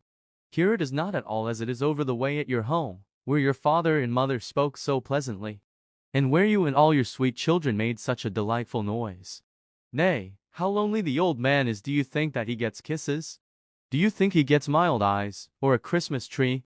He will get nothing but a grave. I can bear it no longer." "You must not let it grieve you so much," said the little boy. "I find it so very delightful here, and then all the old thoughts, with what they may bring with them, they come and visit here." "Yes, it's all very well, but I see nothing of them, and I don't know them," said the pewter soldier. "I cannot bear it." "But you must," said the little boy. Then in came the old man with the most pleased and happy face, the most delicious preserves, apples, and nuts. And so the little boy thought no more about the pewter soldier. The little boy returned home happy and pleased, and weeks and days passed away, and nods were made to the old house. And from the old house, and then the little boy went over there again. The carved trumpeters blew, trataratra. There is the little boy, trataratra, and the swords and armor on the knights' portraits rattled, and the silk gowns rustled. The hog's leather spoke, and the old chairs had the gout in their legs and rheumatism in their backs. Ugh! It was exactly like the first time, for over there one day an hour was just like another. I cannot bear it, said the pewter soldier. I have shed pewter tears. It is too melancholy. Rather let me go to the wars and lose arms and legs. It would at least be a change. I cannot bear it longer. Now, I know what it is to have a visit from one's old thoughts, with what they may bring with them. I have had a visit from mine, and you may be sure it is no pleasant thing in the end. I was at last about to jump down from the drawers. I saw you all over there at home so distinctly, as if you really were here. It was again that Sunday morning. All you children stood before the table and sung your psalms, as you do every morning. You stood devoutly with folded hands. And father and mother were just as pious. And then the door was opened, and little sister Mary, who was not 2 years old yet, and who always dances when she hears music or singing, of whatever kind it may be, was put into the room, though she ought not to have been there, and then she began to dance, but could not keep time, because the tones were so long. And then she stood, first on the one leg, and bent her head forwards, and then on the other leg, and bent her head forwards, but all would not do. You stood very seriously all together, although it was difficult enough. But I laughed to myself, and then I fell off the table, and got a bump, which I have still, for it was not right of me to laugh. But the whole now passes before me again in thought, and everything that I have lived to see. And these are the old thoughts, with what they may bring with them. Tell me if you still sing on Sundays. Tell me something about little Mary, and how my comrade, the other pewter soldier, lives. Yes, he is happy enough, that's sure. I cannot bear it any longer. You were given away as a present, said the little boy. You must remain. Can you not understand that? The old man now came with a drawer, in which there was much to be seen, both tin boxes and balsam boxes. Old cards, so large and so gilded, such as one never sees them now. And several drawers were opened, and the piano was opened. It had landscapes on the inside of the lid, and it was so hoarse when the old man played on it. And then he hummed a song. Yes, she could sing that, said he, and nodded to the portrait, which he had bought at the broker's, and the old man's eyes shone so bright. I will go to the wars, I will go to the wars, shouted the pewter soldier, as loud as he could, and threw himself off the drawers right down on the floor. What became of him, the old man saw, and the little boy saw. He was away, and he stayed away. I shall find him, said the old man, but he never found him. The floor was too open. The pewter soldier had fallen through a crevice, and there he lay as in an open tomb. That day passed, and the little boy went home, and that week passed, and several weeks too. The windows were quite frozen. The little boy was obliged to sit and breathe on them to get a peep-hole over to the old house. And there the snow had been blown into all the carved work and inscriptions. It lay quite up over the steps, just as if there was no one at home, nor was there any one at home. The old man was dead. In the evening there was a hearse scene before the door, and he was borne into it in his coffin. He was now to go out into the country, to lie in his grave. He was driven out there, but no one followed. All his friends were dead, and the little boy kissed his hand to the coffin as it was driven away. Some days afterwards there was an auction at the old house, and the little boy saw from his window how they carried the old knights and the old ladies away. The flower pots with the long ears, the old chairs, and the old clothes presses.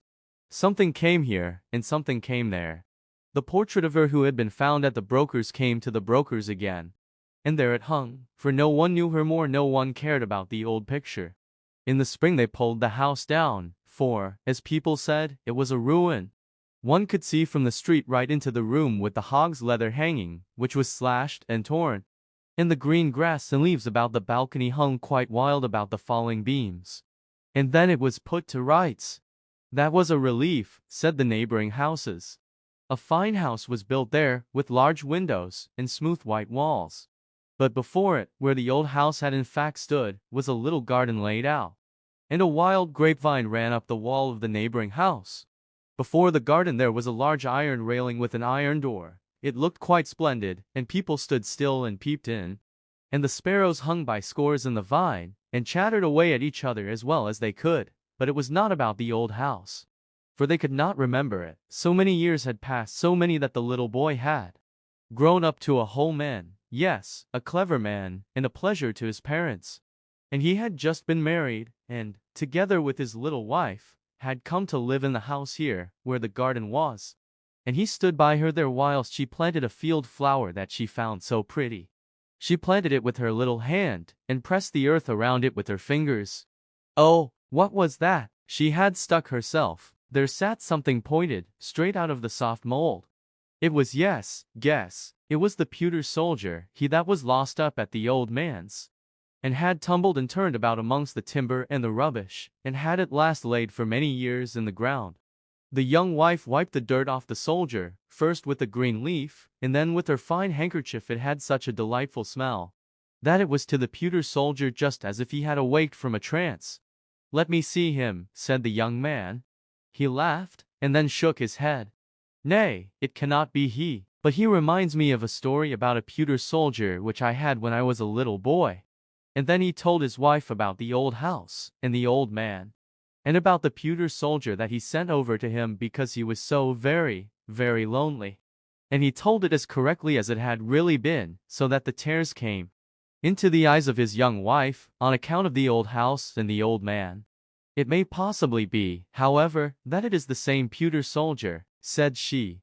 "I will take care of it, and remember all that you have told me. But you must show me the old man's grave." "But I do not know it," said he, "and no one knows it. All his friends were dead, no one took care of it, and I was then a little boy."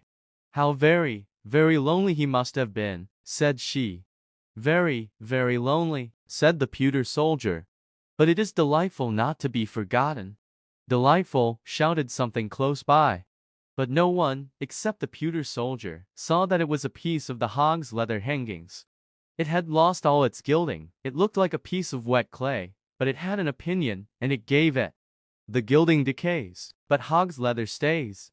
This the pewter soldier did not believe. The happy family. Really, the largest green leaf in this country is a dock leaf. If one holds it before one, it is like a whole apron, and if one holds it over one's head in rainy weather, it is almost as good as an umbrella, for it is so immensely large. The burdock never grows alone, but where there grows one there always grow several. It is a great delight, and all this delightfulness is snails' food. The great white snails which persons of quality in former times made fricassees of, ate, and said, "Hem, hem, how delicious!" For they thought it tasted so delicate, lived on dock leaves, and therefore burdock seeds were sown. Now, there was an old manor house, where they no longer ate snails, they were quite extinct. But the burdocks were not extinct, they grew and grew all over the walks and all the beds. They could not get the mastery over them, it was a whole forest of burdocks. Here and there stood an apple and a plum tree, or else one never would have thought that it was a garden. All was burdocks, and there lived the two last venerable old snails. They themselves knew not how old they were, but they could remember very well that there had been many more. That they were of a family from foreign lands, and that for them and theirs the whole forest was planted. They had never been outside it, but they knew that there was still something more in the world, which was called the manor house. And that there they were boiled, and then they became black, and were then placed on a silver dish. But what happened further they knew not. Or, in fact, what it was to be boiled, and to lie on a silver dish, they could not possibly imagine. But it was said to be delightful, and particularly genteel. Neither the chafers, the toads, nor the earthworms, whom they asked about it, could give them any information. None of them had been boiled, or laid on a silver dish. The old white snails were the first persons of distinction in the world, that they knew. The forest was planted for their sake, and the manor house was there that they might be boiled and laid on a silver dish. Now they lived a very lonely and happy life. And as they had no children themselves, they had adopted a little common snail, which they brought up as their own. But the little one would not grow, for he was of a common family. But the old ones, especially Dame Mother Snail, thought they could observe how he increased in size, and she begged Father, if he could not see it, that he would at least feel the little snail's shell. And then he felt it, and found the good dame was right. One day there was a heavy storm of rain. Hear how it beats like a drum on the dock leaves, said Father Snail. There are also raindrops, said Mother Snail, and now the rain pours right down the stalk. You will see that it will be wet here.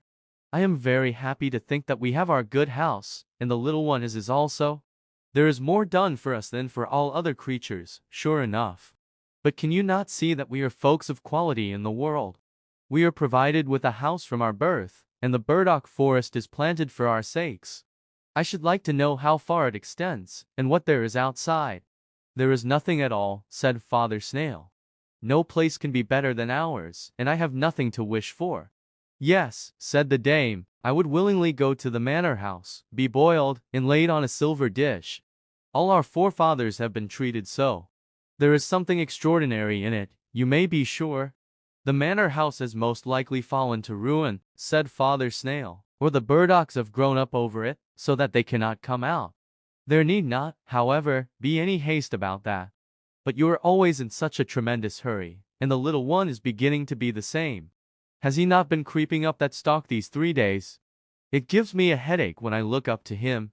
You must not scold him, said Mother Snail. He creeps so carefully, he will afford us much pleasure, and we have nothing but him to live for. But have you not thought of it? Where shall we get a wife for him? Do you not think that there are some of our species at a great distance in the interior of the burdock forest? Black snails, I dare say, there are enough of, said the old one. Black snails without a house, but they are so common, and so conceited. But we might give the ants a commission to look out for us. They run to and fro as if they had something to do, and they certainly know of a wife for our little snail. I know one, sure enough the most charming one, said one of the ants, but I am afraid we shall hardly succeed, for she is a queen. That is nothing, said the old folks. Has she a house? She has a palace, said the ant, the finest ant's palace, with 700 passages. I thank you, said Mother Snail. Our son shall not go into an ant-hill. If you know nothing better than that, we shall give the commission to the white gnats. They fly far and wide, in rain and sunshine. They know the whole forest here, both within and without. We have a wife for him, said the gnats. At 100 human paces from here there sits a little snail in her house, on a gooseberry bush. She is quite lonely, and old enough to be married. It is only 100 human paces. Well, then, let her come to him, said the old ones. He has a whole forest of burdocks, she has only a bush. And so they went and fetched little Miss Snail. It was a whole week before she arrived. But the wren was just the very best of it, for one could thus see that she was of the same species. And then the marriage was celebrated. 6 earthworms shone as well as they could. In other respects the whole went off very quietly, for the old folks could not bear noise and merriment. But old Dame Snail made a brilliant speech. Father Snail could not speak, he was too much affected. And so they gave them as a dowry and inheritance, the whole forest of burdocks, and said, what they had always said, that it was the best in the world.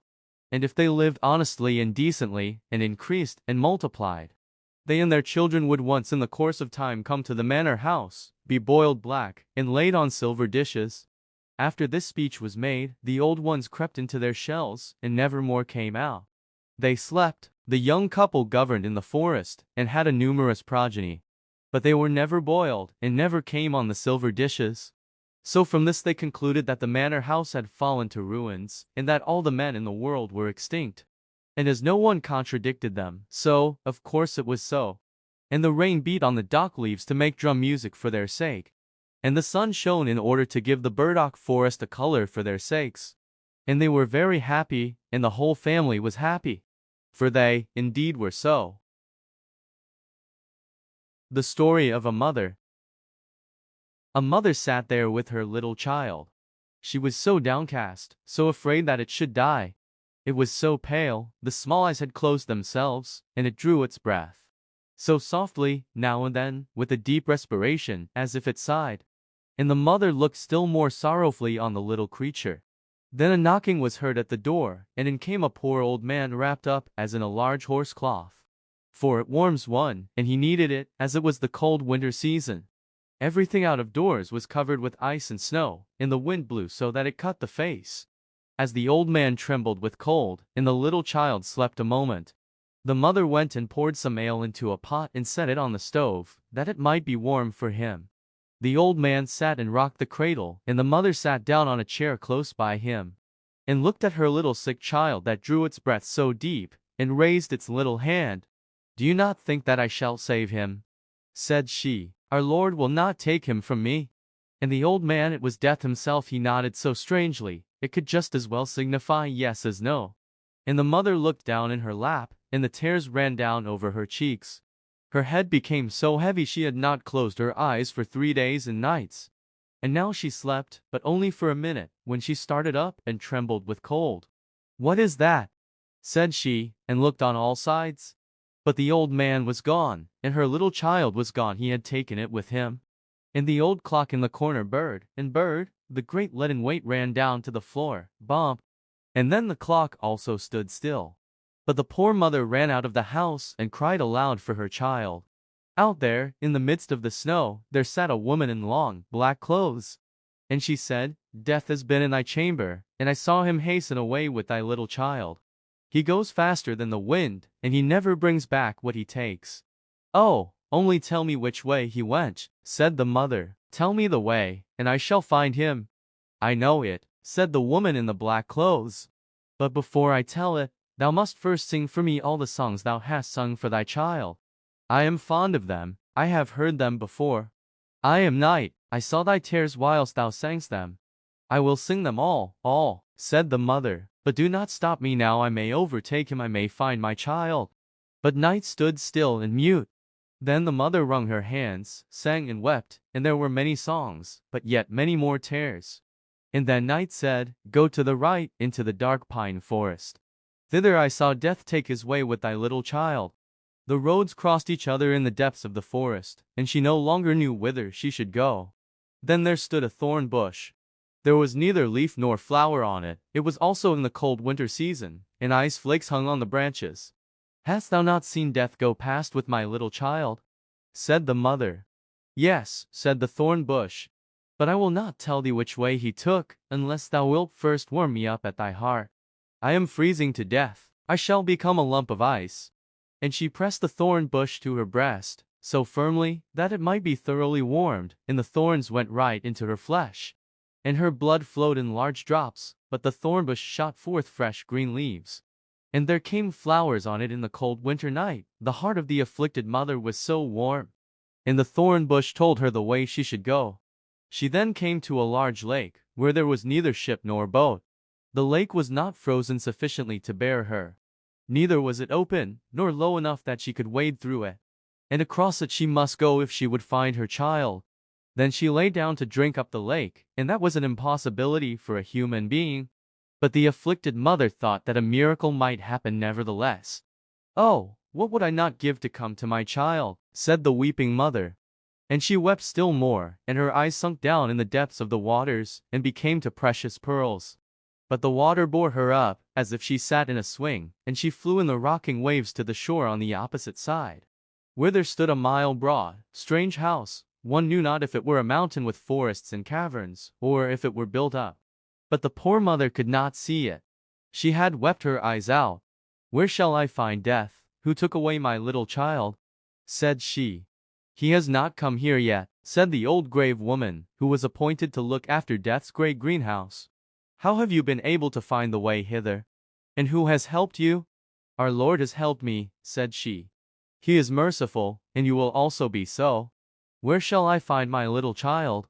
"Nay, I know not," said the woman, "and you cannot see. Many flowers and trees have withered this night. Death will soon come and plant them over again. You certainly know that every person has his or her life's tree or flower, just as everyone happens to be settled. They look like other plants, but they have pulsations of the heart. Children's hearts can also beat. Go after yours, perhaps you may know your child's. But what will you give me if I tell you what you shall do more?" "I have nothing to give," said the afflicted mother, "but I will go to the world's end for you." "Nay, I have nothing to do there," said the woman, "but you can give me your long black hair. You know yourself that it is fine, and that I like. You shall have my white hair instead, and that's always something." "Do you demand nothing else?" said she. "That I will gladly give you, And she gave her fine black hair, and got the old woman's snow-white hair instead. So they went into Death's great greenhouse, where flowers and trees grew strangely into one another. There stood fine hyacinths under glass bells, and there stood strong-stemmed peonies. There grew water plants, some so fresh, others half sick. The water snakes lay down on them, and black crabs pinched their stalks. There stood beautiful palm trees, oaks, and plantains. There stood parsley and flowering thyme. Every tree and every flower had its name. Each of them was a human life. The human frame still lived, one in China, and another in Greenland, round about in the world. There were large trees in small pots, so that they stood so stunted in growth, and ready to burst the pots. In other places, there was a little dull flower in rich mold, with moss round about it, and it was so petted and nursed. But the distressed mother bent down over all the smallest plants, and heard within them how the human heart beat. And amongst millions she knew her child's. "There it is," cried she, and stretched her hands out over a little blue crocus, that hung quite sickly on one side. "Don't touch the flower," said the old woman, "but place yourself here, and when Death comes, I expect him every moment. Do not let him pluck the flower up, but threaten him that you will do the same with the others. Then he will be afraid. He is responsible for them to our Lord, and no one dares to pluck them up before he gives leave." All at once an icy cold rushed through the great hall, and the blind mother could feel that it was Death that came. "How hast thou been able to find thy way hither?" he asked. "How couldst thou come quicker than I?" "I am a mother," said she. And Death stretched out his long hand towards the fine little flower. But she held her hands fast around his, so tight, and yet afraid that she should touch one of the leaves. Then Death blew on her hands, and she felt that it was colder than the cold wind, and her hands fell down powerless. "Thou canst not do anything against me," said Death. "But our Lord can," said she. "I only do his bidding," said Death. "I am his gardener. I take all his flowers and trees, and plant them out in the great garden of paradise, in the unknown land. But how they grow there, and how it is there, I dare not tell thee." "Give me back my child," said the mother, and she wept and prayed. At once she seized hold of two beautiful flowers close by, with each hand, and cried out to Death, "I will tear all thy flowers off, for I am in despair." "Touch them not," said Death. "Thou sayst that thou art so unhappy, and now thou wilt make another mother equally unhappy." "Another mother," said the poor woman, and directly let go her hold of both the flowers. "There, thou hast thine eyes," said Death. "I fished them up from the lake, they shone so bright. I knew not they were thine. Take them again, they are now brighter than before. Now look down into the deep well close by. I shall tell thee the names of the two flowers thou wouldst have torn up, and thou wilt see their whole future life, their whole human existence, and see what thou wast about to disturb and destroy." And she looked down into the well. And it was a happiness to see how the one became a blessing to the world, to see how much happiness and joy were felt everywhere. And she saw the other's life, and it was sorrow and distress, horror and wretchedness. "Both of them are God's will," said Death. "Which of them is misfortune's flower, and which is that of happiness?" asked she. "That I will not tell thee," said Death. "But this thou shalt know from me, that the one flower was thy own child. It was thy child's fate, thou sawst thy own child's future life." Then the mother screamed with terror, "Which of them was my child? Tell it me. Save the innocent, save my child from all that misery. Rather take it away, take it into God's kingdom. Forget my tears, forget my prayers, and all that I have done." "I do not understand thee," said Death. "Wilt thou have thy child again, or shall I go with it there, where thou dost not know?" Then the mother wrung her hands, fell on her knees, and prayed to our Lord, "Oh, hear me not when I pray against thy will, which is the best. Hear me not, hear me not." And she bowed her head down in her lap, and Death took her child and went with it into the unknown land. The False Collar. There was once a fine gentleman, all of whose movables were a boot jack and a hair comb, but he had the finest false collars in the world. And it is about one of these collars that we are now to hear a story.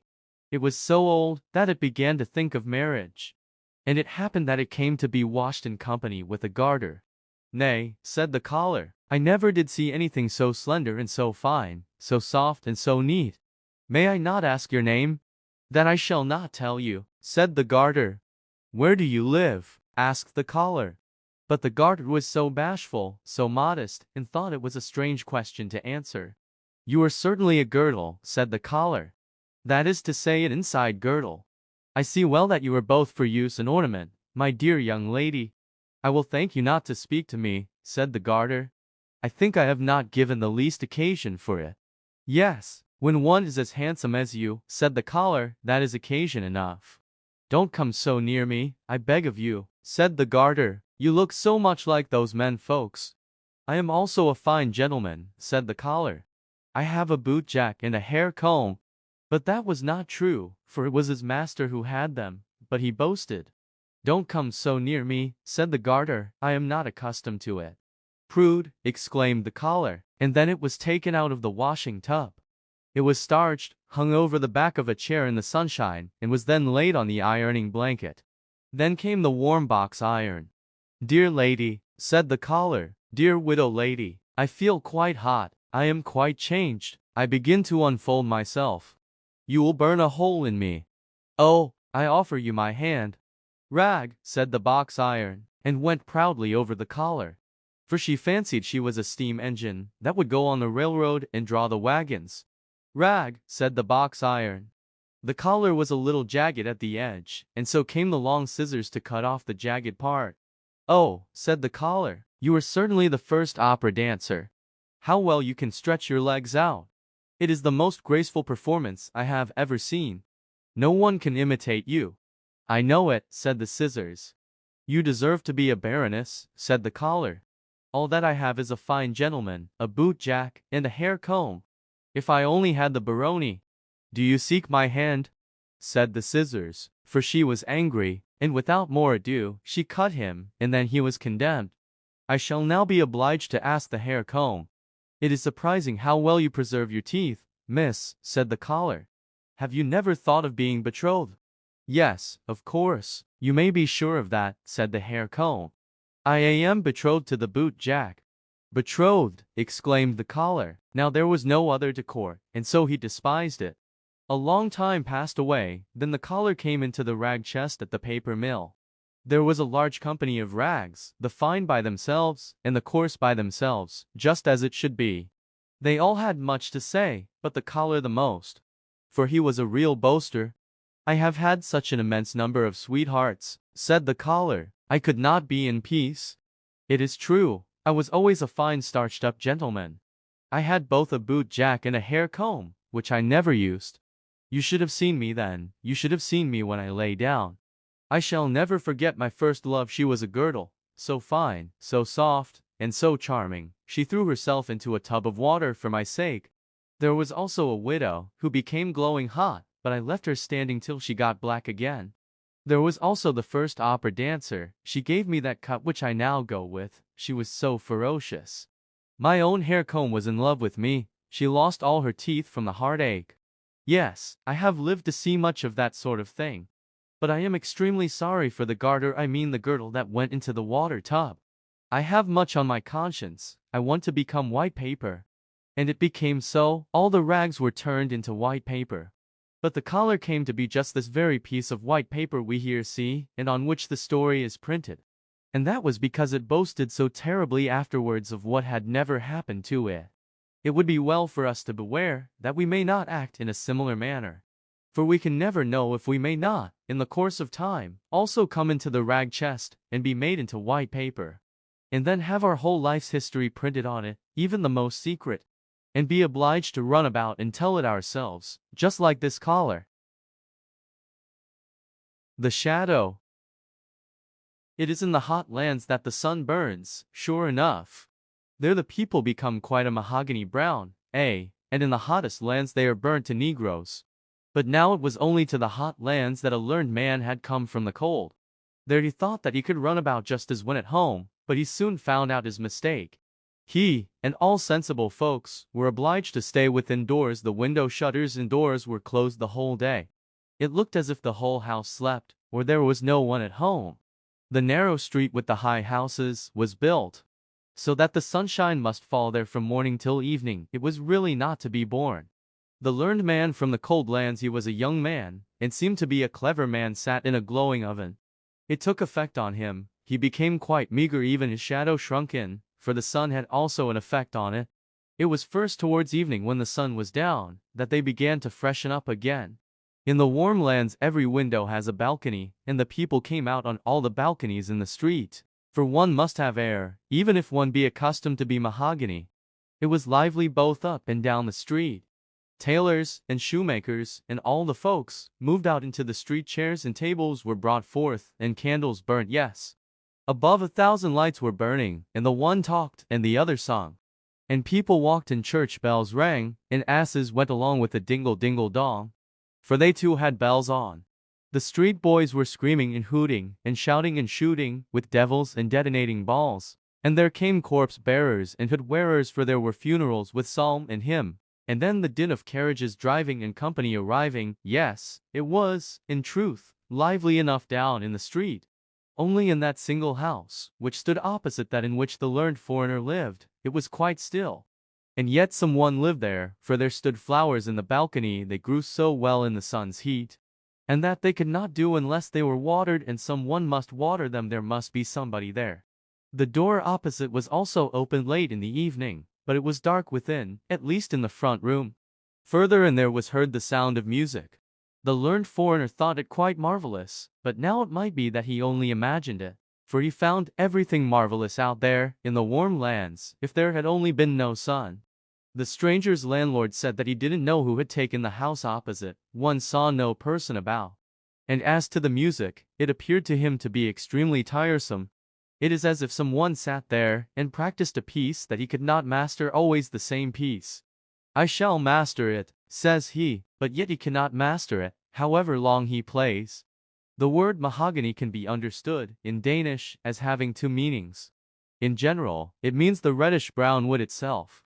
But in jest, it signifies excessively fine, which arose from an anecdote of Nibiter, in Copenhagen, the seaman's quarter. A sailor's wife, who was always proud and fine, in her way, came to her neighbor, and complained that she had got a splinter in her finger. "What of?" asked the neighbor's wife. "It is a mahogany splinter," said the other.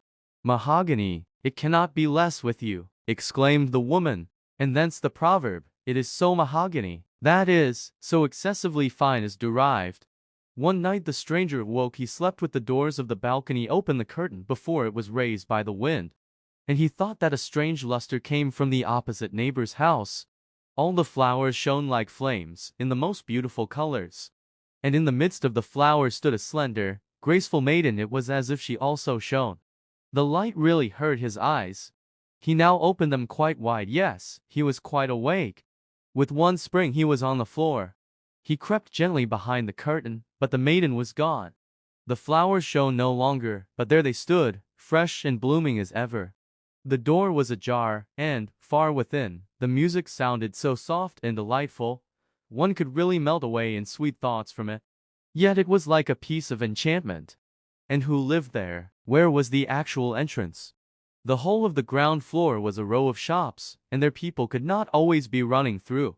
One evening the stranger sat out on the balcony.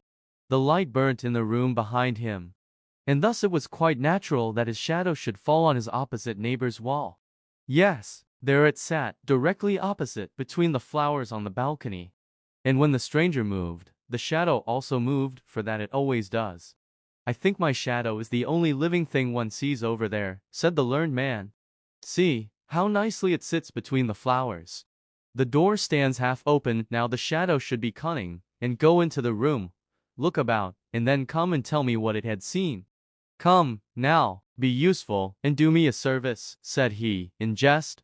"Have the kindness to step in. Now, art thou going?" And then he nodded to the shadow, and the shadow nodded again. "Well then, go, but don't stay away." The stranger rose, and his shadow on the opposite neighbor's balcony rose also. The stranger turned round, and the shadow also turned round.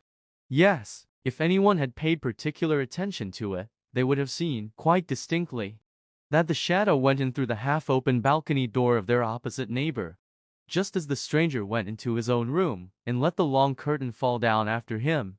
Next morning, the learned man went out to drink coffee and read the newspapers. "What is that?" said he, as he came out into the sunshine. "I have no shadow," So then, it has actually gone last night and not come again. It is really tiresome. This annoyed him, not so much because the shadow was gone, but because he knew there was a story about a man without a shadow. It was known to everybody at home in the cold lands. And if the learned man now came there and told his story, they would say that he was imitating it, and that he had no need to do. He would, therefore, not talk about it at all. And that was wisely thought. Peter Schlemihl, the shadowless man. In the evening he went out again on the balcony. He had placed the light directly behind him, for he knew that the shadow would always have its master for a screen, but he could not entice it. He made himself little, he made himself great, but no shadow came again. He said, "Hem, hem," but it was of no use. It was vexatious, but in the warm lands everything grows so quickly. And after the lapse of 8 days he observed, to his great joy, that a new shadow came in the sunshine. In the course of 3 weeks he had a very fair shadow, which, when he set out for his home in the northern lands, grew more and more in the journey, so that at last it was so long and so large, that it was more than sufficient. The learned man then came home, and he wrote books about what was true in the world, and about what was good and what was beautiful. And there passed days and years, yes, many years passed away. One evening, as he was sitting in his room, there was a gentle knocking at the door. "Come in," said he, but no one came in, so he opened the door. And there stood before him such an extremely lean man, that he felt quite strange. As to the rest, the man was very finely dressed. "He must be a gentleman. Whom have I the honor of speaking?" asked the learned man. "Yes, I thought as much," said the fine man. "I thought you would not know me. I have got so much body, I have even got flesh and clothes. You certainly never thought of seeing me so well off. Do you not know your old shadow? You certainly thought I should never more return. Things have gone on well with me since I was last with you. I have, in all respects, become very well off. Shall I purchase my freedom from service? If so, I can do it." And then he rattled a whole bunch of valuable seals that hung to his watch. And he stuck his hand in the thick gold chain he wore around his neck. Nay, how all his fingers glittered with diamond rings! And then all were pure gems.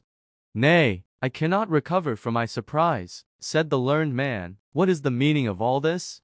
"Something common, is it not?" said the shadow. "But you yourself do not belong to the common order. And I, as you know well, have from a child followed in your footsteps. As soon as you found I was capable to go out alone in the world, I went my own way.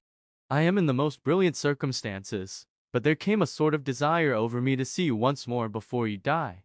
You will die, I suppose? I also wish to see this land again, for you know, we always love our native land. I know you have got another shadow again. Have I anything to pay to it or you? If so, you will oblige me by saying what it is." "Nay, is it really thou?" said the learned man. "It is most remarkable. I never imagined that one's old shadow could come again as a man." "Tell me what I have to pay," said the shadow, "for I don't like to be in any sort of debt." "How canst thou talk so?" said the learned man. "What debt is there to talk about? Make thyself as free as anyone else. I am extremely glad to hear of thy good fortune. Sit down, old friend, and tell me a little how it has gone with thee, and what thou hast seen at our opposite neighbors there in the warm lands." "Yes, I will tell you all about it," said the shadow, and sat down. "But then you must also promise me that, wherever you may meet me, you will never say to anyone here in the town that I have been your shadow. I intend to get betrothed, for I can provide for more than one family." "Be quite at thy ease about that," said the learned man. "I shall not say to anyone who thou actually art. Here is my hand, I promise it, and a man's bond is his word." "A word is a shadow," said the shadow, "and as such it must speak." It was really quite astonishing how much of a man it was. It was dressed entirely in black, and of the very finest cloth. It had patent leather boots, and a hat that could be folded together, so that it was bare crown and brim. Not to speak of what we already know, it had seals, gold neck chain, and diamond rings. Yes, the shadow was well dressed, and it was just that which made it quite a man. "Now I shall tell you my adventures," said the shadow.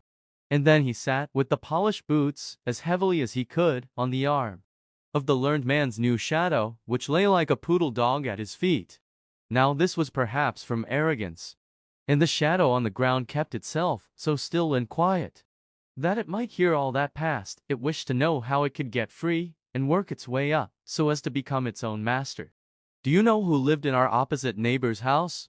said the shadow. "It was the most charming of all beings. It was Posy. I was there for 3 weeks, and that has as much effect as if one had lived 3,000 years and read all that was composed and written. That is what I say, and it is right. I have seen everything and I know everything." "Posy," cried the learned man. "Yes, yes, she often dwells a recluse in large cities." "Posy, yes, I have seen her a single short moment, but sleep came into my eyes. She stood on the balcony and shone as the aurora borealis shines." Go on downward on the balcony, and went through the doorway, and then I was in the antechamber," said the shadow. "You always sat and looked over to the antechamber. There was no light, there was a sort of twilight, but the one door stood open directly opposite the other through a long row of rooms and saloons, and there it was lighted up. I should have been completely killed if I had gone over to the maiden. But I was circumspect, I took time to think, and that one must always do." "And what didst thou then see?" asked the learned man. "I saw everything, and I shall tell all to you, but it is no pride on my part as a free man. And with the knowledge I have, not to speak of my position in life, my excellent circumstances, I certainly wish that you would say you to me. It is the custom in Denmark for intimate acquaintances to use the second person singular, do, thou, when speaking to each other. When a friendship is formed between men, they generally affirm it, when occasion offers, either in public or private, by drinking to each other and exclaiming, 'Thy health,' at the same time striking their glasses together. This is called drinking duos. They are then, duos broder, thou brothers, and ever afterwards use the pronoun thou to each other, it being regarded as more familiar than thee, you. Father and mother, sister and brother say thou to one another without regard to age or rank. Master and mistress say thou to their servants, the superior to the inferior. But servants and inferiors do not use the same term to their masters or superiors, nor is it ever used when speaking to a stranger, or anyone with whom they are but slightly acquainted. They then say, as in English, you. "I beg your pardon," said the learned man. "It is an old habit with me." "You are perfectly right, and I shall remember it. But now you must tell me all you saw." "Everything," said the shadow, "for I saw everything, and I know everything." "How did it look in the furthest saloon?" asked the learned man. "Was it there as in the fresh woods? Was it there as in a holy church? Were the saloons like the starlit firmament when we stand on the high mountains?" "Everything was there," said the shadow. "I did not go quite in. I remained in the foremost room in the twilight, but I stood there quite well. I saw everything, and I know everything. I have been in the antechamber at the court of Posy." "But what did you see? Did all the gods of the olden times pass through the large saloons? Did the old heroes combat there? Did sweet children play there, and relate their dreams? I tell you I was there, and you can conceive that I saw everything there was to be seen. Had you come over there, you would not have been a man.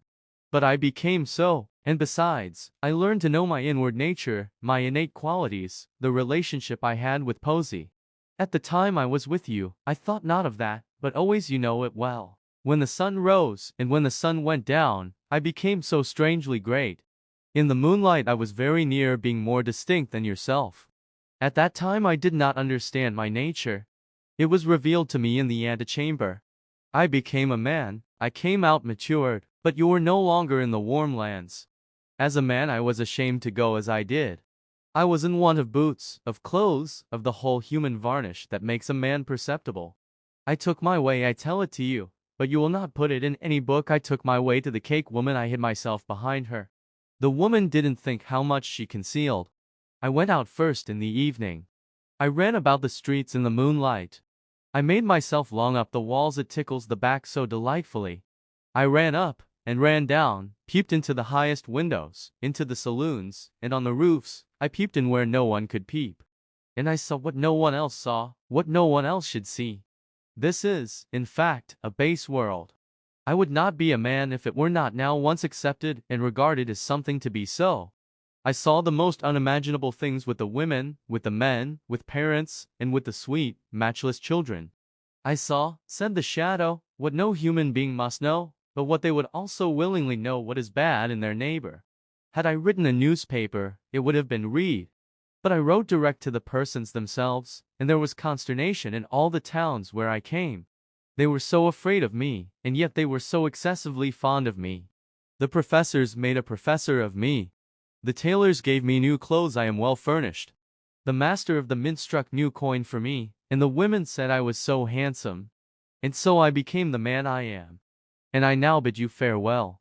Here is my cart, I live on the sunny side of the street, and am always at home in rainy weather. And so away went the shadow. That was most extraordinary, said the learned man. Years and days passed away, then the shadow came again. How goes it? Said the shadow. Alas, said the learned man, I write about the true, and the good, and the beautiful, but no one cares to hear such things. I am quite desperate, for I take it so much to heart. But I don't, said the shadow. I become fat, and it is that one wants to become. You do not understand the world. You will become ill by it. You must travel. I shall make a tour this summer. Will you go with me? I should like to have a traveling companion. Will you go with me, as shadow? It will be a great pleasure for me to have you with me. I shall pay the traveling expenses. Nay, this is too much, said the learned man. It is just as one takes it, said the shadow. It will do you much good to travel. Will you be my shadow? You shall have everything free on the journey. Nay, that is too bad, said the learned man. But it is just so with the world, said the shadow, and so it will be, and away it went again. The learned man was not at all in the most enviable state. Grief and torment followed him, and what he said about the true, and the good, and the beautiful, was, to most persons, like roses for a cow. He was quite ill at last. You really look like a shadow, said his friends to him. And the learned man trembled, for he thought of it. You must go to a watering place, said the shadow, who came and visited him. There is nothing else for it. I will take you with me for old acquaintance' sake. I will pay the traveling expenses, and you write the descriptions, and if they are a little amusing for me on the way, I will go to a watering place. My beard does not grow out as it ought, that is also a sickness, and one must have a beard. Now you be wise and accept the offer. We shall travel as comrades. And so they traveled. The shadow was master, and the master was the shadow. They drove with each other, they rode and walked together, side by side, before and behind, just as the sun was. The shadow always took care to keep itself in the master's place. Now the learned man didn't think much about that. He was a very kind-hearted man, and particularly mild and friendly, and so he said one day to the shadow, as we have now become companions, and in this way have grown up together from childhood, shall we not drink thou together? It is more familiar. You are right, said the shadow, who was now the proper master. It is said in a very straightforward and well-meant manner. You, as a learned man, certainly know how strange nature is. Some persons cannot bear to touch gray paper, or they become ill. Others shiver in every limb if one rub a pane of glass with a nail. I have just such a feeling on hearing you say thou to me. I feel myself as if pressed to the earth in my first situation with you. You see that it is a feeling. That it is not pride. I cannot allow you to say thou to me, but I will willingly say thou to you, so it is half done. So the shadow said thou to its former master. This is rather too bad, thought he, that I must say you and he say thou, but he was now obliged to put up with it. So they came to a watering place where there were many strangers, and amongst them was a princess, who was troubled with seeing too well. And that was so alarming. She directly observed that the stranger who had just come was quite a different sort of person to all the others. He has come here in order to get his beard to grow, they say, but I see the real cause. He cannot cast a shadow. She had become inquisitive. And so she entered into conversation directly with the strange gentleman, on their promenades. As the daughter of a king, she needed not to stand upon trifles, so she said, Your complaint is, that you cannot cast a shadow? Your royal highness must be improving considerably, said the shadow. I know your complaint is that you see too clearly, but it has decreased, you are cured. I just happen to have a very unusual shadow. Do you not see that person who always goes with me? Other persons have a common shadow, but I do not like what is common to all.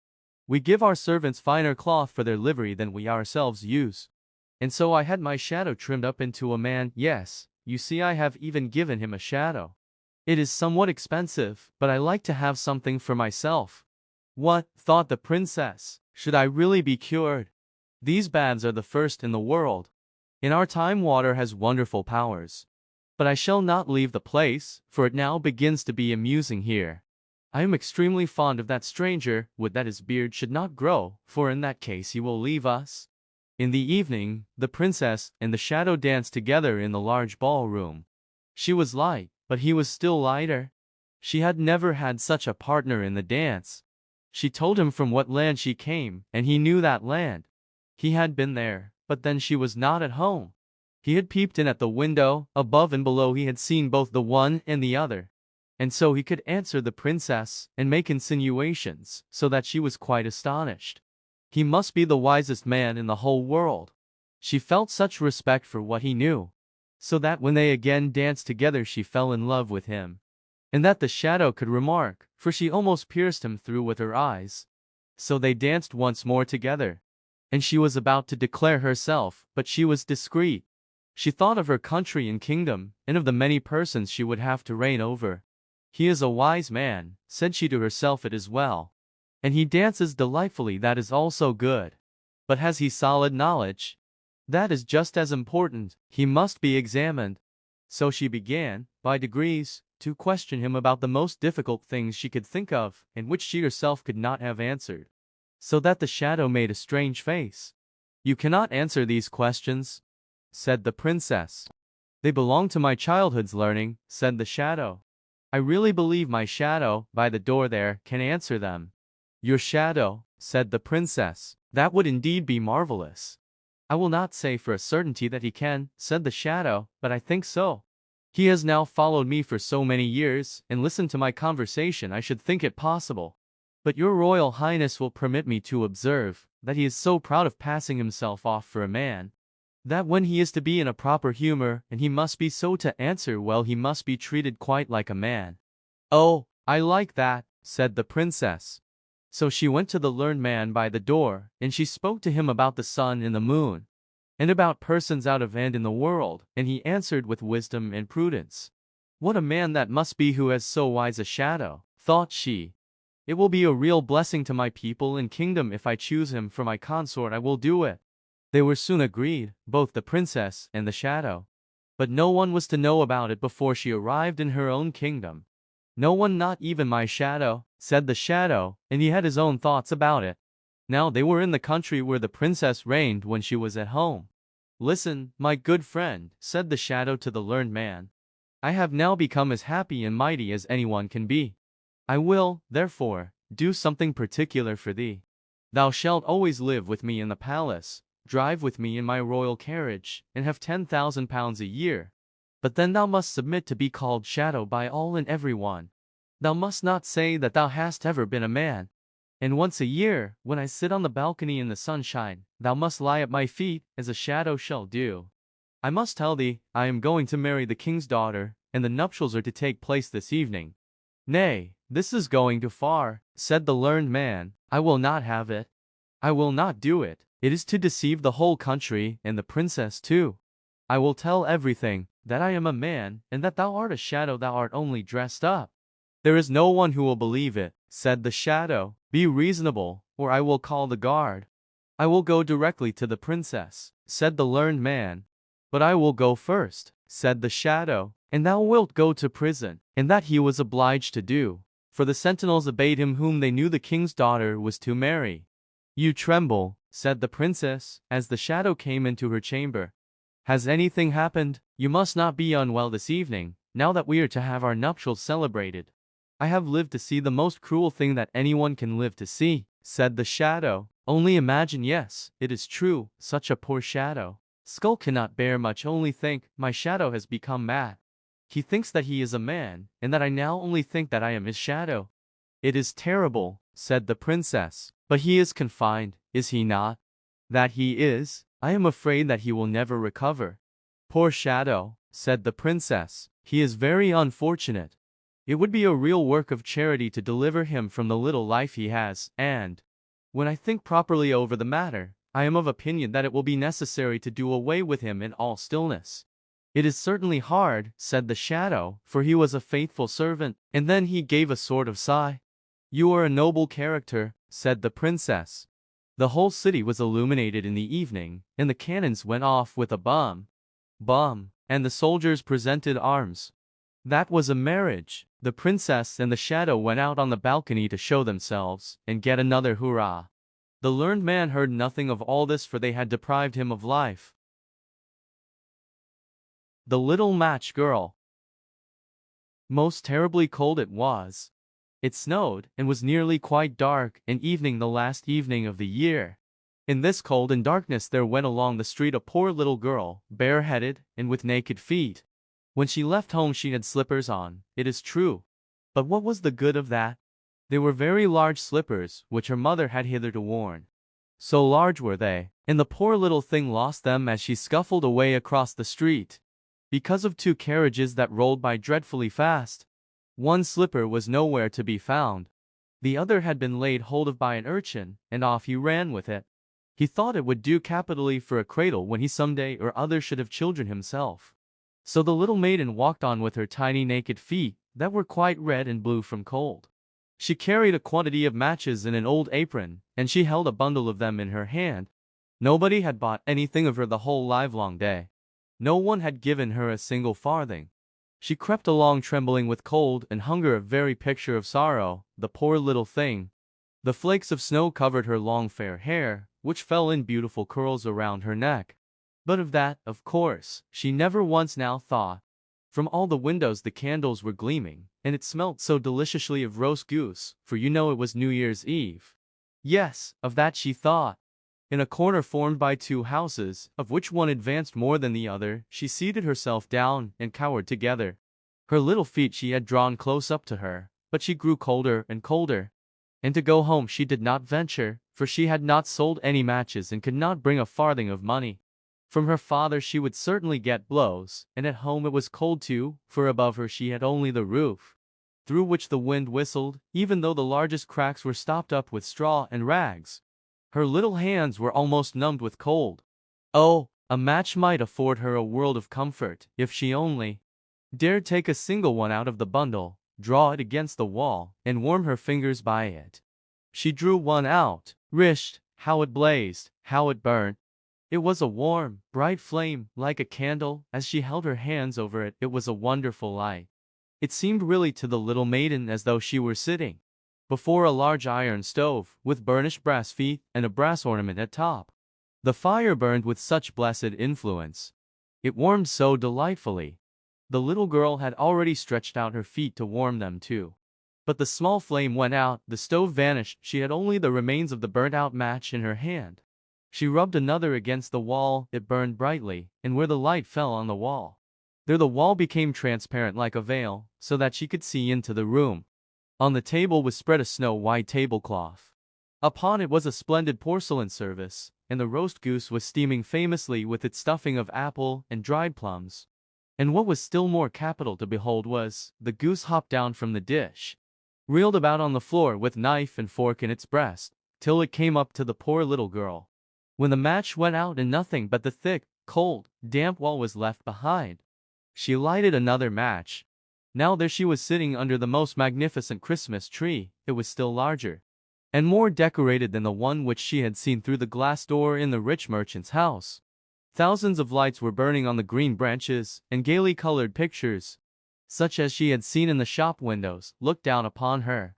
The little maiden stretched out her hands towards them when the match went out. The lights of the Christmas tree rose higher and higher. She saw them now as stars in heaven. One fell down and formed a long trail of fire. "Someone is just dead," said the little girl, for her old grandmother, the only person who had loved her, and who was now no more, had told her that when a star falls, a soul ascends to God. She drew another match against the wall, it was again light, and in the luster there stood the old grandmother, so bright and radiant, so mild, and with such an expression of love. "Grandmother," cried the little one, "oh, take me with you. You go away when the match burns out.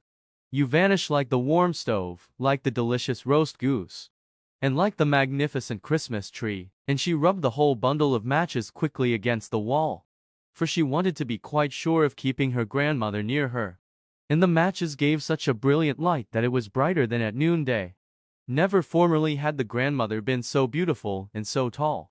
She took the little maiden on her arm, and both flew in brightness and in joy so high, so very high, and then above was neither cold, nor hunger, nor anxiety, they were with God. But in the corner, at the cold hour of dawn, sat the poor girl, with rosy cheeks and with a smiling mouth, leaning against the wall, frozen to death on the last evening of the old year. Stiff and stark sat the child there with her matches, of which one bundle had been burnt. She wanted to warm herself, people said. No one had the slightest suspicion of what beautiful things she had seen. No one even dreamed of the splendor in which, with her grandmother, she had entered on the joys of a new year. The Dream of Little Took. Ah, yes, that was Little Took. In reality his name was not Took, but that was what he called himself before he could speak plain. He meant it for Charles, and it is all well enough if one does but know it. He had now to take care of his little sister Augusta, who was much younger than himself. And he was, besides, to learn his lesson at the same time. But these two things would not do together at all. There sat the poor little fellow, with his sister on his lap, and he sang to her all the songs he knew. And he glanced the while from time to time into the geography book that lay open before him. By the next morning he was to have learnt all the towns in Zealand by heart, and to know about them all that is possible to be known. His mother now came home, for she had been out, and took little Augusta on her arm. Took ran quickly to the window, and read so eagerly that he pretty nearly read his eyes out. For it got darker and darker, but his mother had no money to buy a candle. "There goes the old washerwoman over the way," said his mother, as she looked out of the window. "The poor woman can hardly drag herself along, and she must now drag the pail home from the fountain. Be a good boy, Tukey, and run across and help the old woman, won't you?" So Tuk ran over quickly and helped her. But when he came back again into the room it was quite dark, and as to a light, there was no thought of such a thing. He was now to go to bed. That was an old turn-up bedstead. In it he lay and thought about his geography lesson, and of Zealand, and of all that his master had told him. He ought, to be sure, to have read over his lesson again, but that, you know, he could not do. He therefore put his geography book under his pillow, because he had heard. That was a very good thing to do when one wants to learn one's lesson. But one cannot, however, rely upon it entirely. Well, there he lay, and thought, and all at once, it was just as if someone kissed his eyes and mouth. He slept, and yet he did not sleep.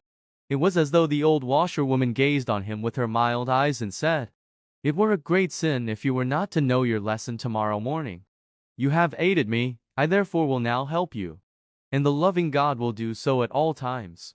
And all of a sudden the book under Tuk's pillow began scraping and scratching. Kikeriki, cluck, cluck, cluck. That was an old hen who came creeping along, and she was from Kajoj. "I am a Kajor hen," said she, and then she related how many inhabitants there were there, and about the battle that had taken place, and which, after all, was hardly worth talking about. Cribbledy, crabbledy plump, down fell somebody. It was a wooden bird, the popinjay used at the shooting matches at Prasto. Now he said that there were just as many inhabitants as he had nails in his body. And he was very proud. Thoroldson lived almost next door to me. Plump, here I lie capitally. Prasto, a still smaller town than Kajoj.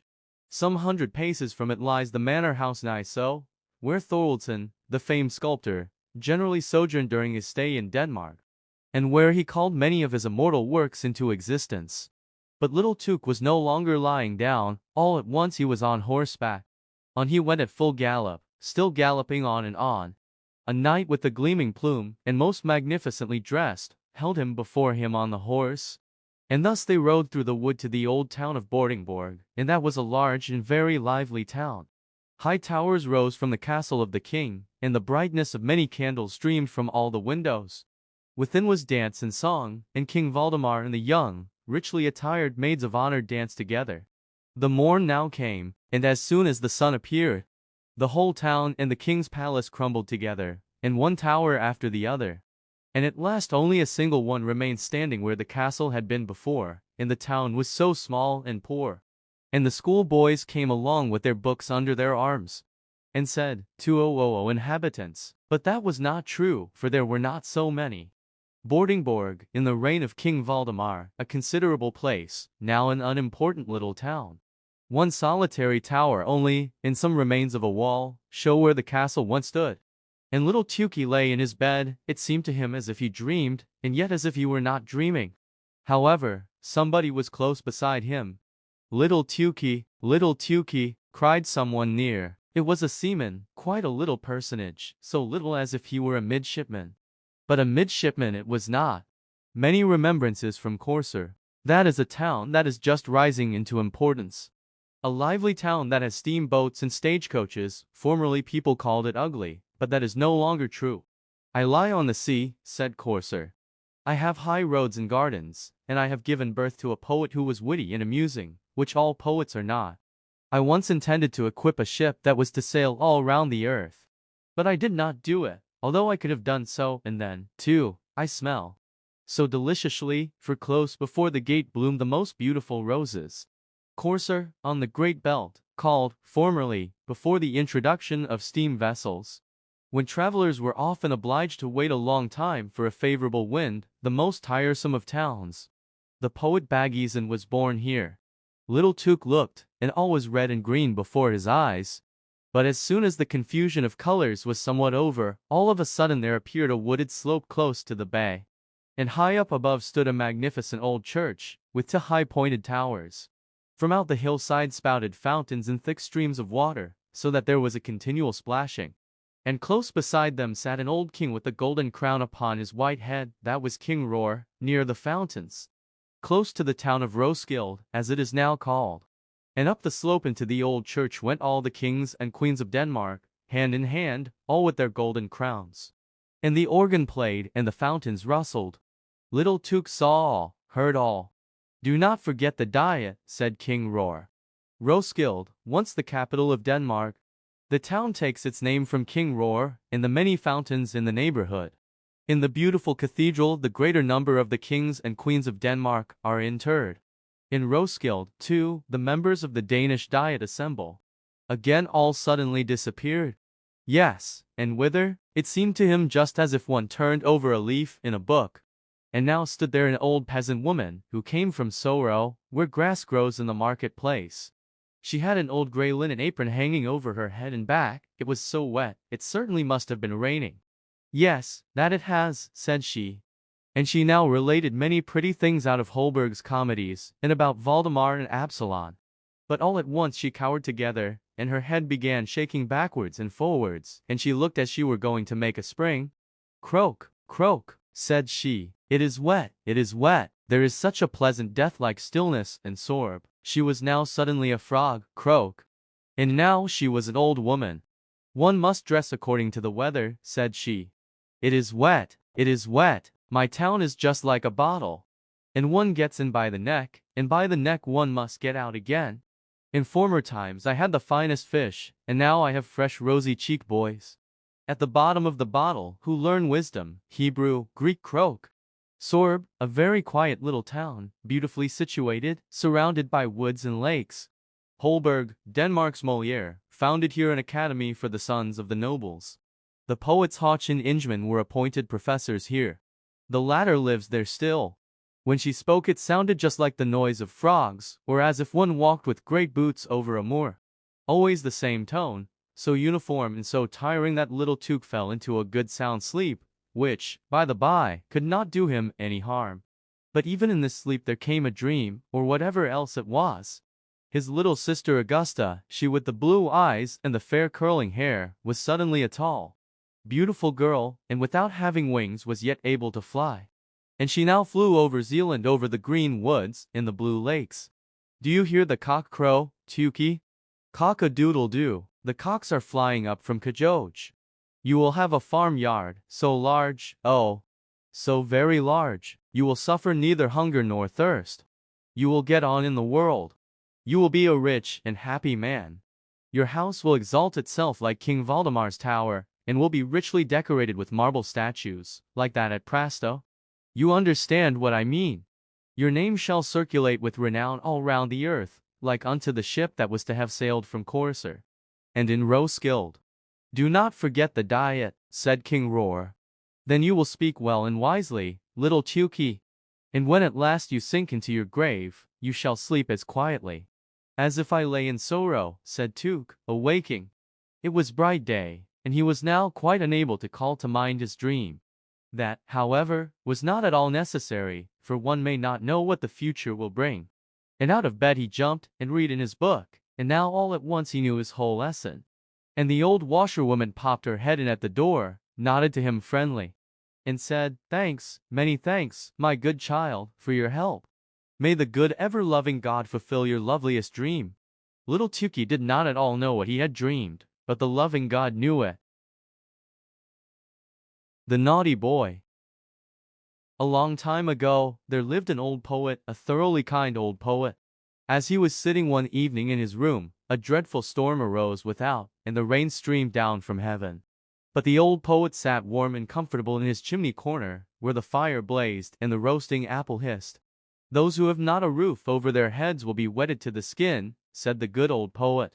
"Oh, let me in, let me in, I am cold, and I'm so wet," exclaimed suddenly a child that stood crying at the door and knocking for admittance, while the rain poured down, and the wind made all the windows rattle. "Poor thing," said the old poet, as he went to open the door. There stood a little boy, quite naked, and the water ran down from his long golden hair. He trembled with cold, and had he not come into a warm room he would most certainly have perished in the frightful tempest. "Poor child," said the old poet, as he took the boy by the hand. come in, and I will soon restore thee. Thou shalt have wine and roasted apples, for thou art verily a charming child." And the boy was so really. His eyes were like to bright stars, and although the water trickled down his hair, it waved in beautiful curls. He looked exactly like a little angel, but he was so pale, and his whole body trembled with cold. He had a nice little bow in his hand, but it was quite spoiled by the rain, and the tints of his many-colored arrows ran one into the other. The old poet seated himself beside his hearth, and took the little fellow on his lap. He squeezed the water out of his dripping hair, warmed his hands between his own, and boiled for him some sweet wine. Then the boy recovered, his cheeks again grew rosy, he jumped down from the lap where he was sitting, and danced round the kind old poet. "You are a merry fellow," said the old man. "What's your name?" "My name is Cupid," answered the boy. "Don't you know me? There lies my bow. It shoots well, I can assure you. Look, the weather is now clearing up, and the moon is shining clear again through the window." "Why, your bow is quite spoiled," said the old poet. "That were sad indeed," said the boy, and he took the bow in his hand and examined it on every side. "Oh, it is dry again, and is not hurt at all. The string is quite tight. I will try it directly." And he bent his bow, took aim, and shot an arrow at the old poet, right into his heart. "You see now that my bow was not spoiled," said he, laughing. And away he ran. The naughty boy, to shoot the old poet in that way.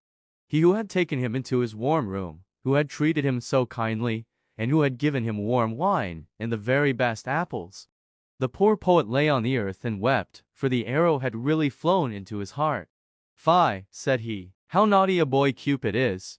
I will tell all children about him, that they may take care and not play with him, for he will only cause them sorrow and many a heartache." And all good children to whom he related this story, took great heed of this naughty Cupid. But he made fools of them still, for he is astonishingly cunning. When the university students come from the lectures, he runs beside them in a black coat, and with a book under his arm. It is quite impossible for them to know him, and they walk along with him arm in arm, as if he, too, were a student like themselves. And then, unperceived, he thrusts an arrow to their bosom. When the young maidens come from being examined by the clergyman, or go to church to be confirmed, there he is again close behind them. Yes, he is forever following people. At the play, he sits in the great chandelier and burns in bright flames, so that people think it is really a flame, but they soon discover it is something else. He roves about in the garden of the palace and upon the ramparts. Yes, once he even shot your father and mother right in the heart. Ask them only and you will hear what they'll tell you. Oh, he is a naughty boy, that Cupid. You must never have anything to do with him. He is forever running after everybody. Only think, he shot an arrow once at your old grandmother.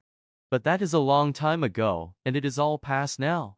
However, a thing of that sort she never forgets. Fie, naughty Cupid, but now you know him, and you know, too, how ill-behaved he is. The Red Shoes. There was once a little girl who was very pretty and delicate, but in summer she was forced to run about with bare feet, she was so poor. And in winter wear very large wooden shoes, which made her little insteps quite red, and that looked so dangerous. In the middle of the village lived old Dame Shoemaker. She sat and sewed together, as well as she could, a little pair of shoes out of old red strips of cloth. They were very clumsy, but it was a kind thought. They were meant for the little girl. The little girl was called Karen. On the very day her mother was buried, Karen received the red shoes, and wore them for the first time. They were certainly not intended for mourning, but she had no others, and with stockingless feet she followed the poor straw coffin in them. Suddenly a large old carriage drove up, and a large old lady sat in it. She looked at the little girl, felt compassion for her, and then said to the clergyman, "Here, give me the little girl. I will adopt her." And Karen believed all this happened on account of the red shoes, but the old lady thought they were horrible, and they were burnt. But Karen herself was cleanly and nicely dressed. She must learn to read and sew. And people said she was a nice little thing, but the looking-glass said, "Thou art more than nice, thou art beautiful." Now the queen once traveled through the land, and she had her little daughter with her. And this little daughter was a princess, and people streamed to the castle. And Karen was there also, and the little princess stood in her fine white dress, in a window, and let herself be stared at. She had neither a train nor a golden crown, but splendid red morocco shoes. They were certainly far handsomer than those Dame Shoemaker had made for little Karen. Nothing in the world can be compared with red shoes. Now Karen was old enough to be confirmed. She had new clothes and was to have new shoes also. The rich shoemaker in the city took the measure of her little foot. This took place at his house, in his room, where stood large glass cases, filled with elegant shoes and brilliant boots. All this looked charming, but the old lady could not see well, and so had no pleasure in them. In the midst of the shoes stood a pair of red ones, just like those the princess had worn. How beautiful they were! The shoemaker said also they had been made for the child of a cow, but had not fitted. "That must be patent leather," said the old lady, "they shine so." "Yes, they shine," said Karen, "and they fitted, and were bought." But the old lady knew nothing about their being red, else she would never have allowed Karen to have gone in red shoes to be confirmed. Yet such was the case. Everybody looked at her feet. And when she stepped through the chancel door on the church pavement, it seemed to her as if the old figures on the tombs, those portraits of old preachers and preachers' wives, with stiff ruffs and long black dresses, fixed their eyes on her red shoes. And she thought only of them as the clergyman laid his hand upon her head, and spoke of the holy baptism, of the covenant with God, and how she should be now a matured Christian. And the organ pealed so solemnly. The sweet children's voices sang, and the old music directors sang, but Karen only thought of her red shoes.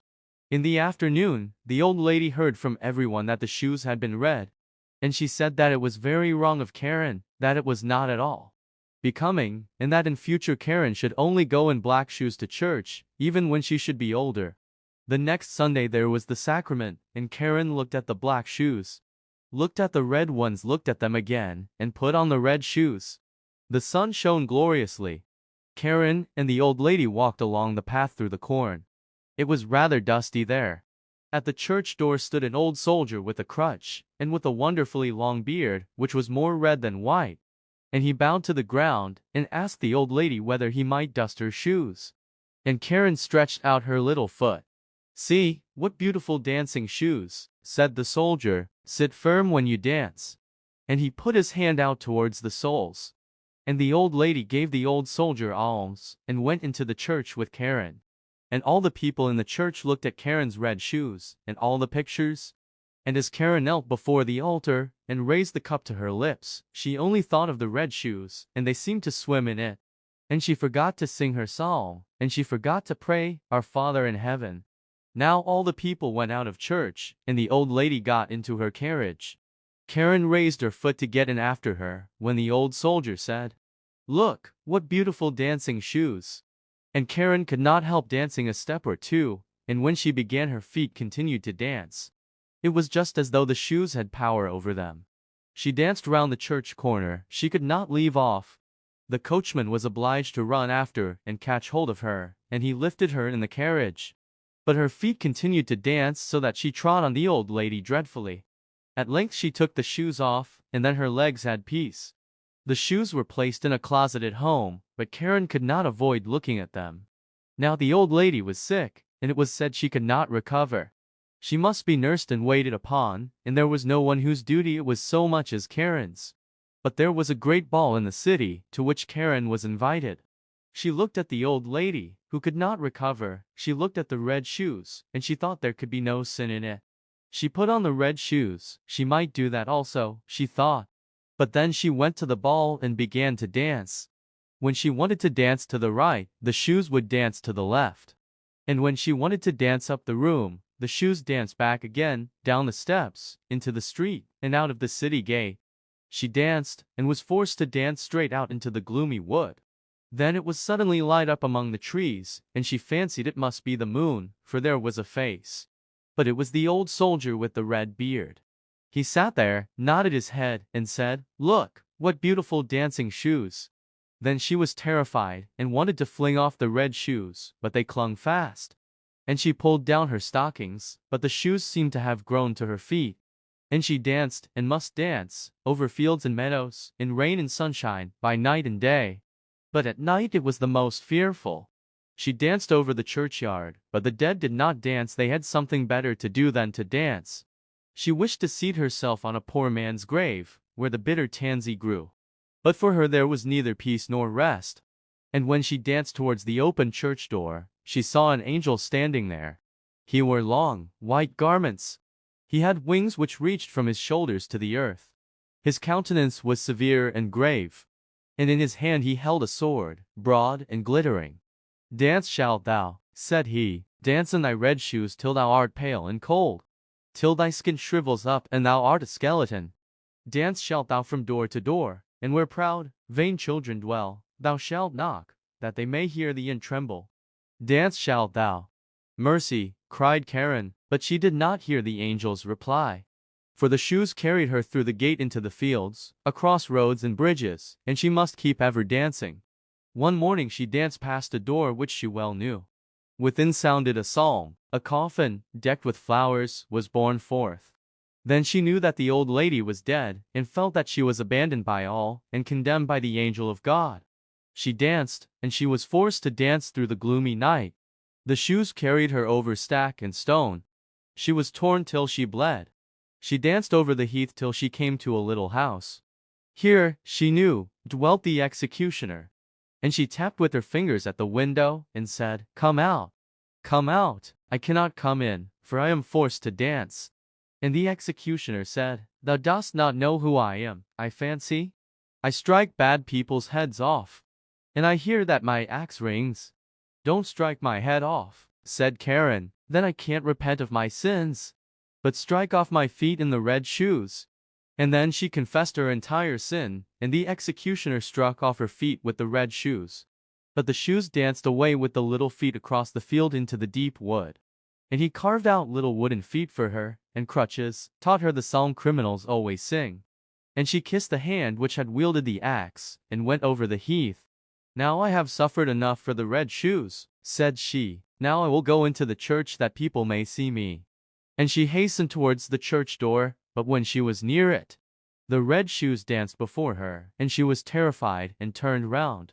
The whole week she was unhappy, and wept many bitter tears.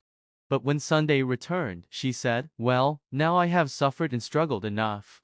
I really believe I am as good as many a one who sits in the church, and holds her head so high." And away she went boldly. But she had not got farther than the churchyard gate before she saw the red shoes dancing before her. And she was frightened, and turned back, and repented of her sin from her heart. And she went to the parsonage, and begged that they would take her into service. She would be very industrious, she said, and would do everything she could. She did not care about the wages, only she wished to have a home, and be with good people. And the clergyman's wife was sorry for her, and took her into service. And she was industrious and thoughtful. She sat still and listened when the clergyman read the Bible in the evenings. All the children thought a great deal of her. But when they spoke of dress, and grandeur, and beauty, she shook her head. The following Sunday, when the family was going to church, they asked her whether she would not go with them. But she glanced sorrowfully, with tears in her eyes, at her crutches. The family went to hear the word of God. But she went alone into her little chamber. There was only room for a bed and chair to stand in it. And here she sat down with her prayer book. And whilst she read with a pious mind, the wind bore the strains of the organ towards her. And she raised her tearful countenance, and said, "O God, help me." And the sun shone so clearly, and straight before her stood the angel of God, in white garments, the same she had seen that night at the church door. But he no longer carried the sharp sword, but in its stead a splendid green spray, full of roses. And he touched the ceiling with the spray, and the ceiling rose so high, and where he had touched it there gleamed a golden star. And he touched the walls, and they widened out, and she saw the organ which was playing. She saw the old pictures of the preachers and the preachers' wives.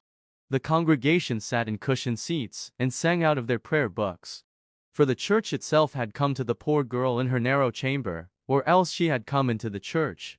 She sat in the pew with the clergyman's family, and when they had ended the psalm, and looked up, they nodded and said, "It is right that thou art come." "It was through mercy," she said. And the organ pealed, and the children's voices in the choir sounded so sweet and soft. The clear sunshine streamed so warmly through the window into the pew where Karen sat. Her heart was so full of sunshine, peace, and joy, that it broke. Her soul flew on the sunshine to God, and there no one asked after the red shoes.